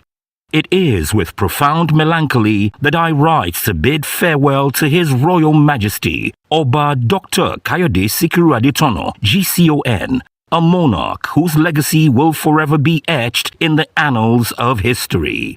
The late Awujale's reign was marked by wisdom, courage, and an unwavering commitment to the development and progress of Ijebuland. His Majesty's leadership was characterized by a deep understanding of the complexities of modern governance and a keen sense of diplomacy. He worked tirelessly to promote peace, unity, and cooperation among the various communities within his kingdom, and his efforts earned him the respect and admiration of his people. The late Awujale's impact on the cultural heritage of Ijebuland cannot be overstated. He was a custodian of tradition and a champion of the arts, and his court was renowned for its vibrant cultural displays. His love for his people and his land was evident in every decision he made, and his legacy will continue to inspire future generations. As we mourn the loss of this great royal icon, we take solace in the knowledge that his impact will be felt for years to come in Ijebuland, nay Nigeria. May his soul rest in peace, and may his legacies continue to guide and inspire us. Amen. With affectionate regards, Sir Kessington Adebukonla Adebutu, OON, CON, CFR, KJW, FISM, FGPS, FNIJ, FA Meds, the pillar of Methodism in Nigeria, and Odole Odua of the source. Odole Odua commiserates with the Buhari family, President of the Federal Government of Nigeria, and the entire Nigerians on the transition of President Muhammadu Buhari, GCFR. It is with deep sense of loss that I commiserate with Buhari family, the President of the entire citizens of our dear country, on the demise of ex-President Muhammadu Buhari, GCFR, which inevitable event occurred on the 14th of July 2025. President Muhammadu Buhari was more than just a former head of state. He was a symbol of Nigeria's resilience and determination. Throughout his life, he demonstrated remarkable courage, discipline, and passion for public service. As a military officer and later as a democratically elected leader, he served Nigeria with distinction, leaving an indelible mark on the nation's history. His commitment to fighting corruption, stabilizing the economy, and addressing security challenges will always be remembered. President Buhari's leadership was marked by a deep sense of duty, and his legacy will continue to inspire Nigerians to strive for greatness. As we bid him farewell, we remember his unwavering commitment to Nigeria's unity and progress. May God grant President Buhari eternal rest, and may his memory continue to inspire us to build a better Nigeria for all. Signed, Sir Dr. Kessington Adebukonla Adebutu, OON, CON, CFR, KJW, FISM, FGPS, FNIJ, FA Meds, the pillar of Methodism in Nigeria, and Odole Odua of the source.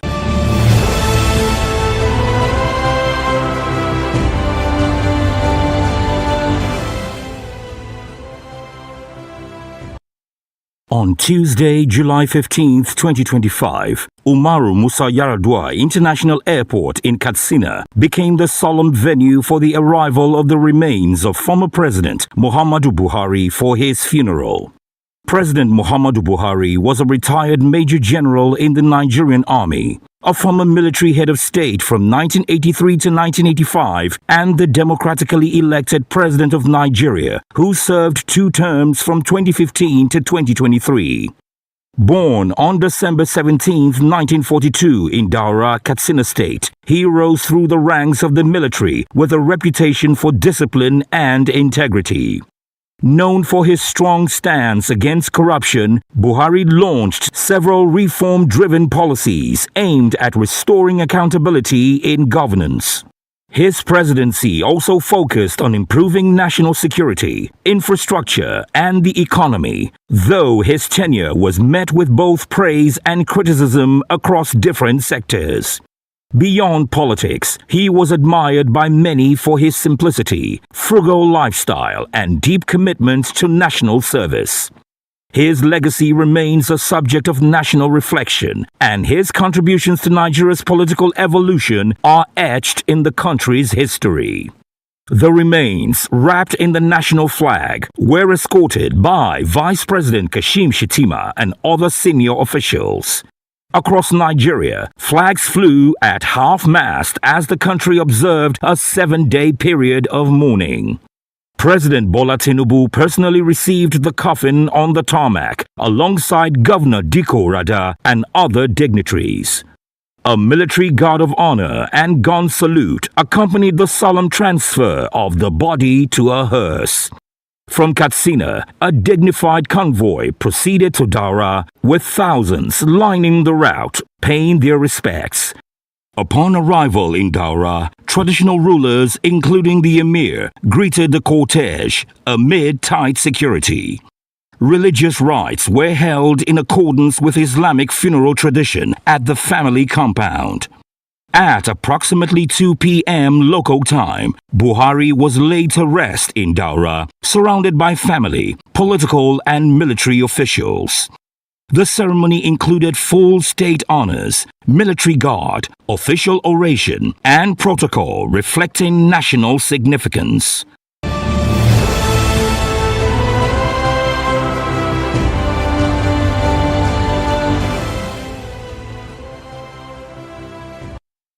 The Ogbagba royal family and the entire sons and daughters of Ijebuland unveil farewell to a foremost royal majesty, Oba Dr. Sikiru Kayode Adetono, GCON, Ogbagba II, Awujale and paramount ruler of Ijebuland. It is with profound melancholy that I write to bid farewell to His Royal Majesty, Oba Dr. Kayode Sikiru Adetono, GCON, a monarch whose legacy will forever be etched in the annals of history. The late Awujale's reign was marked by wisdom, courage, and an unwavering commitment to the development and progress of Ijebuland. His Majesty's leadership was characterized by a deep understanding of the complexities of modern governance and a keen sense of diplomacy. He worked tirelessly to promote peace, unity, and cooperation among the various communities within his kingdom, and his efforts earned him the respect and admiration of his people. The late Awujale's impact on the cultural heritage of Ijebuland cannot be overstated. He was a custodian of tradition and a champion of the arts, and his court was renowned for its vibrant cultural displays. His love for his people and his land was evident in every decision he made, and his legacy will continue to inspire future generations. As we mourn the loss of this great royal icon, we take solace in the knowledge that his impact will be felt for years to come in Ijebuland, nay Nigeria. May his soul rest in peace, and may his legacies continue to guide and inspire us. Amen. With affectionate regards, Sir Kessington Adebukonla Adebutu, OON, CON, CFR, KJW, FISM, FGPS, FNIJ, FA Meds, the pillar of Methodism in Nigeria and Odole Odua of the source.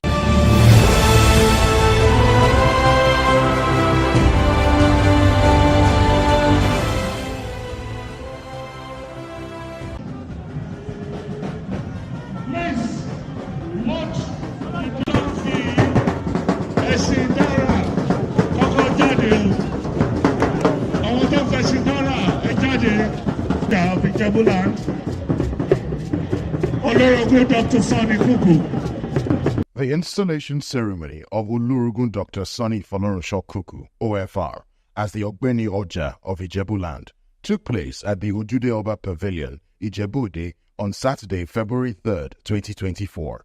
The esteemed event was presided over by Alayeluwa Oba Dr. Sikiru Kayode Adetono, CFR, the Awujale and paramount ruler of Ijebuland. Dr. Sonny Folorunsho Kuku is a master physician and endocrinologist, renowned scholar and administrator. He holds several degrees and fellowships in medicine, including 2 doctorates. He has been the Joint Chief Medical Director and co-chairman at the Eko Hospital, Eko Core PLC, which he co-founded in 1978. Dr. S.F. Kuku has also been a trustee and a distinguished fellow of the National Postgraduate Medical College of Nigeria, President and Trustee, West African College of Physicians, President of the Pan-African Diabetes Study Group, and President of the Nigerian NCD Alliance, amongst others.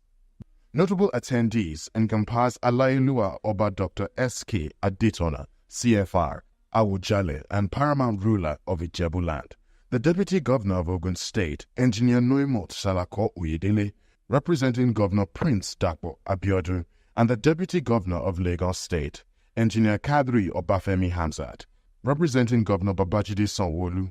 Additionally, former governors of Ogun State, Ibikule Amosun, Olusegun Oshoba, distinguished Senator Gbenga Daniel, alongside other esteemed individuals such as His Royal Majesty, Oba Dr. Babatunde Adewale Ajayi, Akaribo of Remoland, Prince Bisi Olatilo, Chairman CEO Biscon Communications, Sir Olu Okeowo and Lady Adejoke Okeowo, His Royal Majesty Oba Kehinde Olugbenle, Olu of Ilaru, and paramount ruler of Yewa land, the Oshile or Okeana Egba, Oba Dr. Adidapo Tejuosho, Otumba Alex Onobanjo, Chief Michael Adeojo, Justice Adeshola Okuntade, amongst many others, graced the occasion with their presence. The ceremonious event was adorned with vibrant cultural performances and regal equestrian displays, accompanied by melodious music by Saeed Tijani Makaiba from the bandstand.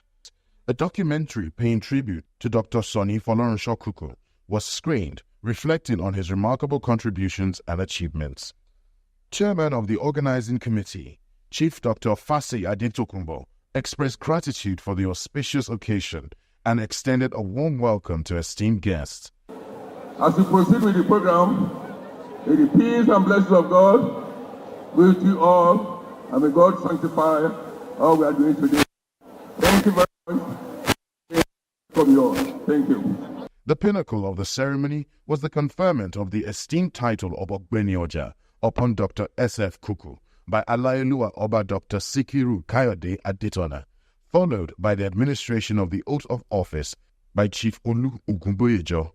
Abdul and Paramjula of Ijebuland, who is now putting it on the neck, is putting it on the neck of Dr. Sonny Kuku, until he becomes formally the third Ogbeni Oja of Ijebuland, Dr. Sonny Afolorunsho Kuku, the third Ogbeni of Ijebuland. Hands together for him.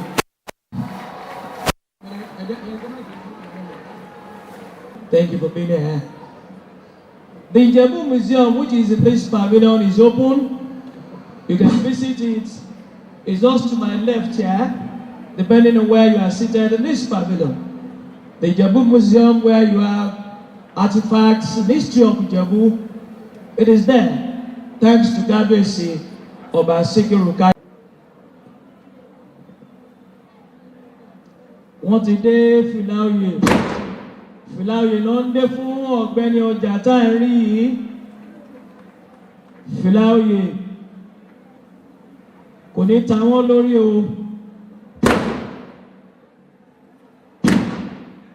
Ọ̀gbẹ́ni Ọjà lẹ́rìn ẹjọ́yè ìwé dédé rẹ̀ máa lò láyé wẹ́ni gbogbo orúkọ máa wò dé o. And member and past vice president of the African Diabetes Society Group, the very first African honorary fellow of the College of Physicians of South Africa. His attainments have been acknowledged severally locally and internationally. Listed, ladies and gentlemen, I, Folorunsho Kuku, further solemnly swear that I will be faithful and bear true allegiance to the Awujale and paramount ruler of Ijebuland, and in particular remain loyal to the incumbent of the said office. I shall, to the best of my knowledge and ability, support him in all his endeavors. For the peace, unity, stability, integrity, solidarity, well-being, prosperity, and development of Ijebu Kingdom and its people. The significant moment was complemented by a recitation of Dr. Kuku's citation and an oriki by Ismail Folalawal, accompanied by a performance by Awero Akewi. In his address, Kabiyesi Oba Dr. Sikiru Kayode Adetona expressed appreciation for the attendees and provided insight into the historical significance of the Ogbeni Oja title, offering prayers for Dr. Kuku and the community. That in Ijebu history, loyalty to the Awujale, Kuku John loyal sí Awujale, bí Dr. Sonny Kuku yìí wọ́n ṣe loyal sí bàbá wa Dr. Sikiru Kayode Adetona Ogbagba II. wọ́n ní oyè tí àwọn fún wọn yìí wọ́n wá túbọ̀ dàgbà o wọ́n jẹ́ 80 ṣùgbọ́n wọ́n á dàgbà wọ́n á dògbò.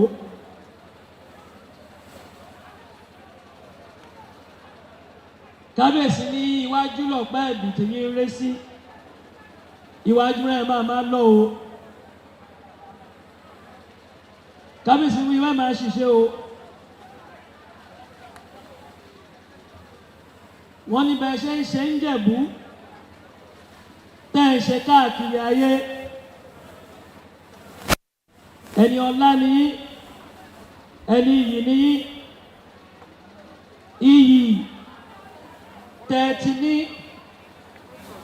ó di èní kábíyèsí ní kò ní wọmi o kábíyèsí ní káàkiri ọmọ mélòó ló bí tó fọmọ kúkú ṣeré ilé mélòó ló kọ́ tó fọmọ kúkú ṣeré aya mélòó ló ní tó fọmọ ọmọ kúkú ṣayẹyẹ ṣayẹyẹ ọmọ kúkú ṣayẹyẹ ṣayẹyẹ ọmọ kúkú ṣayẹyẹ ilé mélòó ló kọ́ tó fọmọ kúkú ṣe ọmọ mélòó ló bí tó fọmọ kúkú ṣeré ilé mélòó ló kọ́ tó fọmọ ọmọ kúkú ṣayẹyẹ ọmọ kúkú ṣayẹyẹ. Thank you very much, sir. Thank you very much, sir. Engineer Noimot Salako Oyedele, Deputy Governor of Ogun State, delivered a goodwill message on behalf of Governor Dakpo Abiodun, emphasizing the importance of traditional institutions in governance. It is with immense pleasure and deep respect that I stand here before you today, representing His Excellency Prince Dakpo Abiodun CON on this momentous occasion, the installation of Olorogun Dr. Sonny Folarunsho Kuku, OFR, as the Ogbeni Oja of Ijebu, by our father, the highly revered Awujale and paramount ruler of Ijebu land, His Royal Majesty Oba Dr. S.K. Adetono, CFR JP Ogbagba II. This ceremony is not merely a celebration of tradition, it is a testament to the rich cultural heritage that binds the Ijebus together as a community and a people. The Ogbeni Oja is not a ceremonial title. It is a position of high influence and immense responsibility. It is the highest title conferred on any individual in Ijebu land. The Ogbeni Oja is chairman of the Kingmakers and in all matters pertaining to the palace ranks as second to the Awujale. It is a call to serve, to uplift, and to champion the aspirations of the people. Ogbeni Oja Sonny Kuku, a man of distinction, educated at the prestigious King's College, Lagos, and the University of Lagos, is a man of remarkable achievement and has long been an exemplar of leadership and service. His remarkable biography, as we have read, shows that he's well prepared for this job.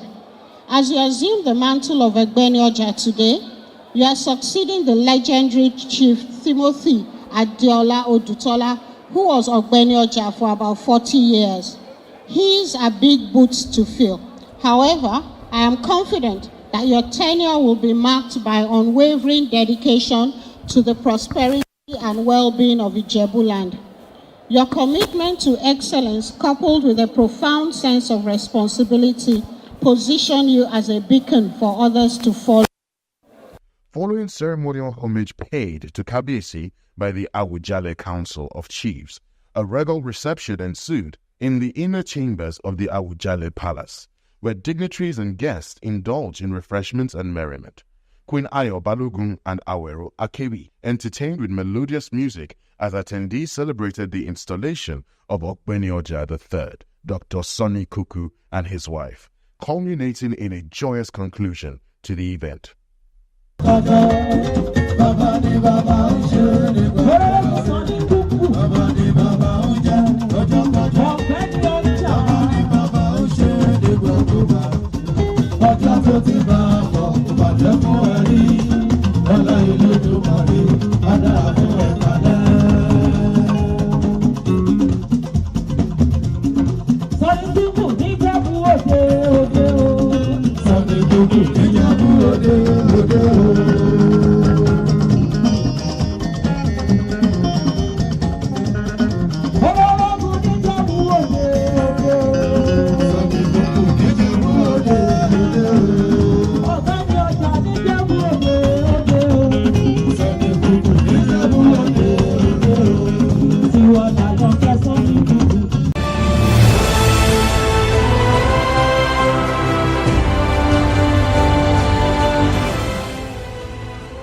The Ogbagba royal family and the entire sons and daughters of Ijebuland unveil farewell to a foremost royal majesty, Oba Dr. Sikiru Kayode Adetono, GCON, Ogbagba II, Awujale and paramount ruler of Ijebuland.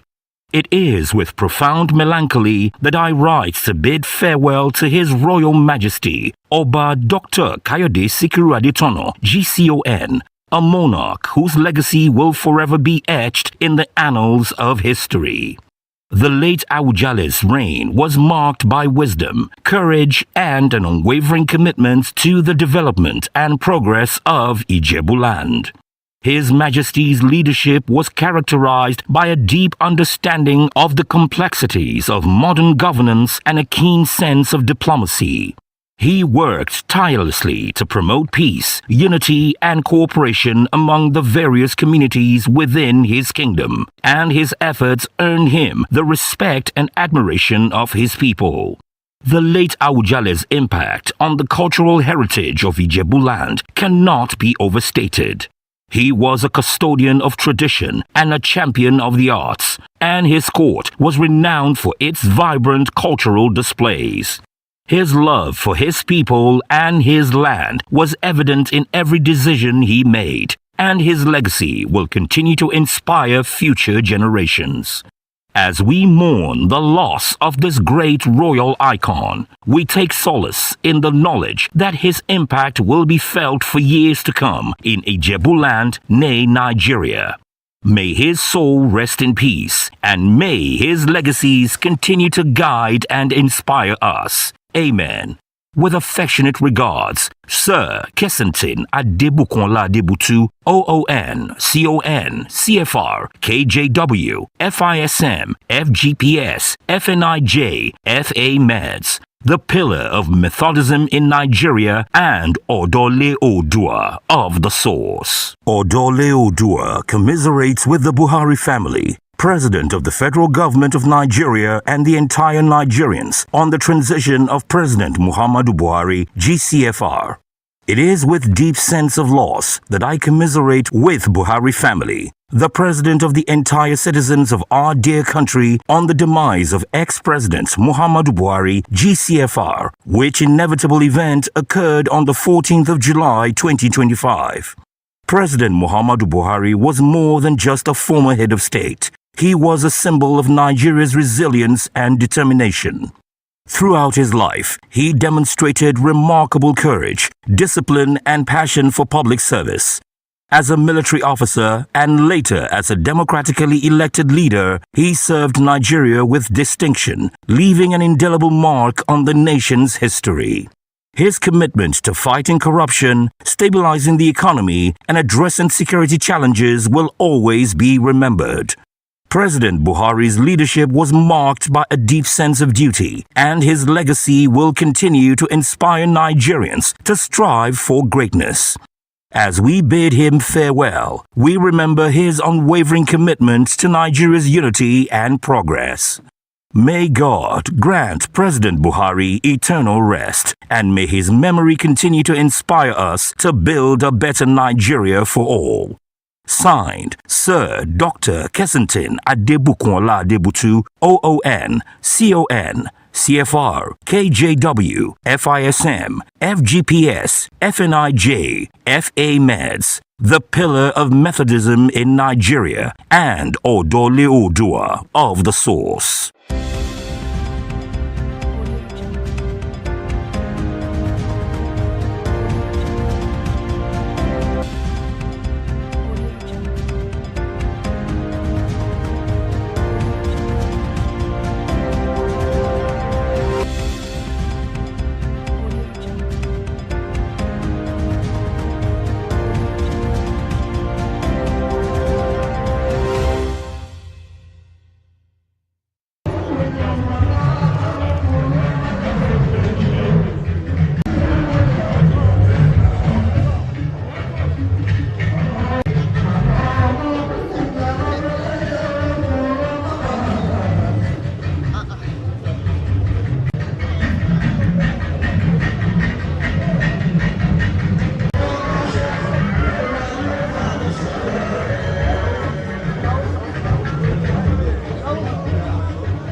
And what? It's another style.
There's a document your Baba.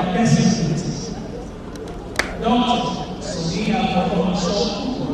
That document, they are business document.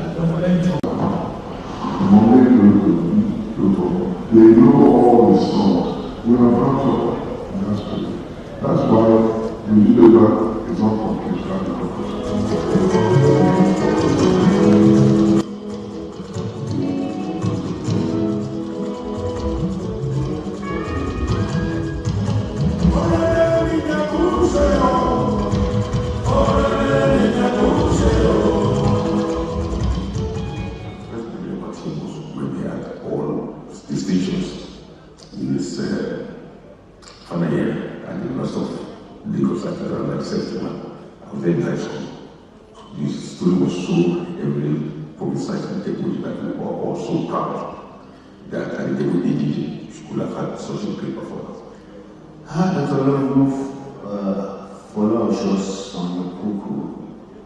MBBS, PhD, OFR, MRCP, and many others, is a quintessential medical scholar on one hand, and a suave socialite and an astute business entrepreneur of impeccable pedigree and integrity. I've known him since 1969.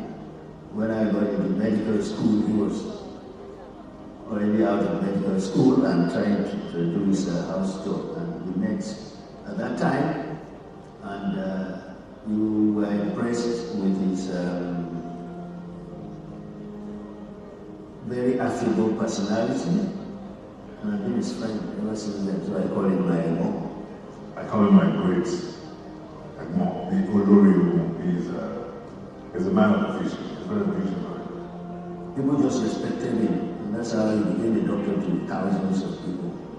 And of course, that led to his success when they went to form the ECO Hospital, EKO Hospital, with his former late partners.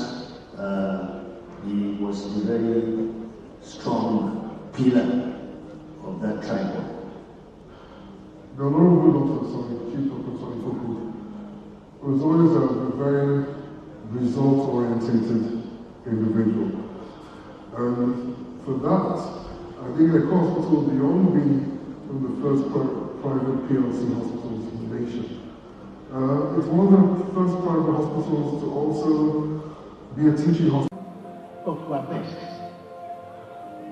in thinking, in development, in troubleshooting, in problem solving. He's someone who gets to the pinnacle of whatever he touches. When he became the chairman of EcoBank, he became the chairman of all chairmen of all banks. And as a chief, he became the head of all the chiefs.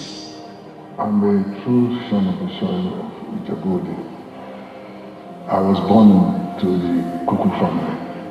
In fact, Balogun Kuku was my great-grandfather. And once you are born, it's put into your head that you are from the famous Kuku family. And the Kuku family, they are forces to be reckoned with in Ijebu. And by the grace of God, Sonny is now the head of that Kuku family. Àwọn bí Kuku ní ọdún 1845, ó kú di 1907. Late Chief Bello Odoyinbo Kuku. Ó jẹ́ àkàndá ọkùnrin kan. Òun nìkan ní ẹ̀bí sáyé. Ipa tó kó ní Ìjẹ̀bú ó pọ̀ jù. Kuku is a great warrior. Jagunjagun. Ìgbà tó gun Làgbọ́dé, wọ́n lè dìde. Kuku iná ni. Ìmàgbọ́n ọ̀nà tí àwọn British náà wá tó ń bọ̀. Wọ́n fẹ́ gba ọ̀dọ̀ àwọlé bí. Ìgbà tí Kuku wà láyé, gbogbo ń lò bàdàn, àwọn kékeré ló máa ń lọ sí ìjọba láti ọba. Kùdẹ̀wù tí bọ́ọ̀lù kékeré máa lọ sí ìjọba ló bá ọtí pàmìyà òbírọ̀bà, òun ló dá òbírọ̀bà sí. Ìgbà tí máa lè pọ́ọ̀sì àwọn akọ́lọ́ sí ìjọba ẹ̀ṣin ló kù lọ́sọ̀ pẹ̀lú ìbọn. Wọ́n kọ́ orí kan nígbà yẹn pé ṣàbùrù ní òun yí yá ìbálòpọ̀ ṣàbùrù Kuku nílẹ̀. Kuku family has produced 3 Balogons, and the Kuku family has ridden in Ojude Oba for over 100 years, non-stop.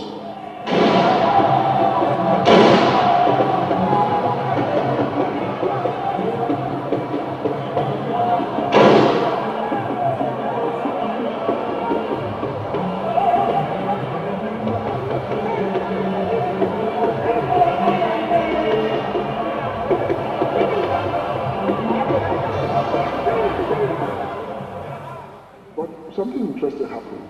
The KBC, on prayers from the family, decided to give a hereditary title to the Kuku family and chose the title of Olorugu. That actually is Oloriogu. That Oloriogu is the head of war. Before the advent of colonial masters, we had our own system of governance. The king will hold forth. Right now, we have the Council of Obas, that is the Ijebu Traditional Council, consisting of about 2 members, that is the apex. Then you have the Council of Otobas, you have the Council of Chiefs. Within the Ijebu, we have the Olorituns, and to serve the whole of the entire Ijebu land, we have the regulars. So they contribute in their respective ways. I'm privileged and honored to be chairman of the Council of Abujale Chiefs. Now, when I say groups of chiefs, there are chiefs in Ijebu classified, they're all classed. You have the Pampas, who are the people. That's like the parliament. Then, after that, you have the Oshubos. They are like the law enforcement chiefs. And then you have the Lamure. The Lamures are the members of cabinet for KBC. The title of Benioja, before the ascension of Adetono, was like any other title. And it's a title that from that moment, the title of Benioja emerged. In terms of the title that is taken out of Benioja, I could say that this is the right man for this position. It's a position that requires somebody with a lot of wisdom. The Benioja is like the Prime Minister. So he's the highest ranking chief in the palace. In fact, the word Oja there is not market. The word Oja there refers to the palace. In the old Ijebu tradition, had to do with the management of the community, the community leader. But he also has other roles. There is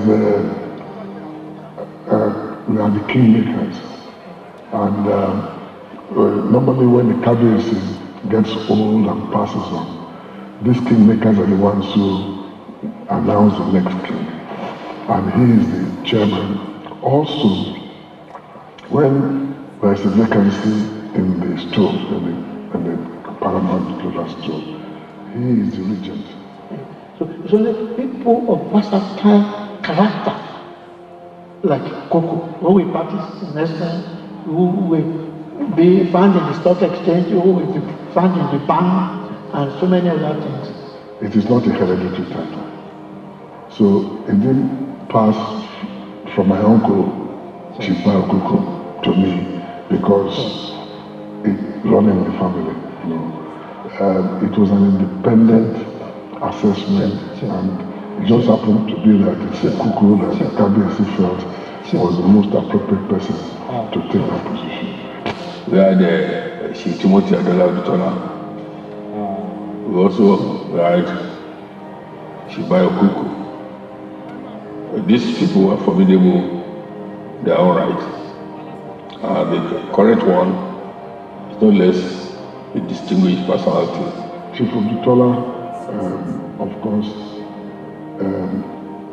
held it for a long time, gave it all the glory. I mean, you know, the title you hold, it is the person who is carrying it that does them. And my uncle Chiba Kuku, Chief Dutola was his hero. In fact, that was his biggest ambition to be like him. In fact, he succeeded because he was also chairman of the Nigerian Stock Exchange. That's Chiba Kuku.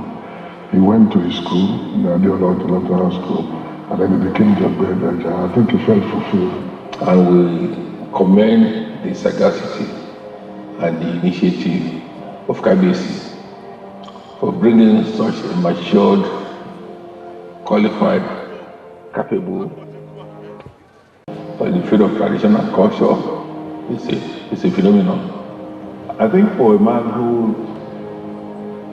who cherishes his cultures and traditions, is a man who is going to bring peace to the community, who's going to bring, with a lot of fervor, he's going to make sure that he works for the people, has their welfare in mind, make sure that he uplifts the whole of the Ijebu land and the kingdom.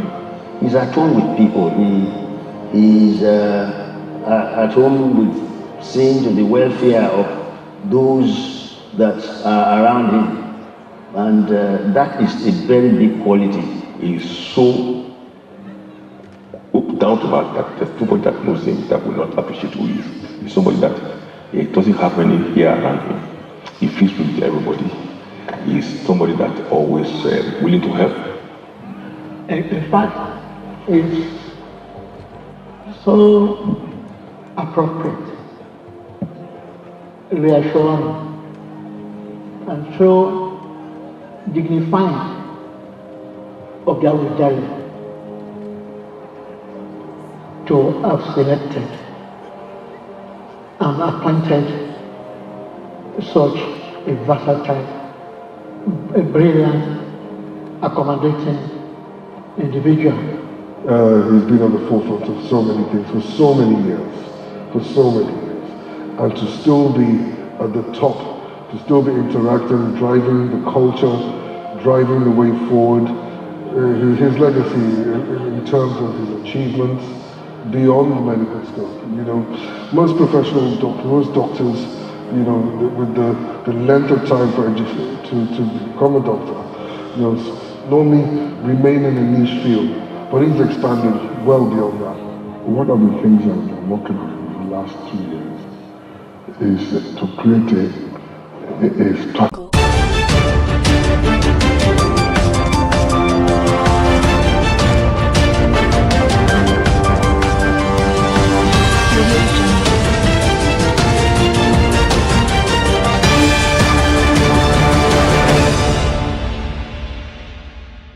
Thank you for joining us again on Biscon Television News. I'm Stella Opara. First, the headlines. On the national scene, Atiku Abubakar resigns from PDP. 151 senior police officers face disciplinary panel over misconduct allegations. In business news, Otedala teases tell-all project to inspire Nigerian entrepreneurs. On the foreign scene, Israel bombs Damascus military headquarters over Druze clashes in Syria. And in sport, Mbachu ex-coaches urge Super Falcons to step up ahead of WAFCON quarterfinal. Now the news in detail. Former Vice President Atiku Abubakar has officially resigned from the People's Democratic Party (PDP), marking the end of a decades-long political relationship with the party he helped to found. In a letter confirmed by his media advisor, Paul Ibe, Atiku cited irreconcilable differences and departure from the party's founding principles as reasons for his decision. He expressed gratitude for the opportunities PDP afforded him, including serving as Nigeria's vice president for 2 terms and contesting for the presidency twice. This development comes just weeks after Atiku joined forces with other prominent political figures, including Peter Obi, Rotimi Amechi, and Nasir El-Rufai, under a new coalition platform aligned with the African Democratic Congress (ADC). The coalition aims to present a unified opposition front to challenge President Bola Tinubu in the 2027 general elections. Atiku's exit is expected to significantly reshape Nigeria's political landscape ahead of the polls. Now, the Nigeria Police Force has begun disciplinary proceedings against 151 senior officers over alleged professional and ethical misconduct. According to Force spokesperson Muyiwa Adejobi, the internal review, which began on July 14 and will conclude on July 25, is being conducted at the Force headquarters in Abuja. The officers from the rank of Assistant Superintendent of Police upwards face accusations ranging from professional negligence to violations of internal police regulations. The proceedings are being handled by the Police Disciplinary Committee, FDC, which is tasked with reviewing allegations, assessing evidence, and recommending appropriate sanctions. The Inspector General of Police, Kayode Egbetokun, reaffirmed his administration's zero tolerance for indiscipline and vowed to uphold accountability and integrity within the force. The move is seen as part of broader efforts to restore public trust in the Nigerian police system. In another story, the Balogun Koko dynasty and the entire Ijebu nation are celebrating a historic moment as Olorogun Dr. Sonny Folorunsho Koko has been officially announced as the acting Awujale of Ijebu land. Dr. Kuku, a respected elder statesman and distinguished medical practitioner, is currently serving as the regent and will now assume the full responsibilities of the traditional stool in an acting capacity until a new Awujale is duly selected and crowned. This announcement marks a significant step in the ongoing transition following the passing of the revered Oba Sikiru Okayode Adetono, the Awujale of Ijebuland. The appointment of Dr. Kuku has been met with widespread joy and prayers across Ijebu communities, both at home and abroad. As acting Awujale, he is expected to uphold the customs and dignity of the ancient Ijebu throne while steering the land through a period of continuity and unity. Congratulations to the sons and daughters of the Balogun Koko dynasty worldwide. You're watching Biscon TV News. Up next is Business News.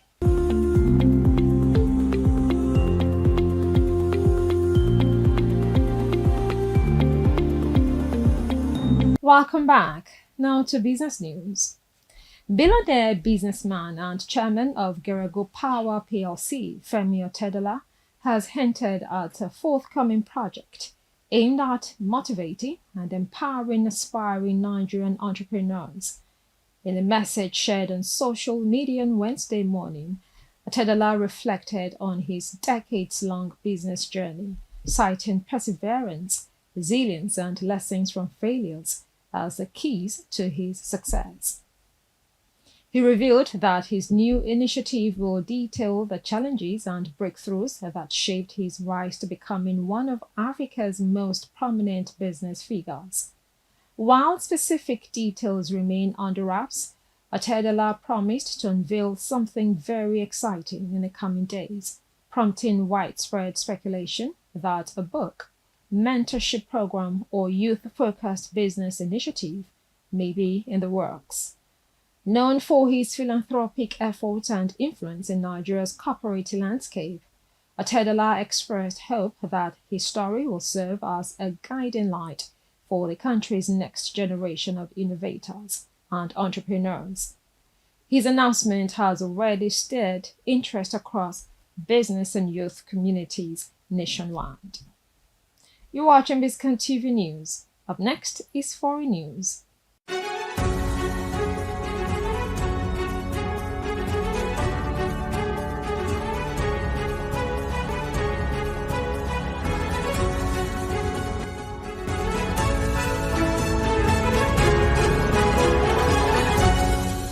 Welcome back. Now to foreign news. Israel has launched a military strike on the Syrian army's headquarters in Damascus, following deadly clashes involving the Druze minority in Sueda province. The attack came hours after Israeli Defense Minister Israel Katz warned the Syrian regime to withdraw its forces and stop what he called a campaign of aggression against the Druze community. Israel said it would not stand by as violence continues and vowed to escalate military action if Syria ignores its warnings. The conflict in Sueda erupted after long-standing tensions between Druze residents and Bedouin tribes turned deadly, with over 240 people reported killed. Eyewitnesses and monitors claimed Syrian forces sided with Bedouin militias in attacking Druze fighters and civilians, despite an agreed ceasefire. The Syrian Observatory for Human Rights confirmed that summary executions and heavy shelling occurred, deepening the crisis. Israel has since reinforced its military presence along the Golan Heights, stating it would act decisively to protect the Druze and enforce its demilitarization policy in southern Syria.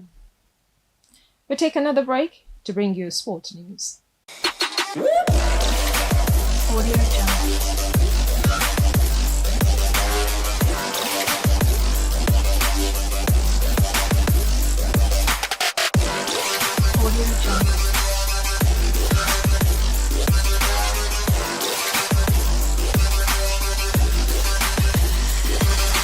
Welcome back. Now to sports news.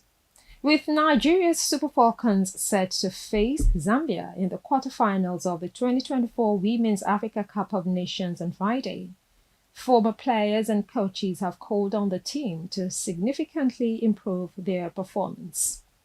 Despite qualifying for the knockout stage with a game to spare, the Falcons have drawn criticism for their lackluster display, particularly in their narrative, advised the team to reassess their tactics and correct visible shortcomings, saying the group stage lapses offer a timely opportunity for course correction. Echoing her sentiments, former head coach Edwin Ocon urged both players and technical crew to rise to the occasion, emphasizing that past defeats should not deter Nigeria's ambitions. Former assistant coach Mansour Abdullahi also warned against underestimating Zambia, but expressed confidence in the Falcons' ability to bounce back and push for the title. With a historic record of 9 WAFCON wins and consistent semi-final appearances, the team is under pressure to maintain its continental dominance. You're watching Biscon TV News. Entertainment news comes up shortly.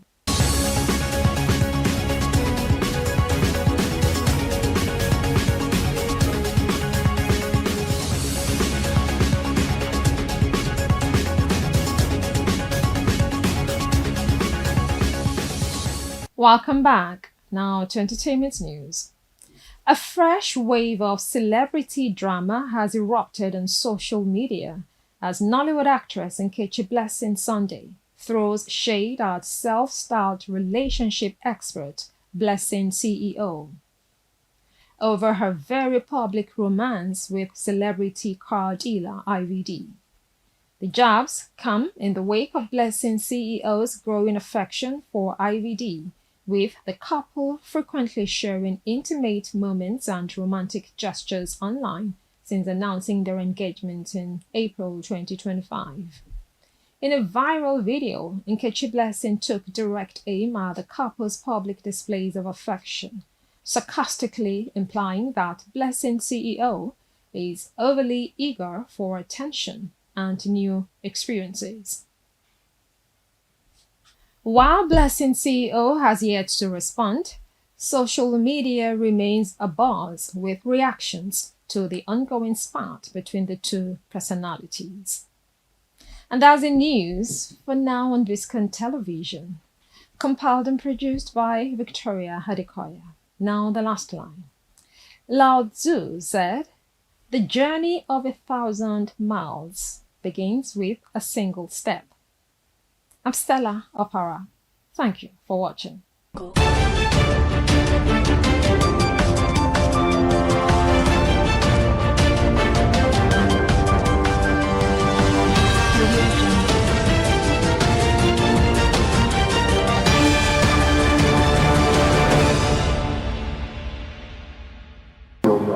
One of the things I've been working on in the last 2 years is to create a strategy, and we've gone very far with getting a think tank who will in fact first of all tell us the strategy. How do we bring the economy of Ijebu back to where it should be? The infrastructure, the health, the social welfare, the security. This will be, it's not a fire brigade thing. To do it properly, if all I can even achieve is to get that structure on ground and get it moving, things will just change dramatically. And that has been the way I've run all the enterprises that I've been part of, which is why many people really can't understand how I could rise in those areas that have nothing to do with medicine. They feel doctors are just people who carry stethoscopes and all. But it's the same principle. The expectation of the Ijebu people will be justified because they know him. He's with them all the time. They know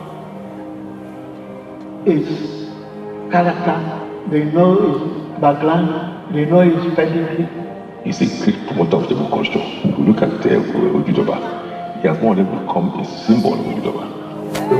When you're planning development, you have various sectors, and we talked about industries and all. So this is now the culture, that the tradition, tourism and all. And that's one area now that Ijebu has done very well.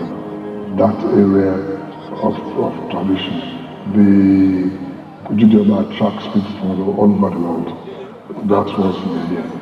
But there are other areas in Ijebu that can become a tourist haven, you know, and they can be developed. But essentially, without infrastructure, that it will not work. It won't work. So we need to support it. As a chief of the Awujale, or as chiefs of the Awujale, we must be seen first and foremost as his advisors in any application pertaining to the education, the development, the culture, the tradition of the Ijebus. Lost everything. Bear in mind the necessity, the desirability of retaining what the Ijebus are known for, that is Omoluabi, a thoroughbred person. I think this is a very befitting title, a very appropriate title. I'm so happy and I'm so proud of the fact that he's been recognized for his endeavors and for his efforts, and long may he continue. Things can only be more advanced and prosperous for the Ijebu community by installing Sonny Koko as the next Ogbeni. I want to pray for him that God Almighty will stand by him, will guide him, will give him good health, long life, and all that it takes to perform in that office. Ojúṣe fún gbogbo wa la máa ṣe nígbà tẹ́lẹ̀ ìgbà tó máa dá fún àwọn èèyàn wa ni.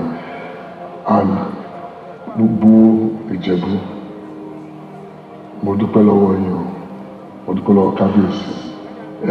Ní kábàámọ̀ ní ká máa ṣe yìí. Iwájú àmà máa lọ. Iwájú ló pẹ́ ìgbèdè orí sí ibẹ̀ máa lọ. Wọ́n ní lékeléke kì í ráre ẹ̀fún, àlùkò kì í ráre oṣù, òkèlè àkọ́bù kì í ráre ọ̀dẹ̀. Nílùú wa àní ráre owó, àní ráre àlàáfíà lọ́ba máa rí, àlè máa pẹ́pẹ́pẹ́pẹ́pẹ́ o. Àkábíyèsí wa náà á pẹ́ o. Kábíyèsí ìlúkẹrẹ adábẹ́rẹ́ o.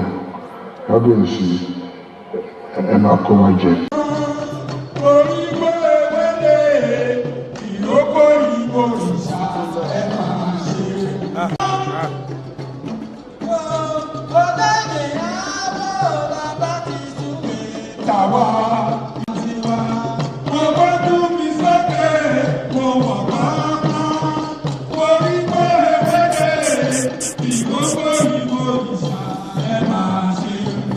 Hello, bros.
Yorùbá bó dé ìgbà yìí lọ tán mọ̀ ọ́ ò gbàgbẹ̀rẹ̀ ọba náà kọ́ Olódùmarè lólùgbèjà àwọn ọmọ ìlú wa yìí o.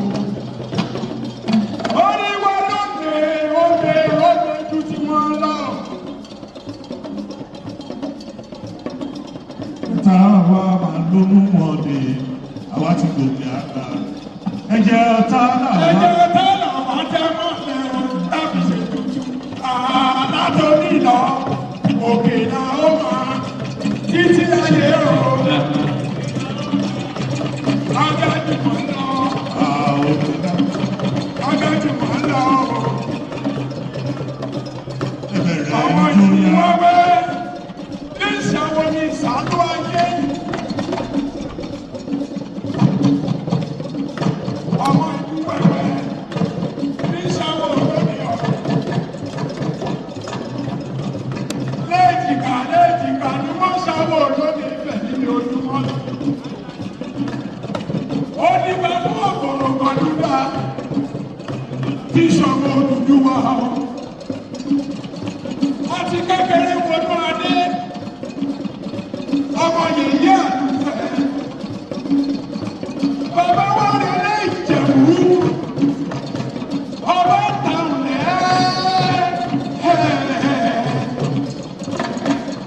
ọmọ bá ń ta ògbòrògbòlúra ọmọ ọ̀sì ọmọ ra ọmọ níyẹ̀rú àgbá.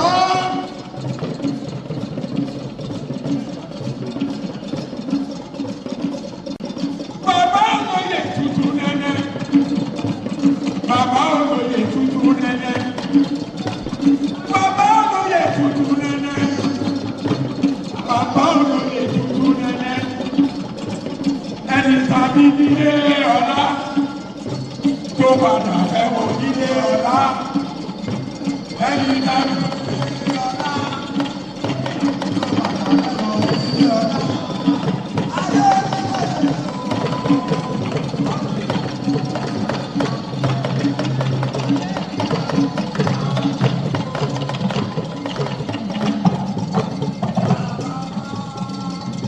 ẹ̀yin láyé yẹ̀ ọ́.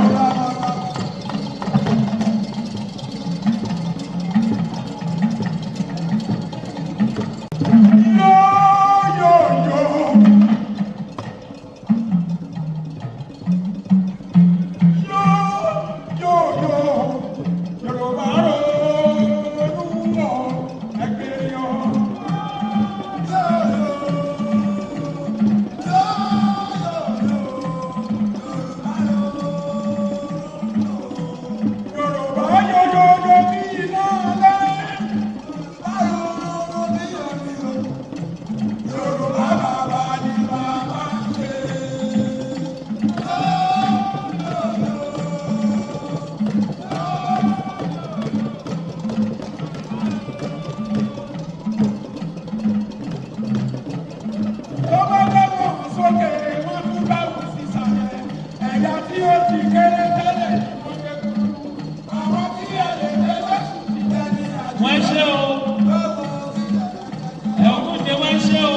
to the already grand wedding are displaying today together to celebrate the Ogbeni Oja. All Balogun houses you can see with the flags. Over to you. The Balogun families in unison are coming in to honor one of them who is being elevated to the highest chieftaincy title in the land, who very soon will be formally installed as the third Ogbeni Oja of Ijebu by the Alayeluwa of a Dr. Sikiru Kayode Adeto. It's the bill is a man most suitable for this position. And so we are coming into this pavilion to celebrate Dr. Sonny Afolorunsho Kuku, the Ogbeni Oja designate. Jebisi Ola.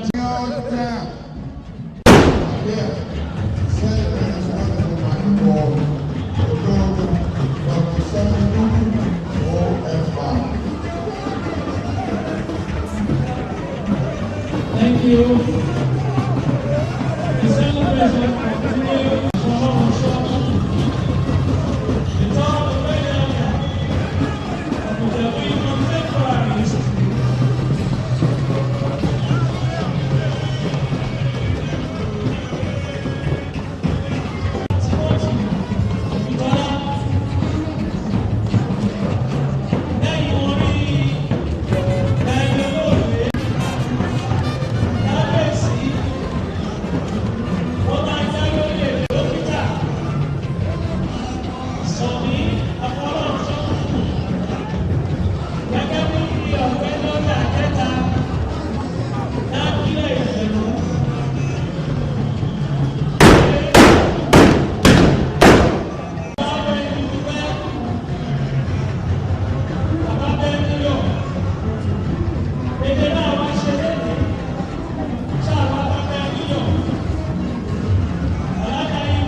All the horse riders riding for the Kuku family, and behind that is the prestigious carriage of the Olori Okun of Ijebu land, Olori Okun Dr. Sonny Kuku. Ọ̀túnba ṣe ṣe ọṣìbà.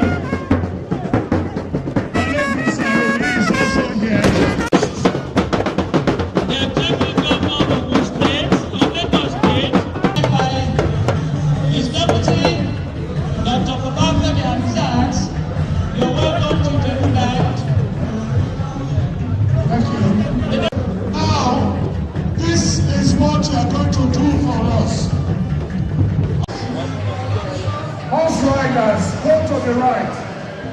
All horse riders, go to the right. Hold on with the cart. We also have an artist, We also have an artist, the middle past governor of Ogun State. We have the Oyagba family. Thanks for coming. Oyagba, Balogun Kerebetu, Balogun Otubu, Balogun Shoten. You are highly welcome. We appreciate your presence. Thank you. Thank you very much. Okay. Senator, all the people here also. The middle past governor of Ogun State is also here. We welcome you. Thank you for being here. Thank you very much. All dancers, please go behind the cart.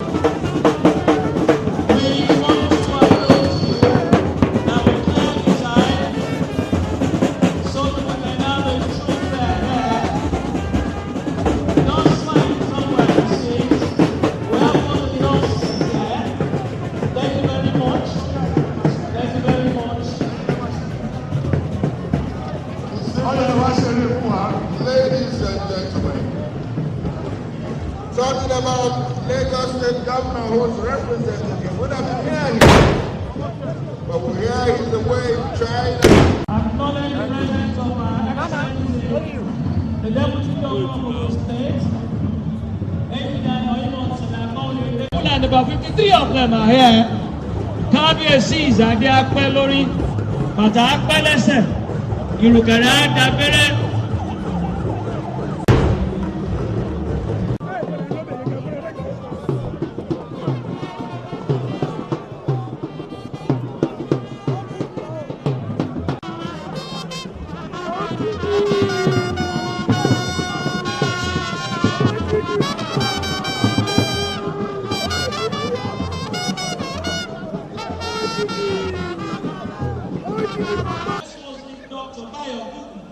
And today, still in the same Kuku family. Very soon we'll take the national anthem to be followed by the state anthem, and then we'll sing the Abidjan anthem. And Oriki Kábíyèsí and formally commenced. Once again, I recognize all of us who are here. I'd like to once again recognize my Deputy Governor, Chief Mrs. Yetunde Ondobuga. Ọ̀túnbàtáwà Deputy, thank you for being.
sì dákú kó máa ta o Àwùjalẹ̀ ọba rẹ̀ abẹ́lúwà fúlàbíyèsí kíkú dákú máa tètè pa o káwù dákú kó máa ṣe kíyá dákú kó máa jẹ́ ọba adétọ̀nà Àwùjalẹ̀ ọba rẹ̀.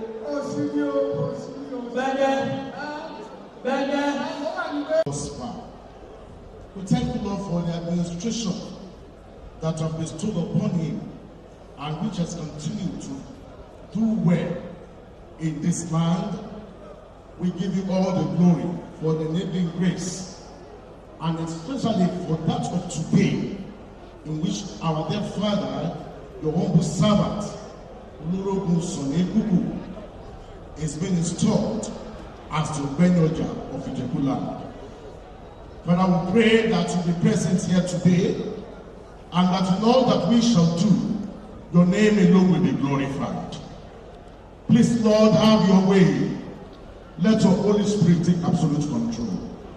Àgbàdúrà wípé láàrin àwùjọ yìí kò ní sí ìfọdúkọgbà ibi.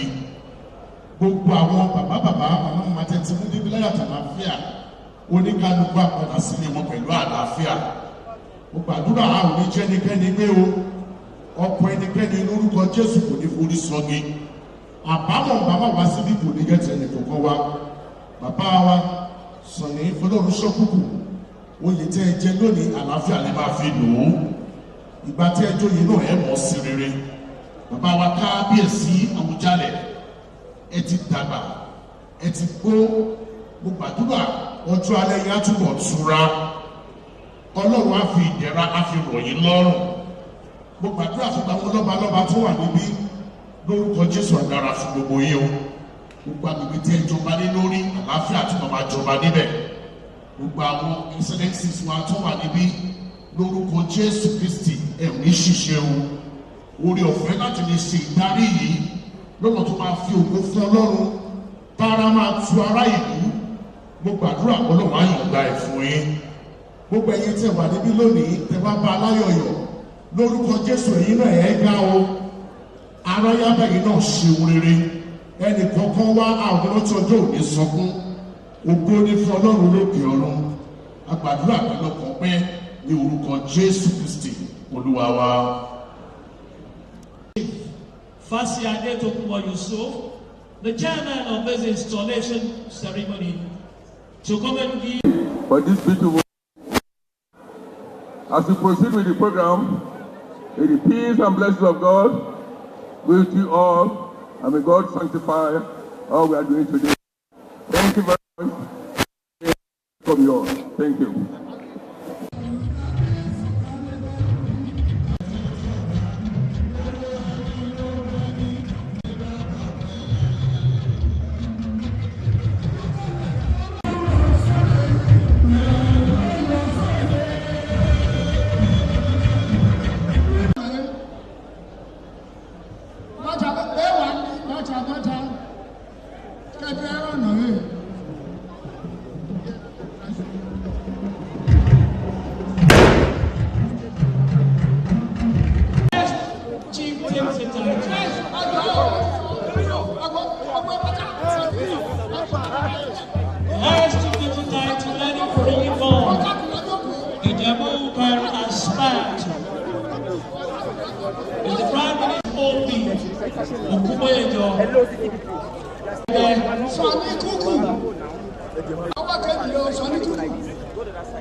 As this beautiful event is going on, I remember here Here, one northerner who loves KBC with his heart. Òrìṣà Ìjẹ̀bú, ọ̀gbágbá gbọ́tẹ̀ wọlé.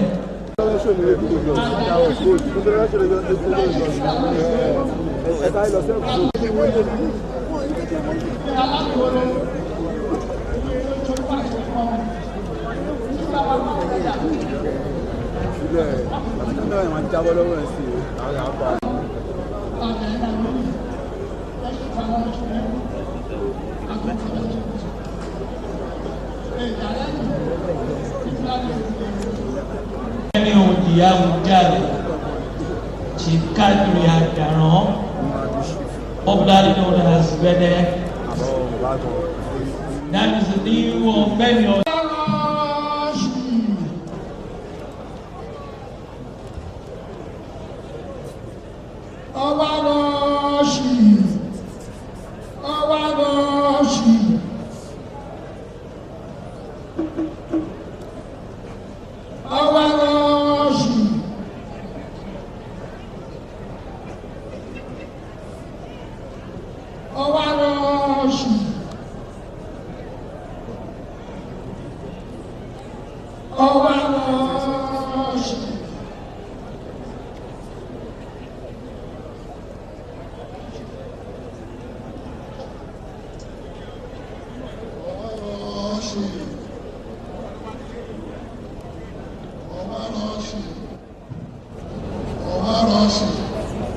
You know, this is not a core hospital.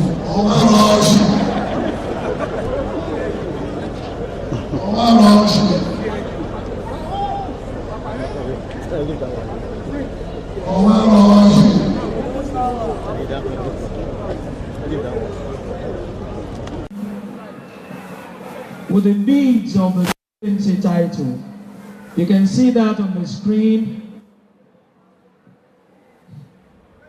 That is Bede performing the rites, praying before the beads are put on him. The beads of Ogbeni Oja. Bede is doing that, giving it back to KBC, Abdul and Paramjula of Ijebuland, who is now putting it on the neck. He's putting it on the neck of Dr. Sonny Kuku, until he becomes formally the third of Ogbeni Oja of Ijebuland, Dr. Sonny Afolorunso Kuku, the third of Ogbeni of Ijebuland. Hands together for him.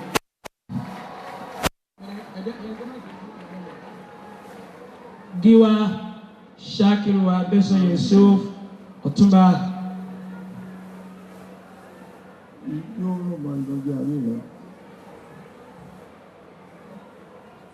Iwájú ọmọ náà ṣé bàmá rẹ̀ ìgbà ẹ̀yà yòó.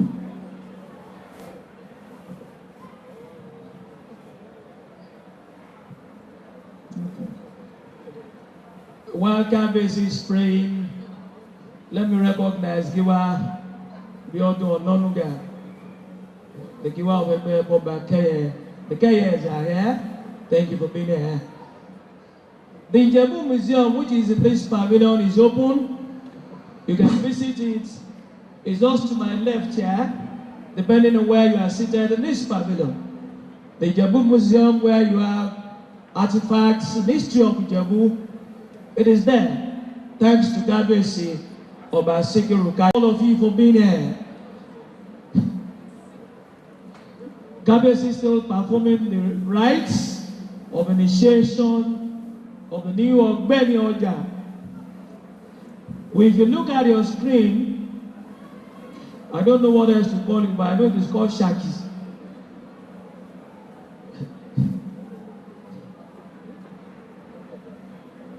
That's the staff of office.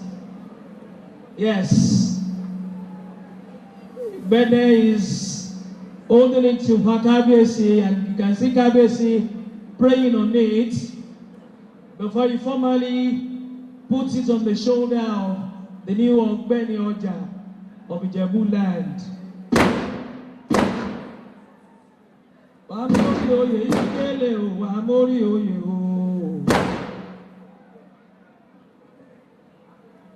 Sọ̀ní kúkú wá mórí oyè yìí délé o, wá mórí oyè o. Ọ̀gbẹ́ni ọjà wá mórí oyè yìí délé. Engineer Chobilawal, I recognize your presence. Thank you for coming, sir.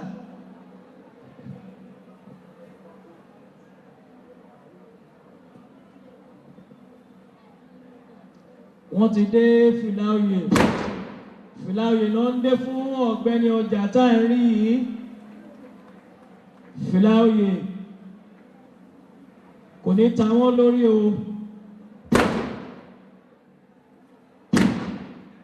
Ọ̀gbẹ́ni ọjà lẹ́rìn jóyè ìwé dédé rẹ máa lò láyé wẹ́ẹ̀ni gbogbo orúkọ máa wò dé o. Distinguished ladies and gentlemen, at this point where we're sinking in and savoring this special event, we'd like to remind ourselves of the great strides of this global warrior, global champion. I know that you remember him as the president of the Nigerian Society of Endocrinology and member and past vice president, an African Diabetes Society group, the very first African honorary fellow of the College of Physicians of South Africa. His attainments have been acknowledged severally locally and internationally, listed, ladies and gentlemen, as the noteworthy to install the number 3 of Benioja of Ijebula. Remember that the very first of Benioja, Chief Timothy, the one that installed Akabesi here in 1960. That's what the history tells us. And that is something we cannot forget at all. I hear that to think of actually getting to this level, you must really have earned your stripes. Dr. Sonny Kuku, on all accounts, has earned his stripes. In Nigeria, we congratulate our new Ọ̀gbẹ́ni ọjà, Dr. Sonny Afọlọ́runṣọ́ Kuku. We thank members of the Unilag Alumni Association, greatest Akokites, great. Sí ọba Adétọ̀nà kíkú dákun máa tètè máa o káwọn dákun. Thank you for being here. Bí bọ́ọ̀bà gbùyì, ẹgbẹ́ bọ́ọ̀bà gbùyì. Switch. But oh my. Poland. Its people, progress, development, cultures, and to the office of the Awujale, and paramount ruler of Ijebuland, and at all times, and I call him at all times, promote, to note, protect institutions and defend all traditional institutions attached to the office of the Awujale.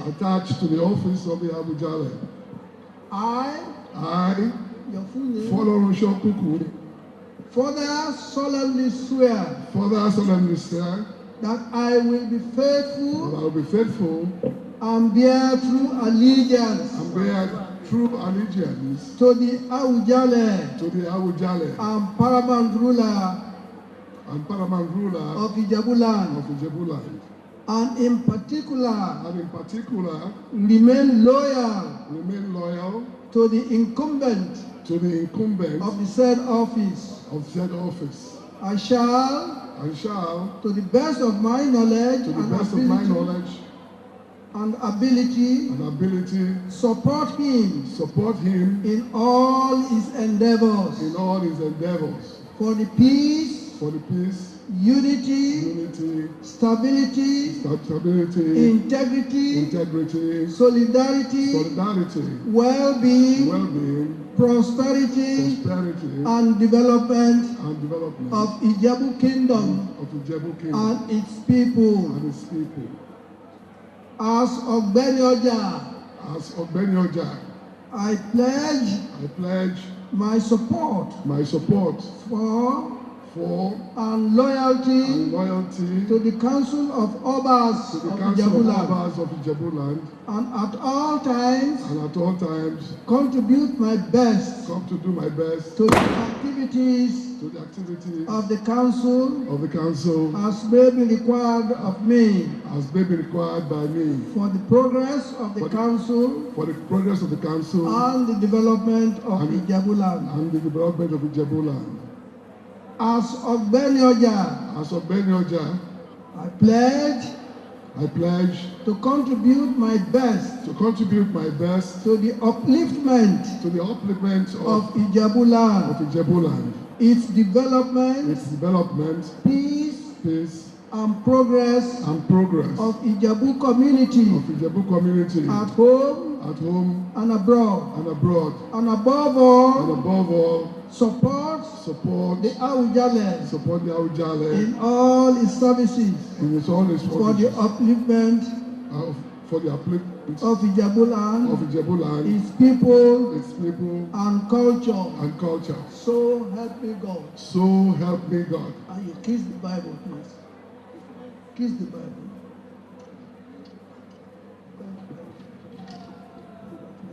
The oath of office taken by the new Ogbeni.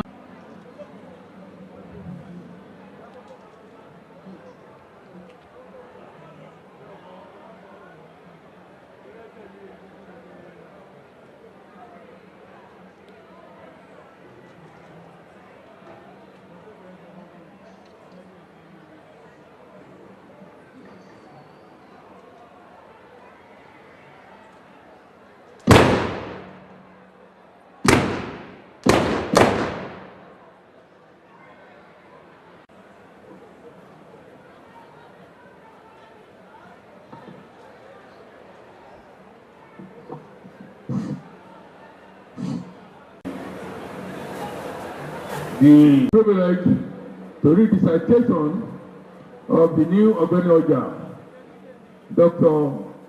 Sonny Folonsho Kuku,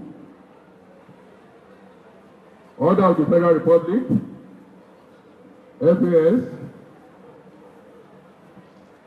and until now, the Olorugun, which is still combined. Doctor, 8 years ago, in actual fact, it was born on 3rd of January 1944. So the illustrious family of what was in Adeyemi and his dad, Adetoyin Kuku, of the Kuku dynasty of Olonshogo, Itantevo, Ijebode. Dr. Kuku is a master physician, a renowned scholar, and a consummate administrator. He is currently the chairman of the Co-Hospital Care Group in Nigeria.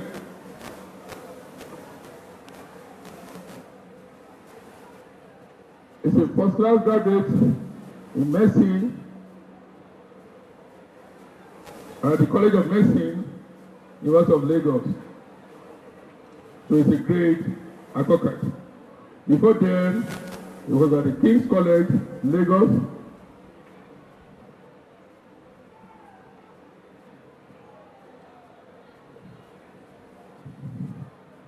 Dr. Kuku won many distinctions and prizes in anatomy, physiology, biochemistry, pathology, anesthesia, pediatrics, surgery, and medicine, among others.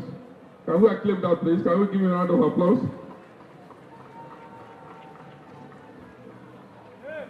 Dr. Kuku has been a trustee and a distinguished fellow of the National Postgraduate Medical College of Nigeria, President and Chairman Board of Trustees and Go-Veda Awardee, West African College of Physicians, and President of the Pan-African Diabetics Study Group, a past chairman of the Committee of Pro-Chancellors of State Universities and Committee of Chairmen of Federal Tertiary Hospitals.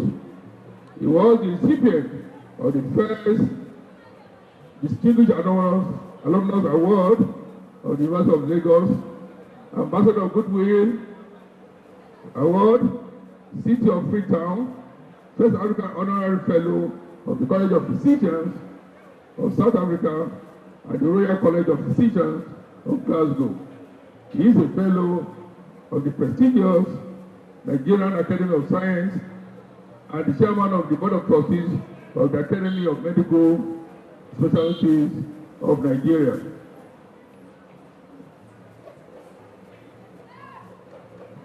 Dr. Kuku, the trustee of both the King's College, Old Boys Association, and the University of Lagos Alumni Association. He is past chairman of the University College of Film, Ibadan. A highly cited individual in biographies in the world, including who is who in the world. He holds many traditional titles, including the hereditary title of Honorable of Ijebu-Ode. Chief Dr. Sonny Folorunso Kuku, OFR, is a Christian and is married with children. Kábíyèsí, Your Excellencies, distinguished ladies and gentlemen, I present to you all Chief Dr. Sonny Folorunso Kuku, OFR, FAS, the Olórogbo of Ìjẹ̀bú, and Aṣíwájú of Kuku dynasty, an amiable and loving personality, a community leader, a cultural ambassador, a committed Ìjẹ̀bú citizen, and above all, a most distinguished Nigerian. May it please the Almighty God to bless his title and may Ìjẹ̀bú land be the better for it. Thank you. God bless you all. Thank you very much. That was Dr. Fast. We now have Ismail Adefola. Give us the origin of your Benny designate. Ismail Adefola Lawal is no more designate, it's now Benny Oja. Àwọn bàbá wa lọ, wà á kún lẹ́nìí, ètò ìṣẹ́ni, ìdùnnú àtàlàfíà ló máa fi ṣe, Olúwa fún ẹ ṣe, ilẹ̀ Ìjẹ̀bú á mọ ìgbà tó gba oyè yìí lọ́la lọ́jọ́ ìní. Thank you.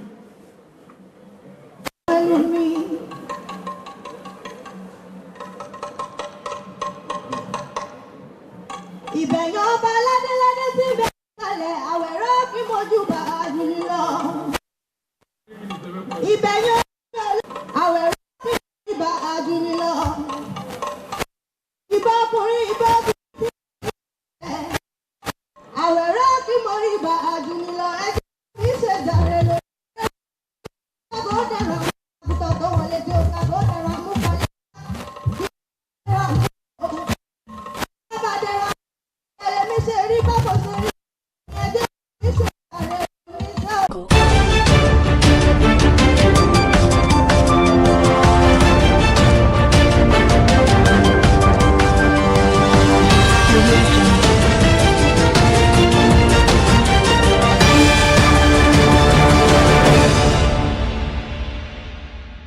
Thank you for joining us again on Biscon Television News. I'm Stella Opara. First, the headlines. On the national scene, Atiku Abubakar resigns from PDP. 151 senior police officers face disciplinary panel over misconduct allegations. In business news, Otedola teases tell-all projects to inspire Nigerian entrepreneurs. On the foreign scene, Israel bombs Damascus military headquarters over Druze clashes in Syria. And in sport, Mbachu ex-coaches urge Super Falcons to step up ahead of WAFCON quarterfinal. Now the news in detail.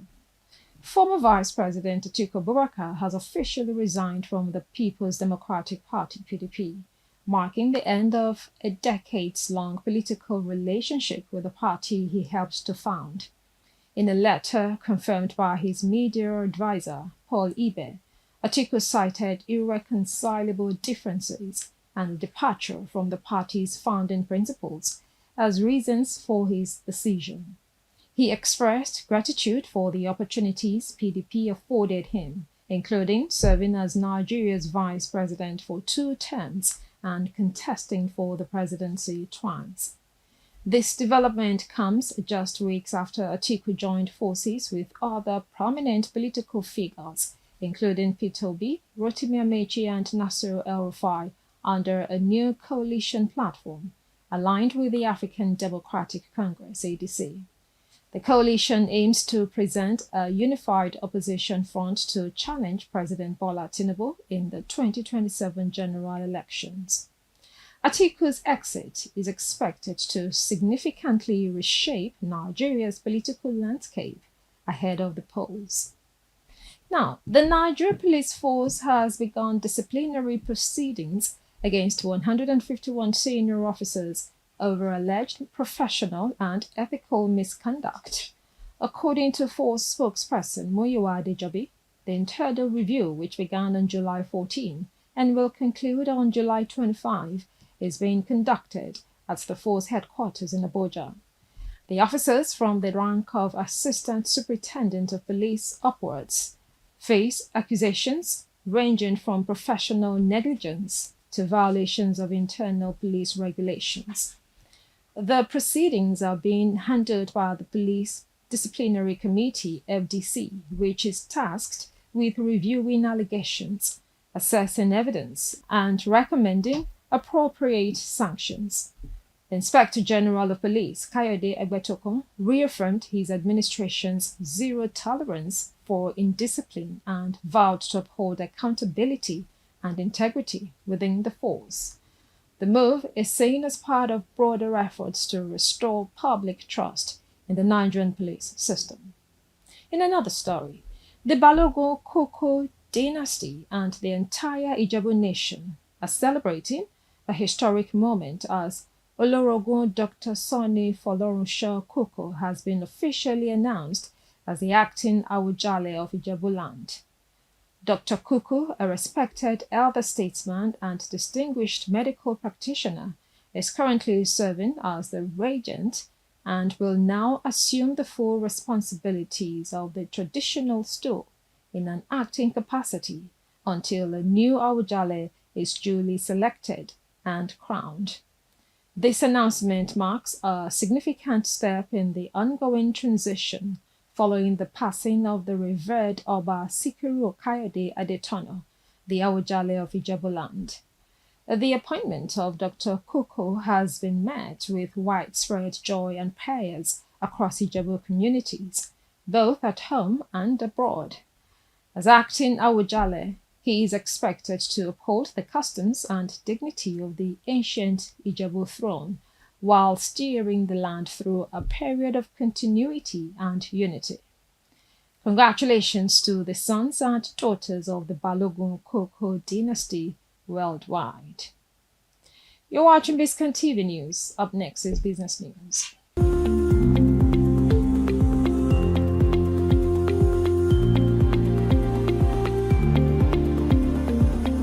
Welcome back. Now to Business News. Billionaire businessman and chairman of Gerego Power PLC, Femi Otedola, has hinted at a forthcoming project aimed at motivating and empowering aspiring Nigerian entrepreneurs. In a message shared on social media on Wednesday morning, Otedola reflected on his decades-long business journey, citing perseverance, resilience, and lessons from failures as the keys to his success. He revealed that his new initiative will detail the challenges and breakthroughs that shaped his rise to becoming one of Africa's most prominent business figures. While specific details remain under wraps, Otedola promised to unveil something very exciting in the coming days, prompting widespread speculation that a book, mentorship program, or youth-focused business initiative may be in the works. Known for his philanthropic efforts and influence in Nigeria's corporate landscape, Otedola expressed hope that his story will serve as a guiding light for the country's next generation of innovators and entrepreneurs. His announcement has already stirred interest across business and youth communities nationwide. You're watching Biscon TV News. Up next is Foreign News.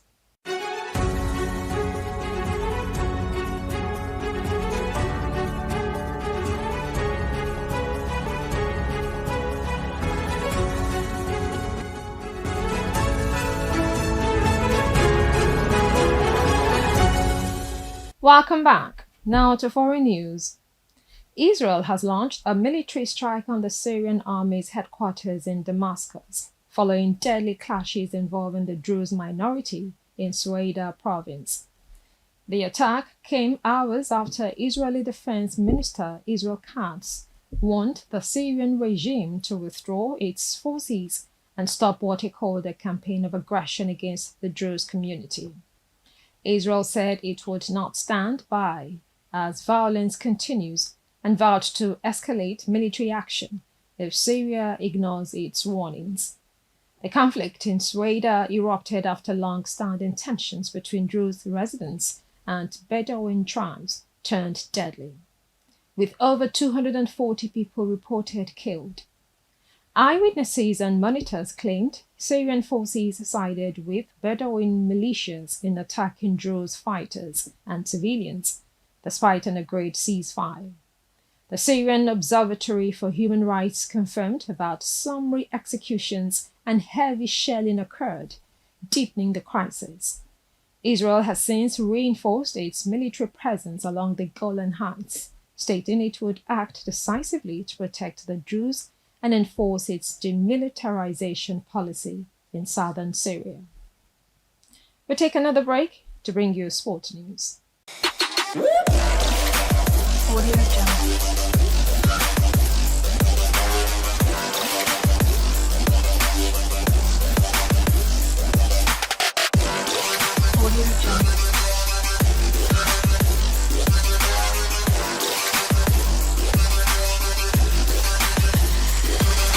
Welcome back. Now to sports news.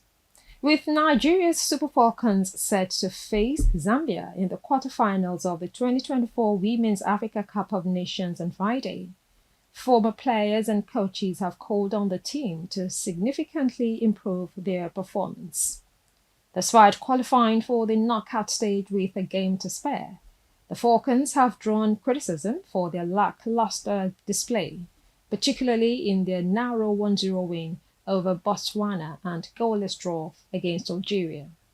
Nigeria, who are chasing a record-extending 10th WAFCON title, must now contend with a resurgent Zambian side that beat them in the 2022 edition's third-place playoff.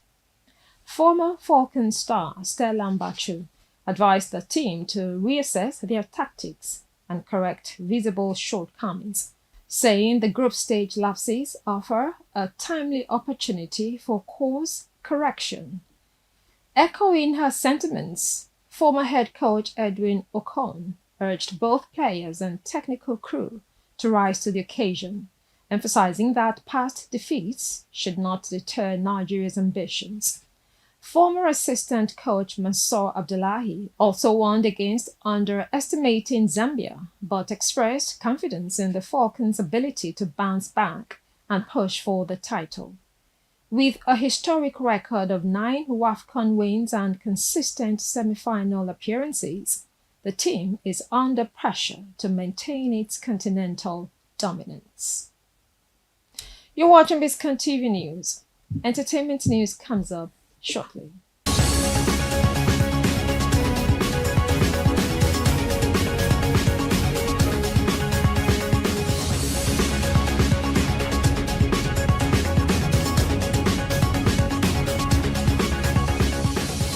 Welcome back. Now to entertainment news. A fresh wave of celebrity drama has erupted on social media as Nollywood actress Nkechi Blessing Sunday throws shade at self-styled relationship expert Blessing CEO over her very public romance with celebrity car dealer IVD. The jabs come in the wake of Blessing CEO's growing affection for IVD, with the couple frequently sharing intimate moments and romantic gestures online since announcing their engagement in April 2025. In a viral video, Nkechi Blessing took direct aim at the couple's public displays of affection, sarcastically implying that Blessing CEO is overly eager for attention and new experiences. While Blessing CEO has yet to respond, social media remains abuzz with reactions to the ongoing spat between the two personalities. And that's the news for now on Biscon Television, compiled and produced by Victoria Hadikoya. Now the last line. Lao Tzu said, "The journey of 1,000 miles begins with a single step." I'm Stella Opara. Thank you for watching.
Unless your final decision.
you. By Balogun families. Every Ojide Oba day, Dr. Sonny Kuku comes in with his chariot. Àwọn ẹgbẹ́ ọba fùwàjí kábíyèsí ní kẹ́ máa ti lọ o. Kábíyèsí kẹ́ máa lọ o. Jíwá ṣùpọ̀ mọ́sùn wọn kẹ́ máa lọ o. Kábíyèsí ìṣọwá o. Kuku family, please, your display. Your display immediately.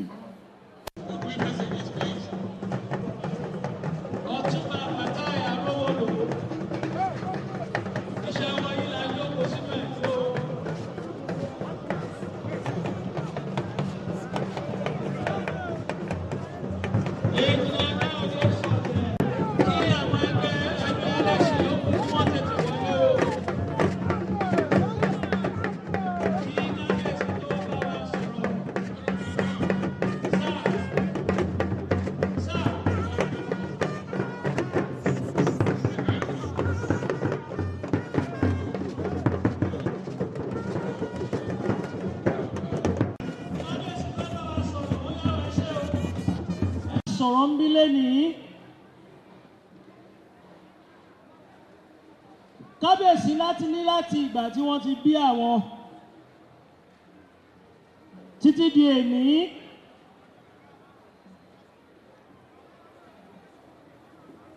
Ìkejì.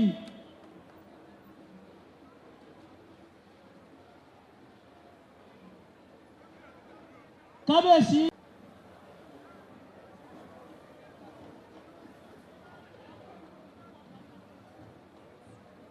Kábíyèsí ní àwọn dúpẹ́ fún wọn lọ́wọ́ wọn pé látìgbà tí àwọn ti fẹ́ wọn títí di èní fún ìtọ́jú tí wọ́n ń fún àwọn. Kábíyèsí ní àwọn dúpẹ́ lọ́wọ́ wọn.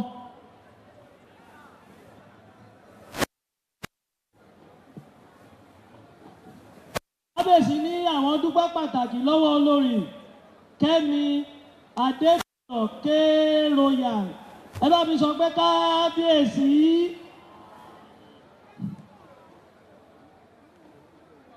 Kábíyèsí ìyá ẹgbẹ̀rún mi ò ṣùgbọ́n kábíyèsí sọ wá o.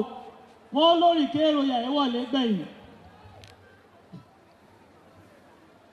Wọ́n láwọn náà ń ṣètọ́jú.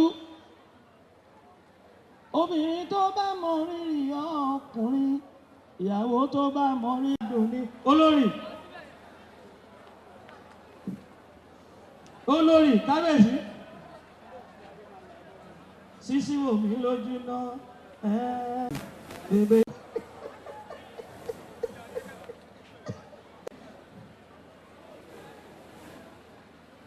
Pátápátá ti wà lórí oyè yìí.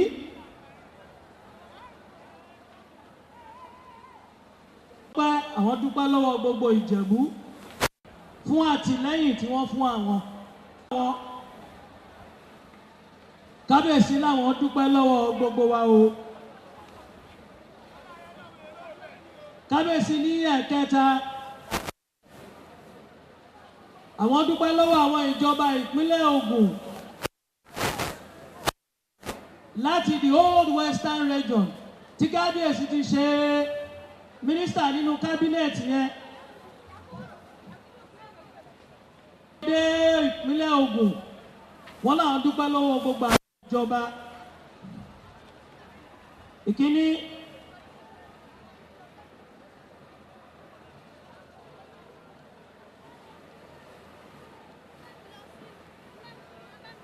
Kábíyèsí wọ́n ní kí n bá wọn dúpẹ́ lọ́wọ́ Ọ̀túnba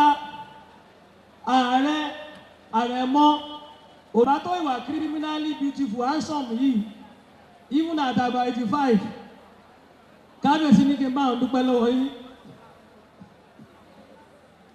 Wọ́n lè kú rọ́jú.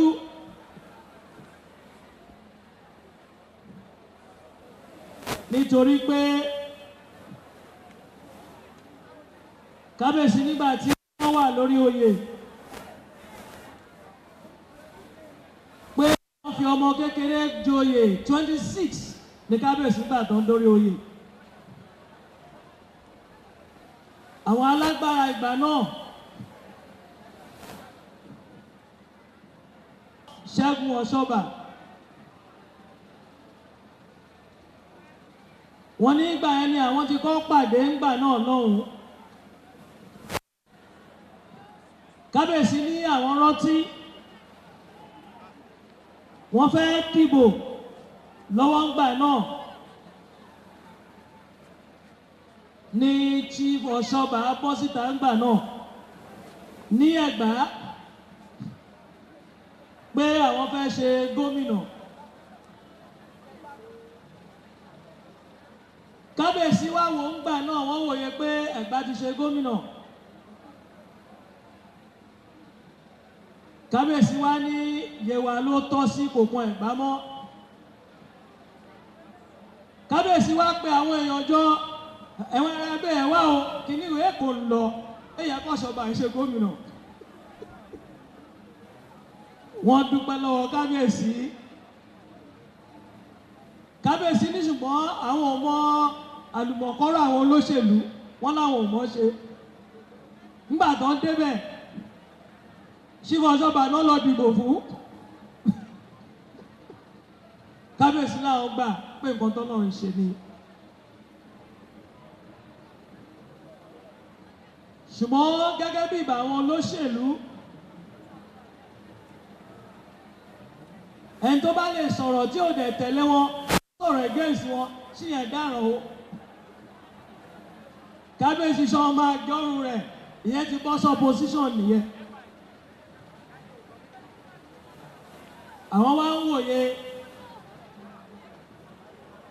tó o bá ti yọwọ́ o pé kọ́sọ̀bà ẹ̀ bá yọ ọwọ́ lẹ́yìn òun wọlé kábíyèsí láwọn ti wò ó pé tó bá yọwọ́ àwọn afẹ́sí wọn kábíyèsí ìsọwọ́ àṣà o. Wọ́n ní pé nǹkan táwọn ṣe bẹ́ẹ̀ ni pé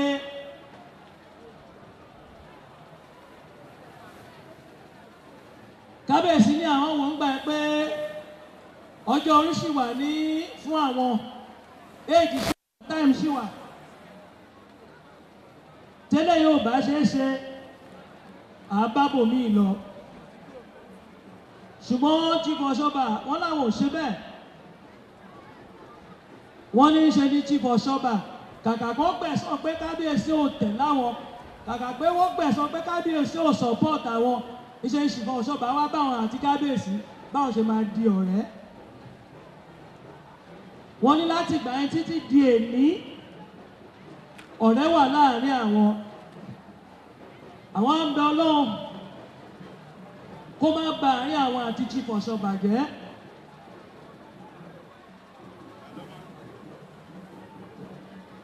Bó tiẹ̀ jẹ́ pé Chief Ọ̀ṣọ́bà ń ṣe gómìnà mọ́ lẹ́nìí kábíyèsí nílẹ̀ ẹjọ́ kan ò ní mọ́ káwọn àti Chief Ọ̀ṣọ́bà má sọ̀rọ̀ lójoojúmọ́. Chief Ọ̀ṣọ́bà kábíyèsí ló ní kí gbogbo yín o mo ti kí gbogbo yín ní kọ̀ọ̀kan.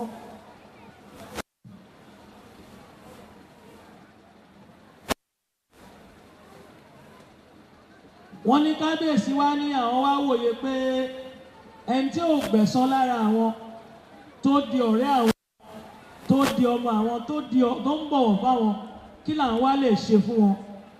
Ìyẹn làwọn wá fi wọ́n ṣe àrẹ̀mọ Àwùjalẹ̀. Ẹ bá mi sọ pé kábíyèsí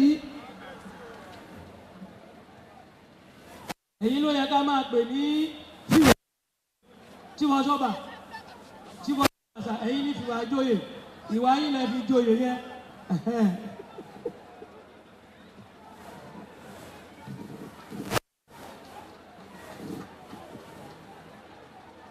Wọ́n ní àwọn tún fẹ́ dúpẹ́ lọ́wọ́ Ọ̀túnba Justus Olúgbénga Daniel pé ibi tá a wà yìí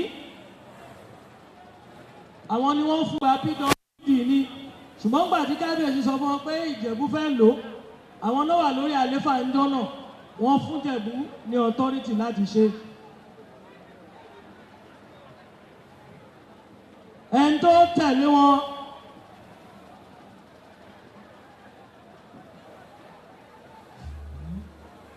Sínétọ̀ Ìbíkúnlé Amósùn kábíyèsí ní àwọn dúpẹ́ lọ́wọ́ wọn. Wọ́n ní wọ́n fi ìfẹ́ hàn sáwọn tó pọ̀. Kárọ̀ra fílẹ̀ ń bẹ̀. Ṣùgbọ́n ìta mọ̀ ní pé when it was so critical kábíyèsí ti sọ àwọn náà lọ ń bá kábíyèsí báwọn ti bọ̀ ṣọba ṣe ń lọ làwọn náà ṣe ń lọ ṣùgbọ́n kábíyèsí ní ká dé mọ́bẹ̀. Wọ́n ní ohun tó ń kó ní kálukú lè sọ o.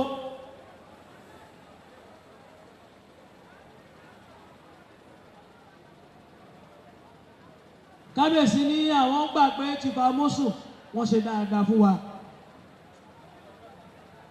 Gbogbo àwọn ọba wọn náà ṣe dáadáa fún wọn. Wọ́n lọ́lọ́wọ́ á ṣe dáadáa fẹ́yìn náà o.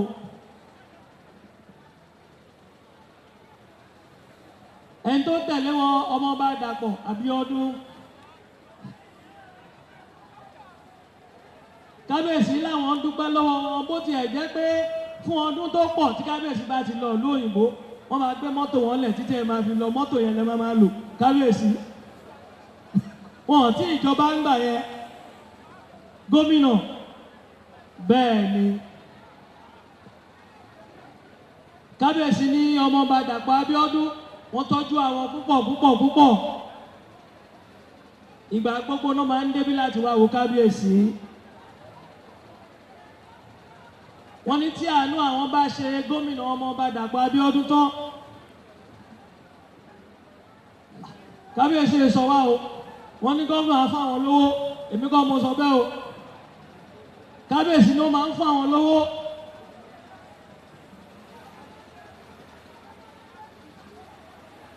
Bẹ́ẹ̀ ni sà wọ́n ní nítorí pé wọ́n rí pé owó tí wọ́n ń fún àwọn ọba kì í ṣe owó tó pọ̀ ṣùgbọ́n gómìnà Abíọ́dún wọ́n máa ń fún àwọn lówó dáadáa kábíyèsí sọ kí n sọ wá o.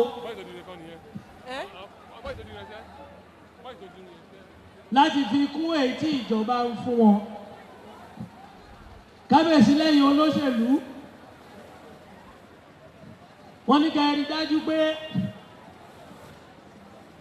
wọ́n rí dájú wọ́n make sure pé kò sí ọba kankan.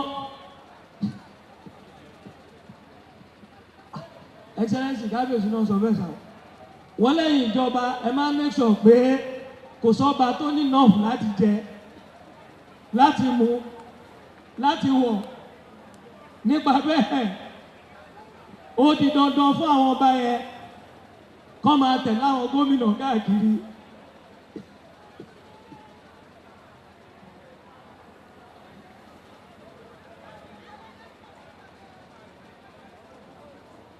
Kábíyèsí ní gọ́vnà Dàpọ̀ Abíọ́dún ìjà táwọn ti ń jàbọ̀ láti Western Region bẹ́ẹ̀ ni sà Western Region títí tó fi dé Ogun State wọ́n ní chief ọ̀ṣọ́ba àgbà táwọn yẹn rí wàhálà wọ́n yẹrí kábíyèsí ló sọ bẹ́ẹ̀ o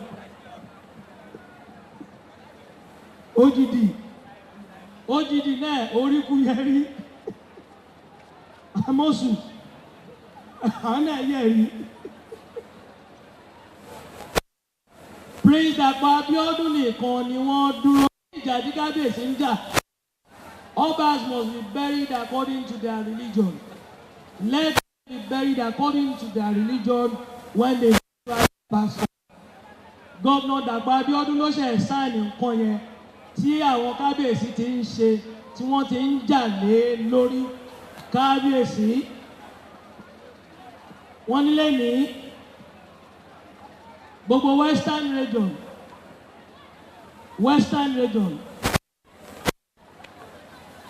wọ́n wá láti ṣe nǹkan tí Ogun State ṣe yìí àwọn tí ò bá ṣe wọn ò ní rí àwọn èèyàn pàtàkì láti gun àléfà láti jọba nípa bẹ́ẹ̀ àwọn tó bá kù nínú àwọn gómìnà wa ní Western Region kábíyèsí ní kán wo gómìnà Dàpọ̀ Abíọ́dún kí wọ́n fi wọ́n ṣe àríkọ́ṣe as an example of what should be done in that Western Region nìyẹn. Ọlọ́run á ràn gbogbo yín lọ́wọ́ o. Kábíyèsí ní the institution of ọbaṣip kì í ṣe ti àwọn ẹlẹ́sìn ìbáláyé nìkan àbábọ̀rìṣà nìkan. Kábíyèsí ní kì í ṣe ta bọ̀rìṣà. Wọ́n ní àwọn ní ìjọba àwọn èèyàn, àwọn ọba ní ìjọba àwọn èèyàn.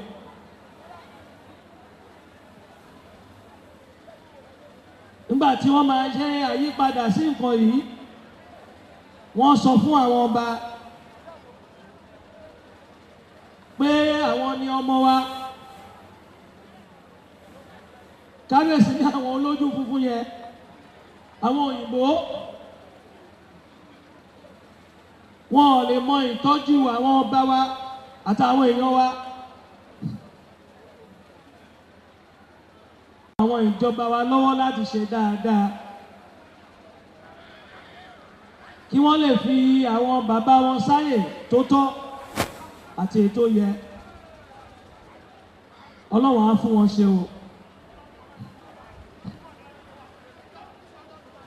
Kábíyèsí nílẹ̀ ẹ̀kan sí i.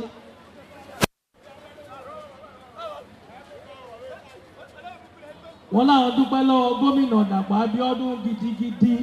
Àwọn dúpẹ́ gan fún èyí tí wọ́n ṣe yìí, pé eléyìí ti di àríkọ́ṣe ní gbogbo ilẹ̀ Yorùbá. Oníkálùkù ló ń wá àtúnṣe tí wọ́n fẹ́ ṣerú ẹ̀. Ọlọ́run á fún àwọn gómìnà wa ṣe.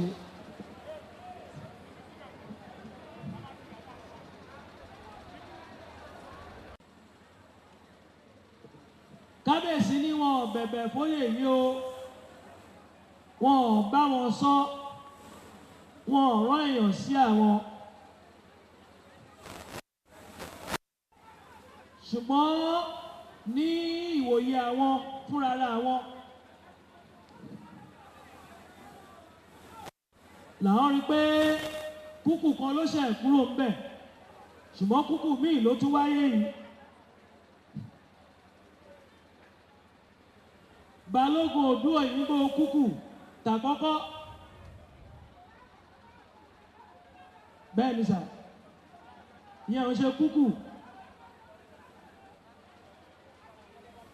Òdú Òyìnbó bẹ́ẹ̀ ni. Kábíyèsí ní bàbá tí gbogbo ń pè ń kúkú ń jọ́nà lọ́hùn, Bello Òdú Òyìnbó ni wọ́n. Ṣùgbọ́n orúkọ kúkú yẹn wáyé. Àwọn ọmọ tí màmá wọn bí wọ́n pọ̀, wọ́n wá ń kú, wọ́n ń kú, wọ́n ń kú. Kò ń dẹ̀ kúrò ń kóhun nìkan. Ẹran sọ ní kúkú, èrò ń kúkú rèé o. Ẹyọ kan ṣe kú ńlẹ̀ rèé o. Èrò ń kúkú, ibi kúkú ti jáde rèé yẹ o.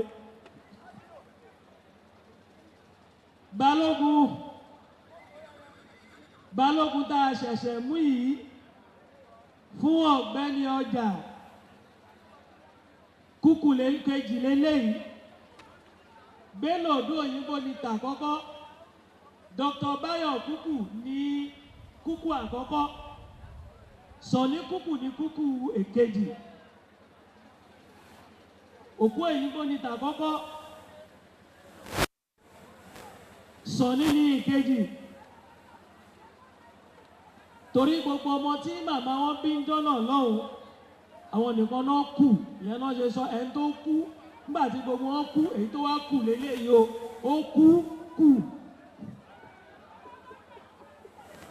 Kábíyèsí.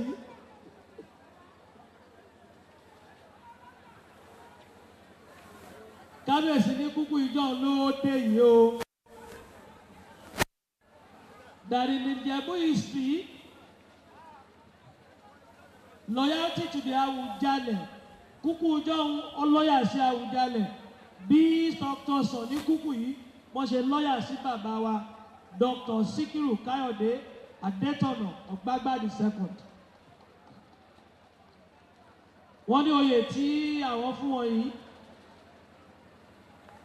wọ́n wá túbọ̀ dàgbà o wọ́n jẹ́ 80 ṣùgbọ́n wọ́n á dàgbà wọ́n á dògbó.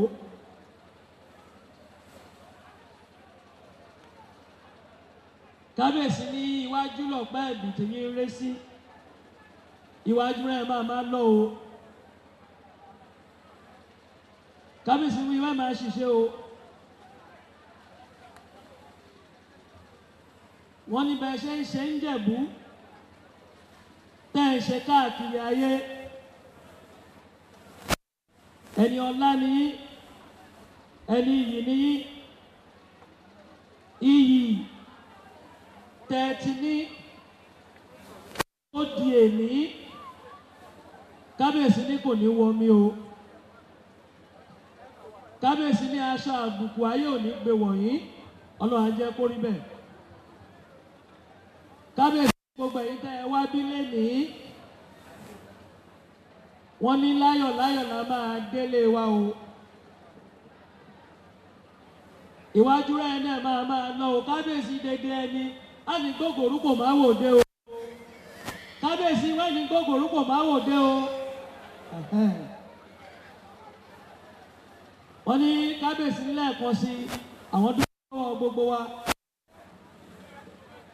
Wọ́n dúpẹ́ lọ́wọ́ àwọn Ìjẹ̀bú àwa Ìjẹ̀bú Kábíyèsí láwọn dúpẹ́ lọ́wọ́ gbogbo wa o. Wọ́n ní ìdí ọpẹ́ àwọn ní pé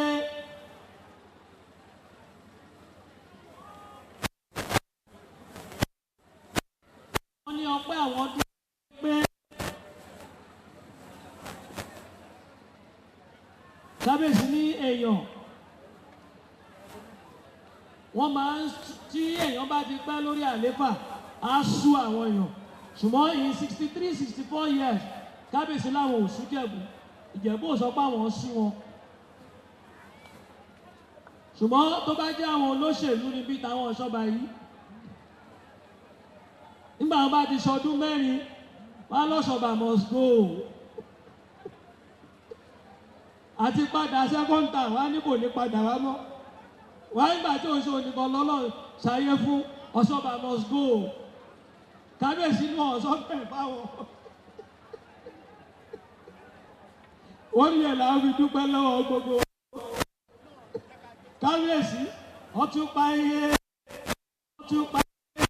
gbogbo wa la máa ń ràn ọtúpa iye kémi gbé kí wọ́n gbé bọ́ ní ọtúpa iye ọtúpa iye o gbogbo wa la máa fi ríran Kábíyèsí náà túpa iye wá ń Jẹ̀bú o ẹ bá mi sọ pé Kábíyèsí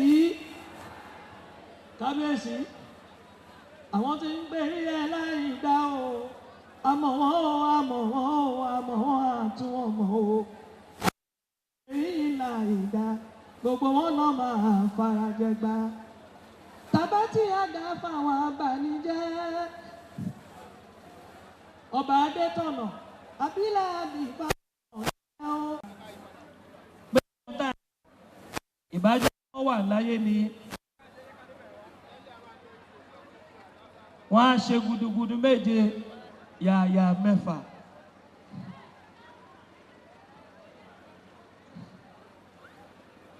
Kábíyèsí ní ààyè ọ̀gbẹ́ni ọjà òun ló máa ń yan ẹni tó máa lọ síbẹ̀ pẹ̀lú olórí ọmọ ọba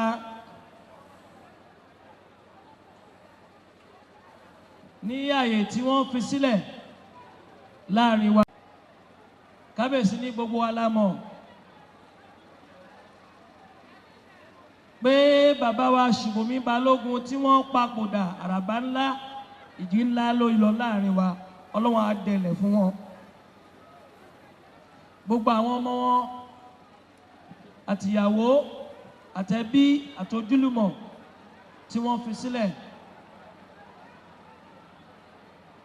Ọlọ́run á tọ́jú wọn. Kábíyèsí gbàdúrà pé kọ́lọ́run bá tọ́jú wọn. Kábíyèsí ní kọ́lọ́run tọ́jú ilé àtọ̀nà wọn.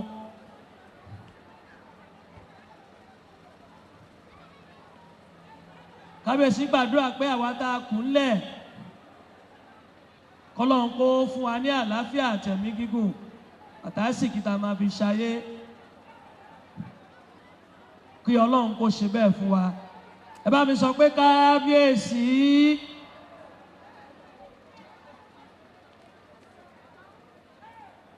Kábíyèsí ní àwọn kí gbogbo wa lẹ́ẹ̀kan sí i. Kábíyèsí láwọn fẹ́ fi orin kan sí i. Ṣègede wọn òkè o ọba Adétọ̀nà ṣègede wọn òkè o ẹsẹ̀ tán lóge lẹ́fi rìn o ṣègede wọn òkè o ọlọ́run dójú tì wọ́n o ṣègede wọn òkè o ẹsẹ̀ kábíyèsí. Kábíyèsí ní káàkiri ọmọ mélòó ló bí tó fọmọ kúkú ṣeré ilé mélòó ló kọ́ tó fọmọ kúkú ṣeré aya mélòó ló ní tó fọmọ ọmọ kúkú ṣayẹyẹ ṣayẹ ṣayẹyẹ ọmọ kúkú ṣayẹyẹ ṣayẹyẹ ṣayẹyẹ ọmọ kúkú ṣayẹyẹ.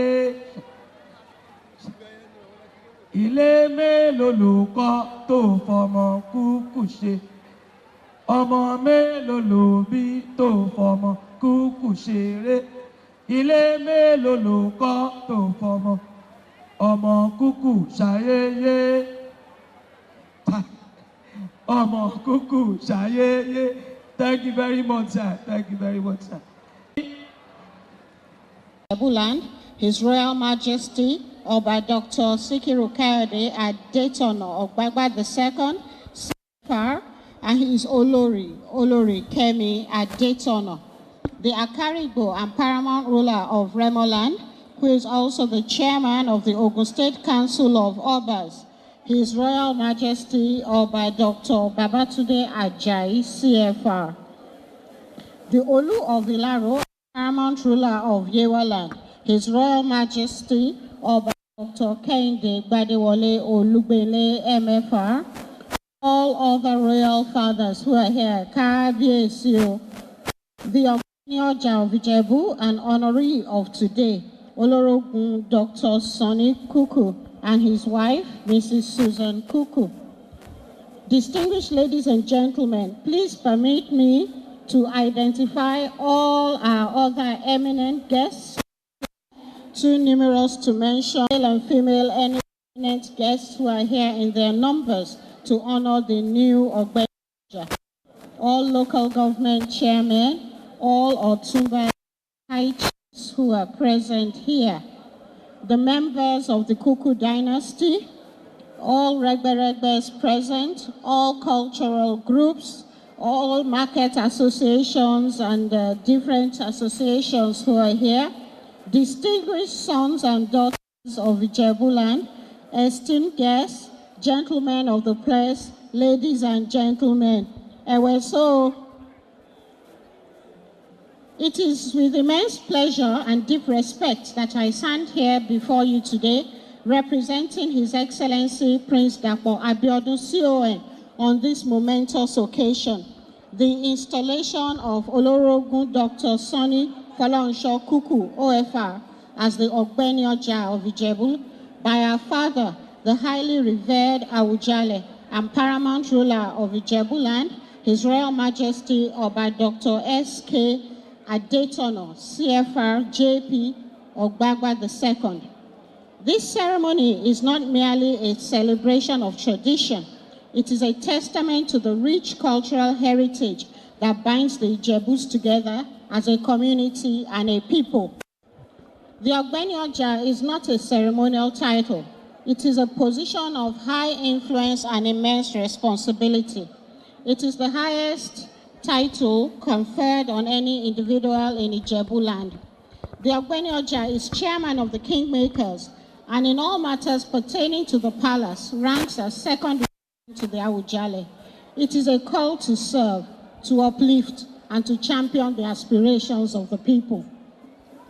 Ogbeni Oja Sonny Kuku, a man of distinction, educated at the prestigious King's College, Lagos, and the University of Lagos, is a man of remarkable achievements and has long been an exemplar of leadership and service. His remarkable biography, as we have read, shows that he's well prepared for this job. As you assume the mantle of Ogbeni Oja today, you are succeeding the legendary Chief Timothy Adeola Odutola, who was Ogbeni Oja for about 40 years. His are big boots to fill. However, I am confident that your tenure will be marked by unwavering dedication to the prosperity and well-being of Ijebuland. Your commitment to excellence, coupled with a profound sense of responsibility, position you as a beacon for others to follow. Ever evolving, where progress often comes hand in hand with challenges, the role of traditional institutions becomes even more crucial. It is the custodians of our traditions, like our revered Awujale, who provide the invaluable link between our past and our future. I extend my deepest appreciation to Your Royal Majesty, sir, for your leadership, wisdom, guidance, and your commitment to preserving the cultural fabric that defines Ijebuland. As we witness the investiture of Dr. Sonny Kuku, let us reflect on the enduring values that have sustained this community through generations: unity, resilience, and a shared commitment to the common good have been the cornerstone of Ijebuland's success. Ogbeni Oja, I am confident that you will carry these values forward and contribute to the continued progress of your beloved land. In acknowledging the significance of this moment, let us also recognize the importance of collective action. I call on all indigenes of Ijebuland, and indeed all citizens of Ogun State, to join hands in supporting the Ogbeni Oja, fostering an environment of collaboration and progress. Together, you can build a future where the generations to come will look back on this day as a turning point in our history.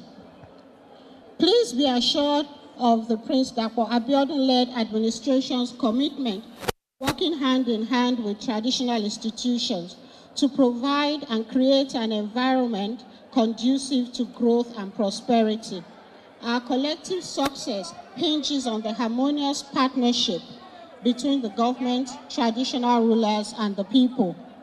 In conclusion, let me once again extend my heartfelt congratulations to Alayeluwa, His Royal Majesty Oba S.K. Adetono, the Awujale and paramount ruler of Ijebuland, for the grace that God has given him to be able to record yet another milestone during his long, impactful reign. May Almighty Allah preserve you for many more years in good health and sound mind, sir. Amen. I also congratulate Olorogun Ogbeni Oja, Dr. Sonny Kuku, and his entire dynasty on his installation as the Ogbeni Oja of Ijebu. Sir, I challenge you to use your position to foster unity, economic development, and educational advancement within Ijebuland. Your accomplishments in the medical field and your philanthropic endeavors are indicative of the positive impact you can bring to our community. May this occasion mark the beginning of a new chapter for you, filled with achievements, and your leadership inspire us all to strive for excellence in service to Ijebuland, Ogun State, and humanity at large. Ọlọ́run á jẹ́ kí ẹ lo oyè náà pẹ́ nínú ọlá, àlàáfíà, àti ìdẹ̀ra. Àmín. Thank you all for listening, and do have an enjoyable day.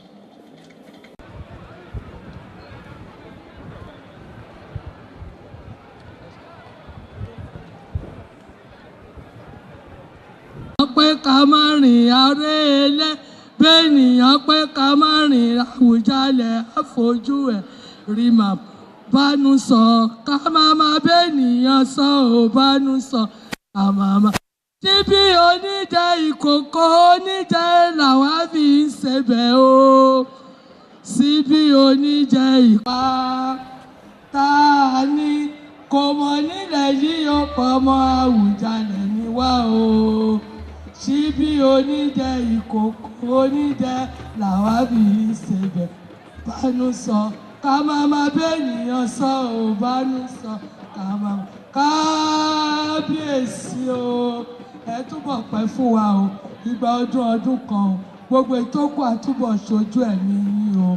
Ẹ ṣeun sà, ẹ ṣe àdúpẹ́ sà.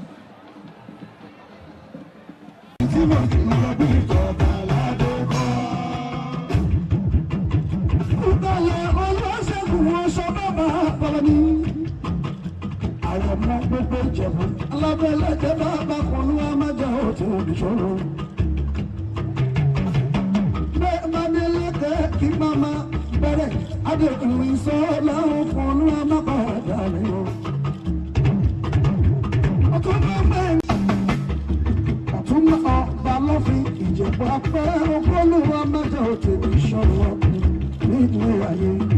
Ṣùfọ́n mi wọ́n dúró lòtò ọ̀gbọ́n ọba lọ́kàn lò. Ìgbàlẹ̀ ẹni lọ́mọdé ọ̀sán máa wọ́n ní. Ìbílẹ̀ lajú black alábẹ́lẹ́jà òyìnbó lẹ́kọ̀ọ́ ẹ̀kọ́ lójú. Àwọn wọn nínú Ìjẹ̀bú ikọ́ ní ọkàn ló wá má padà ní o. Èrèlú of Lagos, bàbá àbẹ̀wò ìbílọ́lá ní òwò gbàlódé. Ìbílọ́lá àkókò lè máa dágígé, ọ̀làlá lè máa dágìlá. Yóò fẹ́rẹ̀ inú bí yóò sábẹ̀ náà, oṣù tó ní láwọn ṣe. Àkókò lè máa dágígé, ọ̀làlá lè máa dágìlá. Yóò fẹ́rẹ̀ inú bí yóò sábẹ̀ náà, oṣù tó ní láwọn ṣe. Gimlet òun ẹ má bá àgbàdo wọn.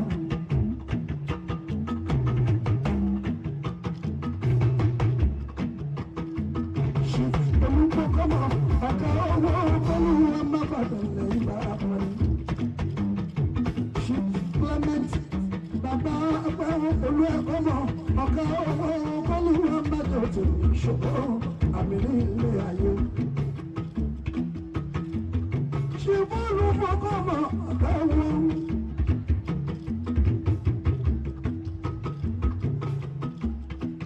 Ìjọba òbílẹ̀ wa olùkọ́mọ ọ̀gá owó olùkọ́mọ ọ̀gá owó. Sẹ́nẹ́tọ̀ ìpínlẹ̀ Mọ́sùlùmá bá wà ní o. Ẹ̀gbọ́n nílẹ̀ ọ̀pọ̀ ìṣàbí. Former governor, local state, Abawu, Oluwamaja, to the national party. Recognize present and Mama.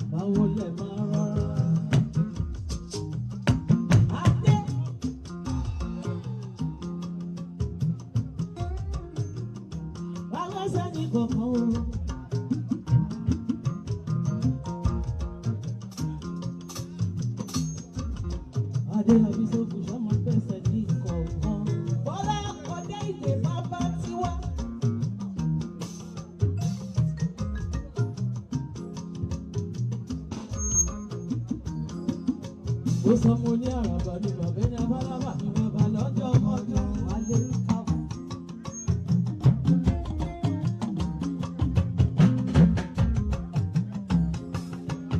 Mo yin Ọlọ́run bó ní bú ọrẹ́.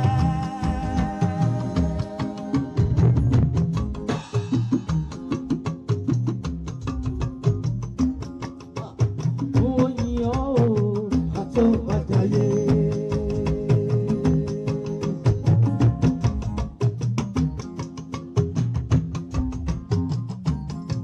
Mo débi ó yin Ọlọ́run ó ní bú ọrẹ́.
Orí Ọlọ́run lórí ayé gbogbo wa ìyanu ni.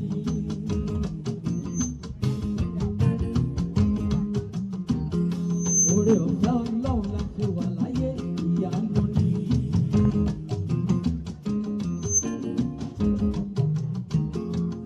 Orí Ọlọ́run lórí mi lórí ẹ̀ o ìyanu ni.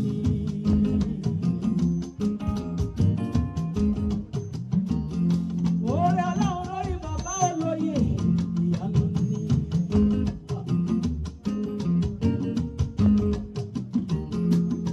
Ó wọ̀ mí láṣọ àṣírí, ó ń dé mi ládé ìyá. Ó ń tọ́nà ògo sáyé mi ò títí tí wọ́n máa dúpẹ́ orí Ọlọ́run. Ọba tó ń gbé tálákà dìde o, tó ń bọ́ ọmọ aládé jẹun ni. Èmi ó yin Ọlọ́run, ó ní ikú ọ̀rẹ́.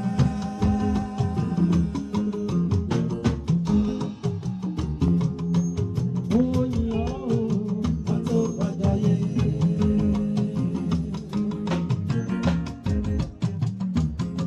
Àníṣe ó yin Ọlọ́run, ó ní ikú ọ̀rẹ́.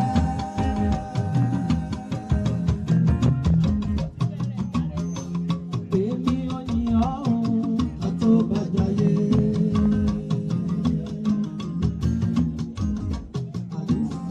Kí ló ṣe mí tí mi ò ṣọpẹ́?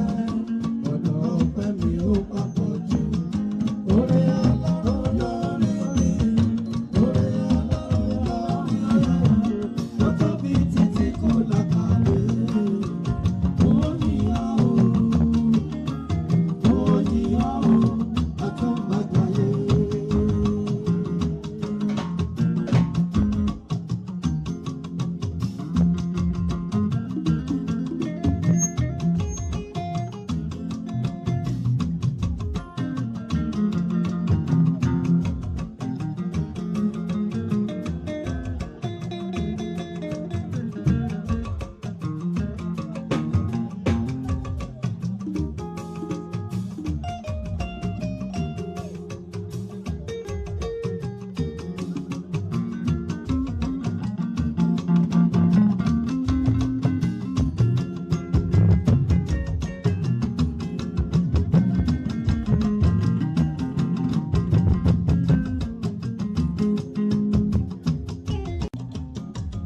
Bàbá ti wá di ọ̀gbẹ́ni ọjà.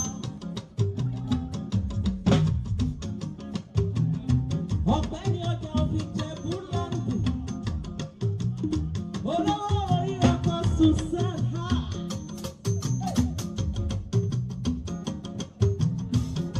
Ayọ̀ ńlá ni, oríire ni, nínú mo ní. Ayọ̀ ńlá ni, oríire ni.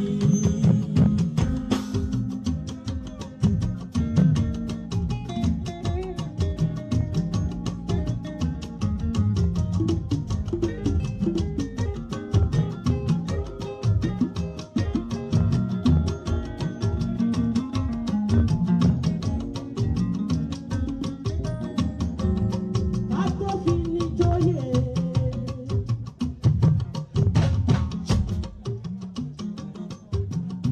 Ká tó fi ní jóyè láàrin ìlú, ó ní láti jẹ́ ní ire.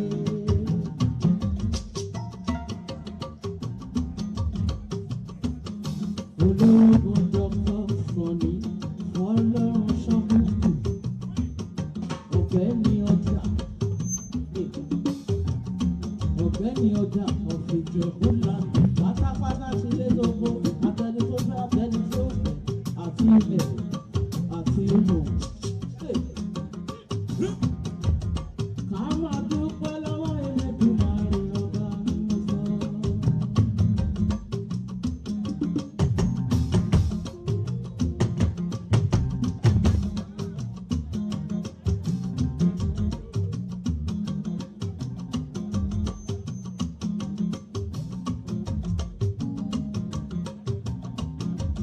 Mo ní gẹ́gẹ́ bí ohun tí mo gbọ́.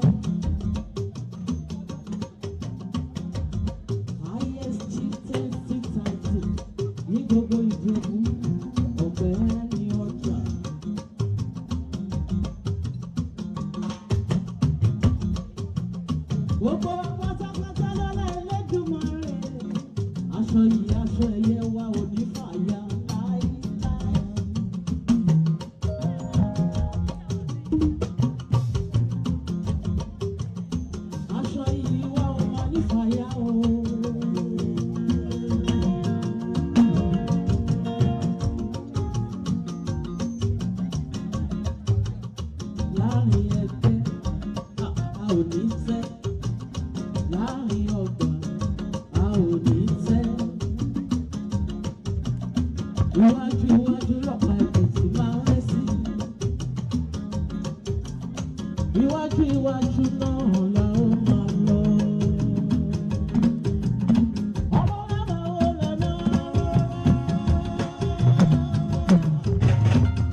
Olúmídé Ọ̀ṣọ́bà, ẹ kírò lọ́lọ́, Sam Adéyẹmí, ẹ kírò lọ́lọ́, Chief Ọlámúkọ̀yí, ẹ kí Chief Jẹ́pẹ̀ Rándù, ẹ kí Chief Bàbá Tiwa Ọ̀rẹ́ Fálọ́mọ, ẹ kírò lọ́lọ́ o, ọ̀tún wọlé kan fífẹ̀sọ̀. Àdásà, onírọ̀lá máa gbẹ́sẹ̀ ní kọ̀ọ̀kan tiwa.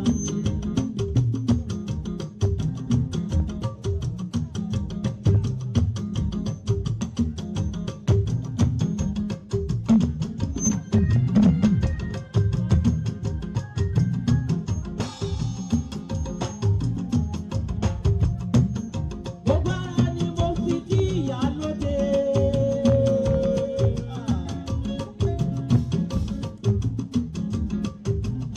Ìyálóde Tóyìn Olúwọlé. Ọ̀rẹ́ mi àtàtà ṣàmàdá gọ́dọ̀gọ́dọ̀.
tó dùn yàtọ̀ ni. Ẹ jẹ́ bá mi pàtẹ́wọ́ fún Ayọ̀ Balógun. Èmi tún pé yọ èmi jẹ̀ kí n jó láti. Ọ̀túnba Benny Ọjà was 80 on the 3rd of January, but eléyìí ló jẹ́ ká kọ́. But a máa ṣe náà ni o. Yeah, the people can get ready for it. Ladies and gentlemen, Ayọ̀ Balógun all the way. This is the reception for that big event. So many more people are coming in now, just to show you that we love this man they call Olorogun Sonny Kuku OFR Ọ̀gbẹ́ni Ọjà 3, the Prime Minister of Ijebu land. Your hands please together for it. Thank you.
And even pray for him if you like.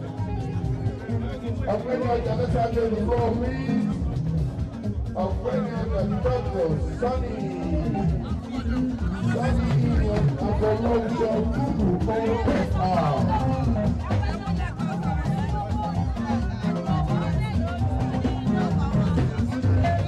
Ọ̀gbẹ́ni Ọjà, let's have you, sir. He's dancing already, but I'd like you to see him. I'm going to feed all of us. Thank you very much for respecting it. Ọ̀gbẹ́ni Ọjà, let's have you here, sir. Olorogun, Oscar Ibu, bring Ọ̀gbẹ́ni Ọjà here so the whole world will see him. Ọ̀gbẹ́ni Ọjà, don't love you, but I want you to see him. Wow. Bàbá kàwé, ó lè gún káfẹ́. Ọ̀gbẹ́ni Ọjà.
One life to live.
fọmọ kúkú ṣeré. Aya mélòó ló ní tó fọmọ kúkú ṣeré.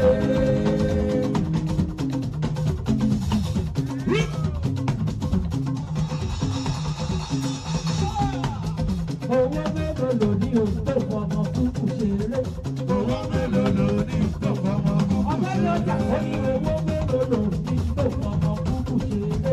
Owó mélòó ló ní tó fọmọ kúkú ṣeré. Ilé mélòó ló kọ́ tó fọmọ kúkú ṣeré. Ilé mélòó ló kọ́ tó fọmọ kúkú ṣeré. Ó ní aya mélòó ló ní ó ní kúkú ṣeré. Aya mélòó ló ní tó fàyà kúkú ṣeré. Ó ní owó kúkú tayẹyẹ. Tayẹyẹ tayẹyẹ. Tayẹyẹ tayẹyẹ. Tayẹyẹ tayẹyẹ. Owó kúkú tayẹyẹ. Tayẹyẹ tayẹyẹ. Tayẹyẹ tayẹyẹ. Tayẹyẹ tayẹyẹ. Owó kúkú tayẹyẹ. Tayẹyẹ tayẹyẹ. Ọ̀gbẹ́ni ọjà bàbá ní bàbá. Tayẹyẹ tayẹyẹ. Owó kúkú tayẹyẹ. Tayẹyẹ tayẹyẹ. Owó kúkú tayẹyẹ. Tayẹyẹ tayẹyẹ. Owó kúkú tayẹyẹ. Tayẹyẹ. Owó mélòó ló ní tó fọmọ kúkú ṣeré. Owó mélòó ló ní tó fọmọ kúkú ṣeré.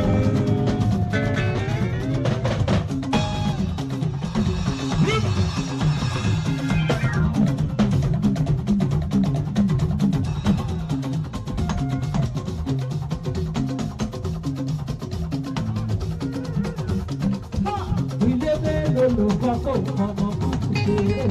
Ilé mélòó ló kọ́ tó fọmọ kúkú ṣeré.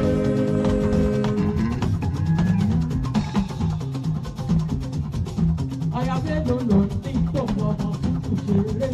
Aya mélòó ló ní tó fọmọ kúkú ṣeré.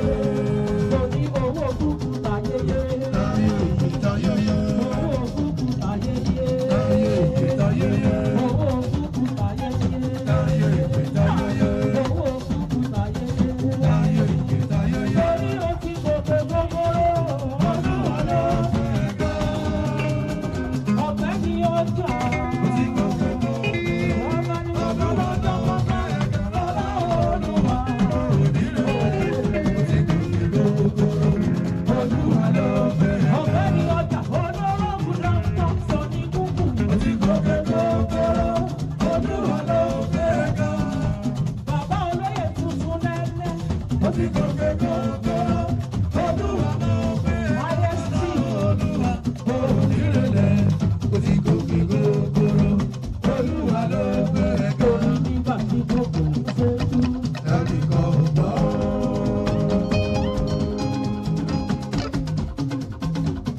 Nígbà tí gbogbo ń ṣojú. Ẹnì kan ò gbọ́. Olówó àtúnyàn. Ariwo àtàwọn kìkì kò kárí ayé. Olórogún jẹ́ iye dáadáa. Àwọn ọ̀tá ń ná kí wọ́n kiri o. Ọ̀fẹ́ ni ọjà jẹ́ iye dáadáa. Àwọn ọ̀tá ń ná kí wọ́n kiri o. Dọ́kítọ̀ ọ̀fẹ́ láti mọ̀ ní abájọ. Abájọ ò fàyè rárá ẹ̀ sílẹ̀ fún ọ. Nítorí pé ó dán bàtì, ó dán bàtì, ó dán bàtà. Olórogún ọ̀pẹ ní ọjà, bàbá ní bàbá, lọ́jọ́ kọjọ́ sámúní, ọjọ́ bá yọ lówùrọ̀, àtọ̀ ìmọ́lẹ̀ sáyé. Tó bá dọ̀sán o, a fi òrùn fún wa. Lórúkọ mú o, a máa fi ẹ̀sán ṣọ́. Tó bá dọ̀lẹ́ o, a fi òṣùpá fún wa. Òṣùpá ti yọ, ìràwọ̀ ń yọ. Síbẹ̀síbẹ̀, ọjà kò dúró. Àwọn atẹ́gùn sára, àwọn bí o ti wá. Polisi omi làwọn, àwọn bí o tó ti wá. Ìfẹ́ tó lúwa mẹ́wàá, ó gbọ́dọ̀ pọ̀jù lẹ́yìn bí. Ló ń tọ́ ọ̀pẹ́ ní ọjà lọ́sìkò lóde o. Ló ń tọ́ àdìmọ́jọ́ bá yọ lówùrọ̀. Àtọ̀ ìmọ́lẹ̀ sáyé. Tó bá dọ̀sán o, kàn fi òrùn fún wa. Orúkọ mú o, a máa fi ẹsẹ̀ sọ. Tó bá dọ̀lá o, a fi òṣùpá fún wa.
The Ogbagba royal family and the entire sons and daughters of Ijebuland unveil farewell to a foremost royal majesty, Oba Dr. Sikiru Kayode Adetono, GCON, Ogbagba II, Awujale and paramount ruler of Ijebuland.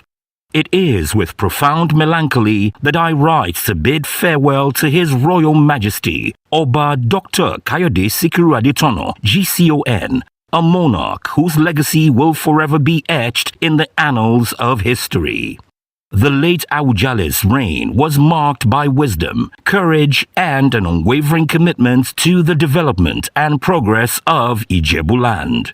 His Majesty's leadership was characterized by a deep understanding of the complexities of modern governance and a keen sense of diplomacy. He worked tirelessly to promote peace, unity, and cooperation among the various communities within his kingdom, and his efforts earned him the respect and admiration of his people. The late Awujale's impact on the cultural heritage of Ijebuland cannot be overstated. He was a custodian of tradition and a champion of the arts, and his court was renowned for its vibrant cultural displays. His love for his people and his land was evident in every decision he made, and his legacy will continue to inspire future generations.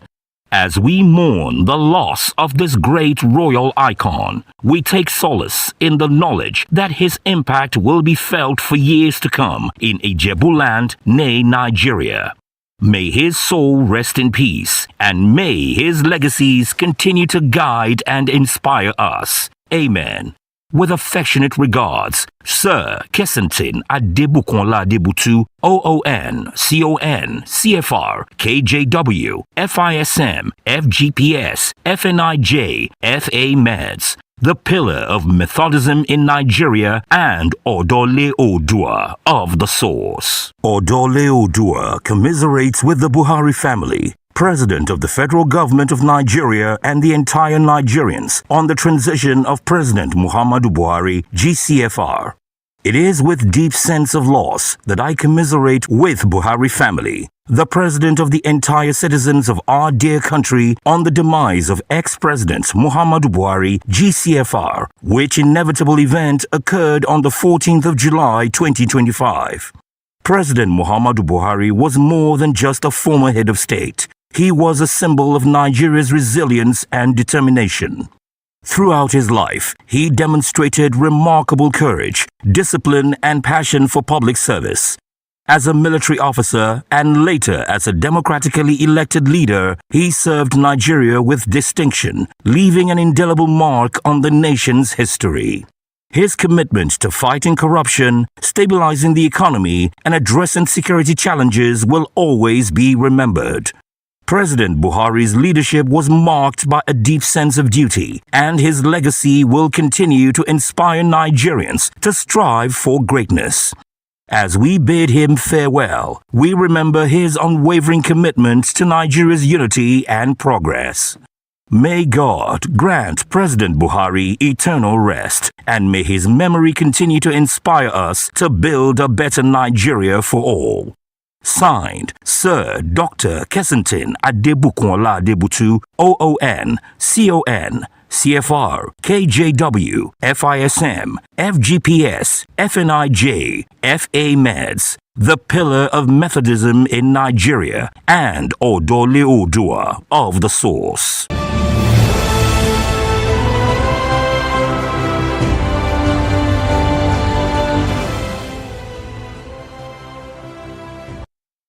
On Sunday, June 8, 2025, the ancient city of Ijebu-Ode was aglow with color, culture, and royal elegance as dignitaries, citizens, and guests from around the world gathered at the Awujale Pavilion for the 2025 edition of the illustrious Ojude-Oba Festival. With the theme Celebrating Our Root, Preserving the Future, this year's celebration was a vibrant reflection of the Ijebu people's deep cultural heritage, unity, and communal pride.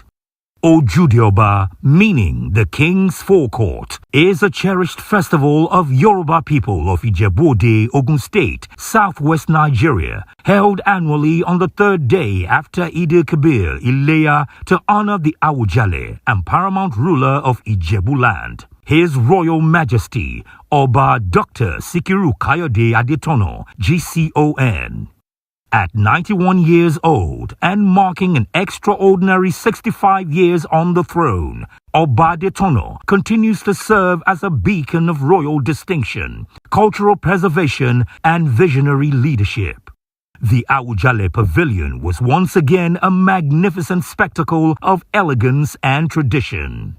Attendees were adorned in radiant traditional attires, flowing ashoke, dazzling lace, richly embroidered agbadas, and bold, colorful head wraps. The atmosphere was charged with the rhythmic beats of Akbala music, performed live by Alhaji Musliu Harunoishola and his band, setting the perfect tone for a truly cultural fiesta. Central to the day's celebration were the age-grade groups known as Regbe, iconic cultural institutions of Ijebu-Land, who paraded with pomp and dignity before the Awujale, paying homage and showcasing the pride of their heritage. The event drew an impressive array of dignitaries and special guests from across Nigeria and beyond. In attendance were Prince Dr. Dapo Abiodun, Executive Governor of Ogun State, and the Deputy Governor of Ondo State, Dr. Olaide Owolabi Adelami, who represented the Governor of Ondo State, Lucky Ayedatiwa. Also present were Alhaja Noimot Salako Yedele, Deputy Governor of Ogun State, with her husband, Barrister Keshif Bode Oyedele, Honorable Minister of Art, Culture and Creative Economy, Barrister Hanatu Musa Musawa, Mr. Tokumbo Talabi, Secretary to the Ogun State Government, former governors of Ogun State, Aremo Olusegun Oshoba, and Otumba Senator Benga Daniel, former Deputy Governor of Ogun State, Yeye Yetunde Ononuga, Olorogun Dr. Sonny Folorunsho Kuku, Ogbeni Oja of Ijebu-Land, Otumba Toyin Ashiru, Prince Bisiolatilo, Chairman and CEO of Biscon Communications, Nollywood stars Femi Branch and Lateef Adedimeji, amongst others. The celebration commenced with the rendering of the Nigerian national anthem, Ogun State anthem, and the Awujale anthem, followed by a heartfelt opening prayer led by the Chief Imam of Ijebuland, Alhaji Muftau Gbadegeshin Anyon. Chief Oluneye Bisola Okuboyejo, Chairman of the Planning Committee, then delivered a warm and stirring welcome address that set the stage for the grand festivities that followed. The Regbe groups, along with corporate sponsors, thrilled the crowd with magnificent displays of unity, fashion, tradition, and dance as they paid homage to the Awujale.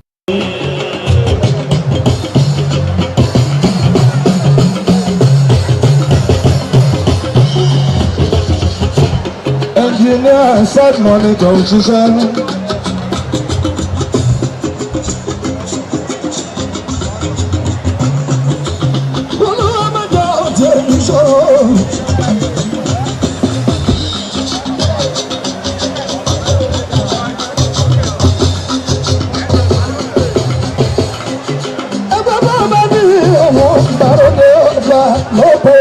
Bọ́bá ní ṣẹ́rẹ́ṣẹ́ wà bí ṣẹ́rẹ́ṣẹ́ wà bí ẹ̀yin tó ṣe pé ìjà ti jà ti ṣẹ́rẹ́ṣẹ́ wà bí bọ́bá ní ṣẹ́rẹ́ṣẹ́ wà bí ṣẹ́rẹ́ṣẹ́ wà bí ẹ̀yin tó ṣe pé ìjà ti jà. Bọ́bá kẹ́hìn ló ń lulẹ̀ ojoojú ìkújòjì jọrọ tó ń.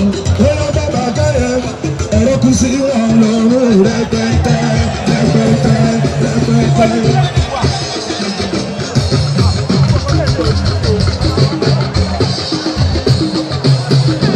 Bọ́lá káyọ̀ àwọn tí wọ́n kẹ́kọ̀ọ́.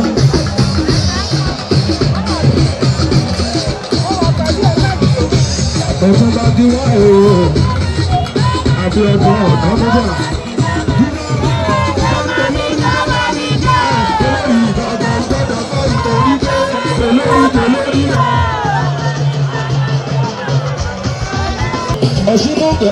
Ọ̀ṣunúsìn ẹ̀gbọ́n mi ni láti London, àwọn ti dúwá Abíọ́dún Ọ̀nànúgà,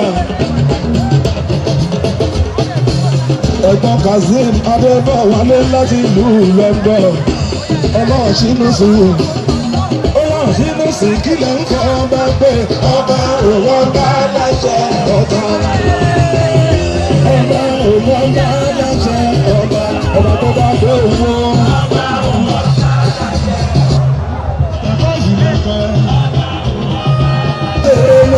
Ọ̀rọ̀ Jẹ̀bú ṣàwádà o. Ọmọ Òwúṣọlẹ̀ owó yíyá ẹ̀jẹ̀ kárọ̀ bọ́ yìí o. Ẹ̀yọ́ máa wù jálẹ̀ owó yíyá ẹ̀jẹ̀ kárọ̀ wọ́. Ẹ̀yọ́ máa wù jálẹ̀ lálẹ́ sọ bó ní bàbá káyì.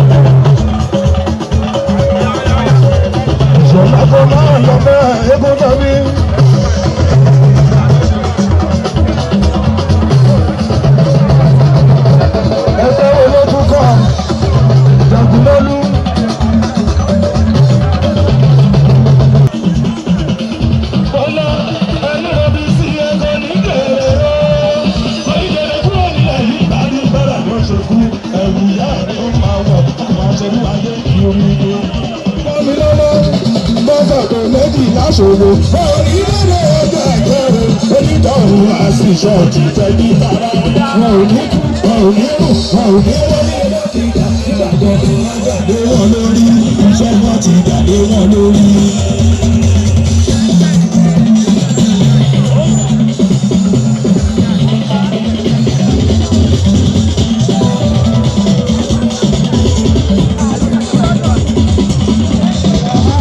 Tó bá wá sọ bẹ́ẹ̀. Ọlọ́jọ́ polówó mẹ́jọ tèmi ṣòro.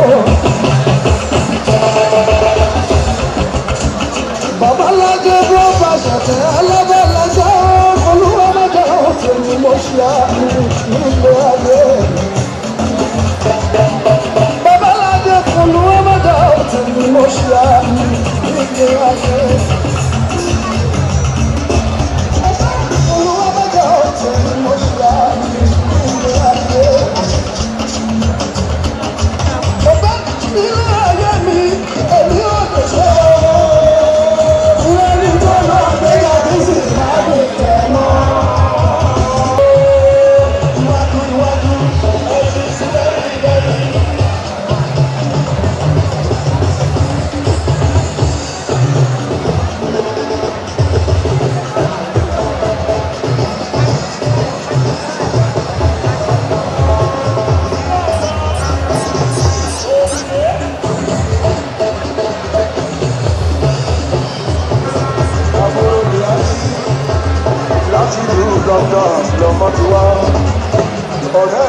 In her goodwill message, Honorable Minister Hannatu Musa Musawa expressed her admiration for the culture, elegance and heritage of the Ijebu people. She hailed Ogun State as a cornerstone of national pride with significant contributions in governance, entertainment, sports and the creative industry. Coming in here, I feel as if I'm in a kaleidoscope of beauty. The beauty and the depth of the culture of Ogun State cannot be overstated. Your Excellency, I want to say to you that you must be one of the luckiest governors alive. To be on the top of this beautiful state is something that is very heartwarming. For me, I feel as if I am a Nigerian when I come here, and it makes me so extremely proud, because I often talk about the fact that Nigeria is so great because of the West Coast, and it is not a lie. The culture, the depth and beauty of culture that stems not only from the West Coast but from Ogun State has transcended borders, and it has transcended generations, it has transcended time. And that is why when you go to some countries in the world, such as Brazil, you see people of black origin that also are from Nigeria, or that heritage from Nigeria, that celebrate being Yoruba because of the culture. This is a beautiful culture. This is a culture that we must continue to work towards, to export, and to use this culture as a form of economic expansion. Representing Governor Lucky Ayedatiwa, the Deputy Governor of Ondo State, Dr. Olaide Adelami, described the Ojude-Oba Festival as a dynamic platform for social cohesion, economic empowerment, and cultural diplomacy. Without a doubt, this festival stands tall as one of the most iconic and celebrated cultural events in the African continent. It is a true honor to be part of this grand celebration today. Beyond its glamour, color, and pageantry, Ojude-Oba is a powerful symbol of unity, heritage, and continuity. It is also an eloquent demonstration of the immense potential our tradition holds, not only as a cultural treasure, but also as a dynamic vehicle for socio-economic development. Festivals like these are strategic drivers of local and international tourism. They stimulate hospitality, transport, fashion, entertainment, and trade, creating jobs, boosting local enterprise, and attracting both domestic and foreign investment. The economic ripple effects of Ojude-Oba extend far beyond the borders of Ijebu land, contributing meaningfully to the GDP of Ogun State and by extension to Nigeria's economy. This is why it is heartening to see how intentional we have become about documenting, preserving, and celebrating our identity. First, as Yoruba people, and as Nigerians with a shared destiny, cultural diplomacy remains a soft power through which we can reposition Nigeria's image globally and unlock economic opportunities through tourism. In his rousing address, Governor Prince Dapo Abiodun welcomed guests from near to partake in the joy and splendor of the Ijebu heritage. He paid deep homage to Kabiyesi Oba Dr. Sikiru Kayode Adetono, GCON, and extended gratitude to President Bola Ahmed Tinubu, pledging the full support of Ogun State to his administration's growth and development initiatives.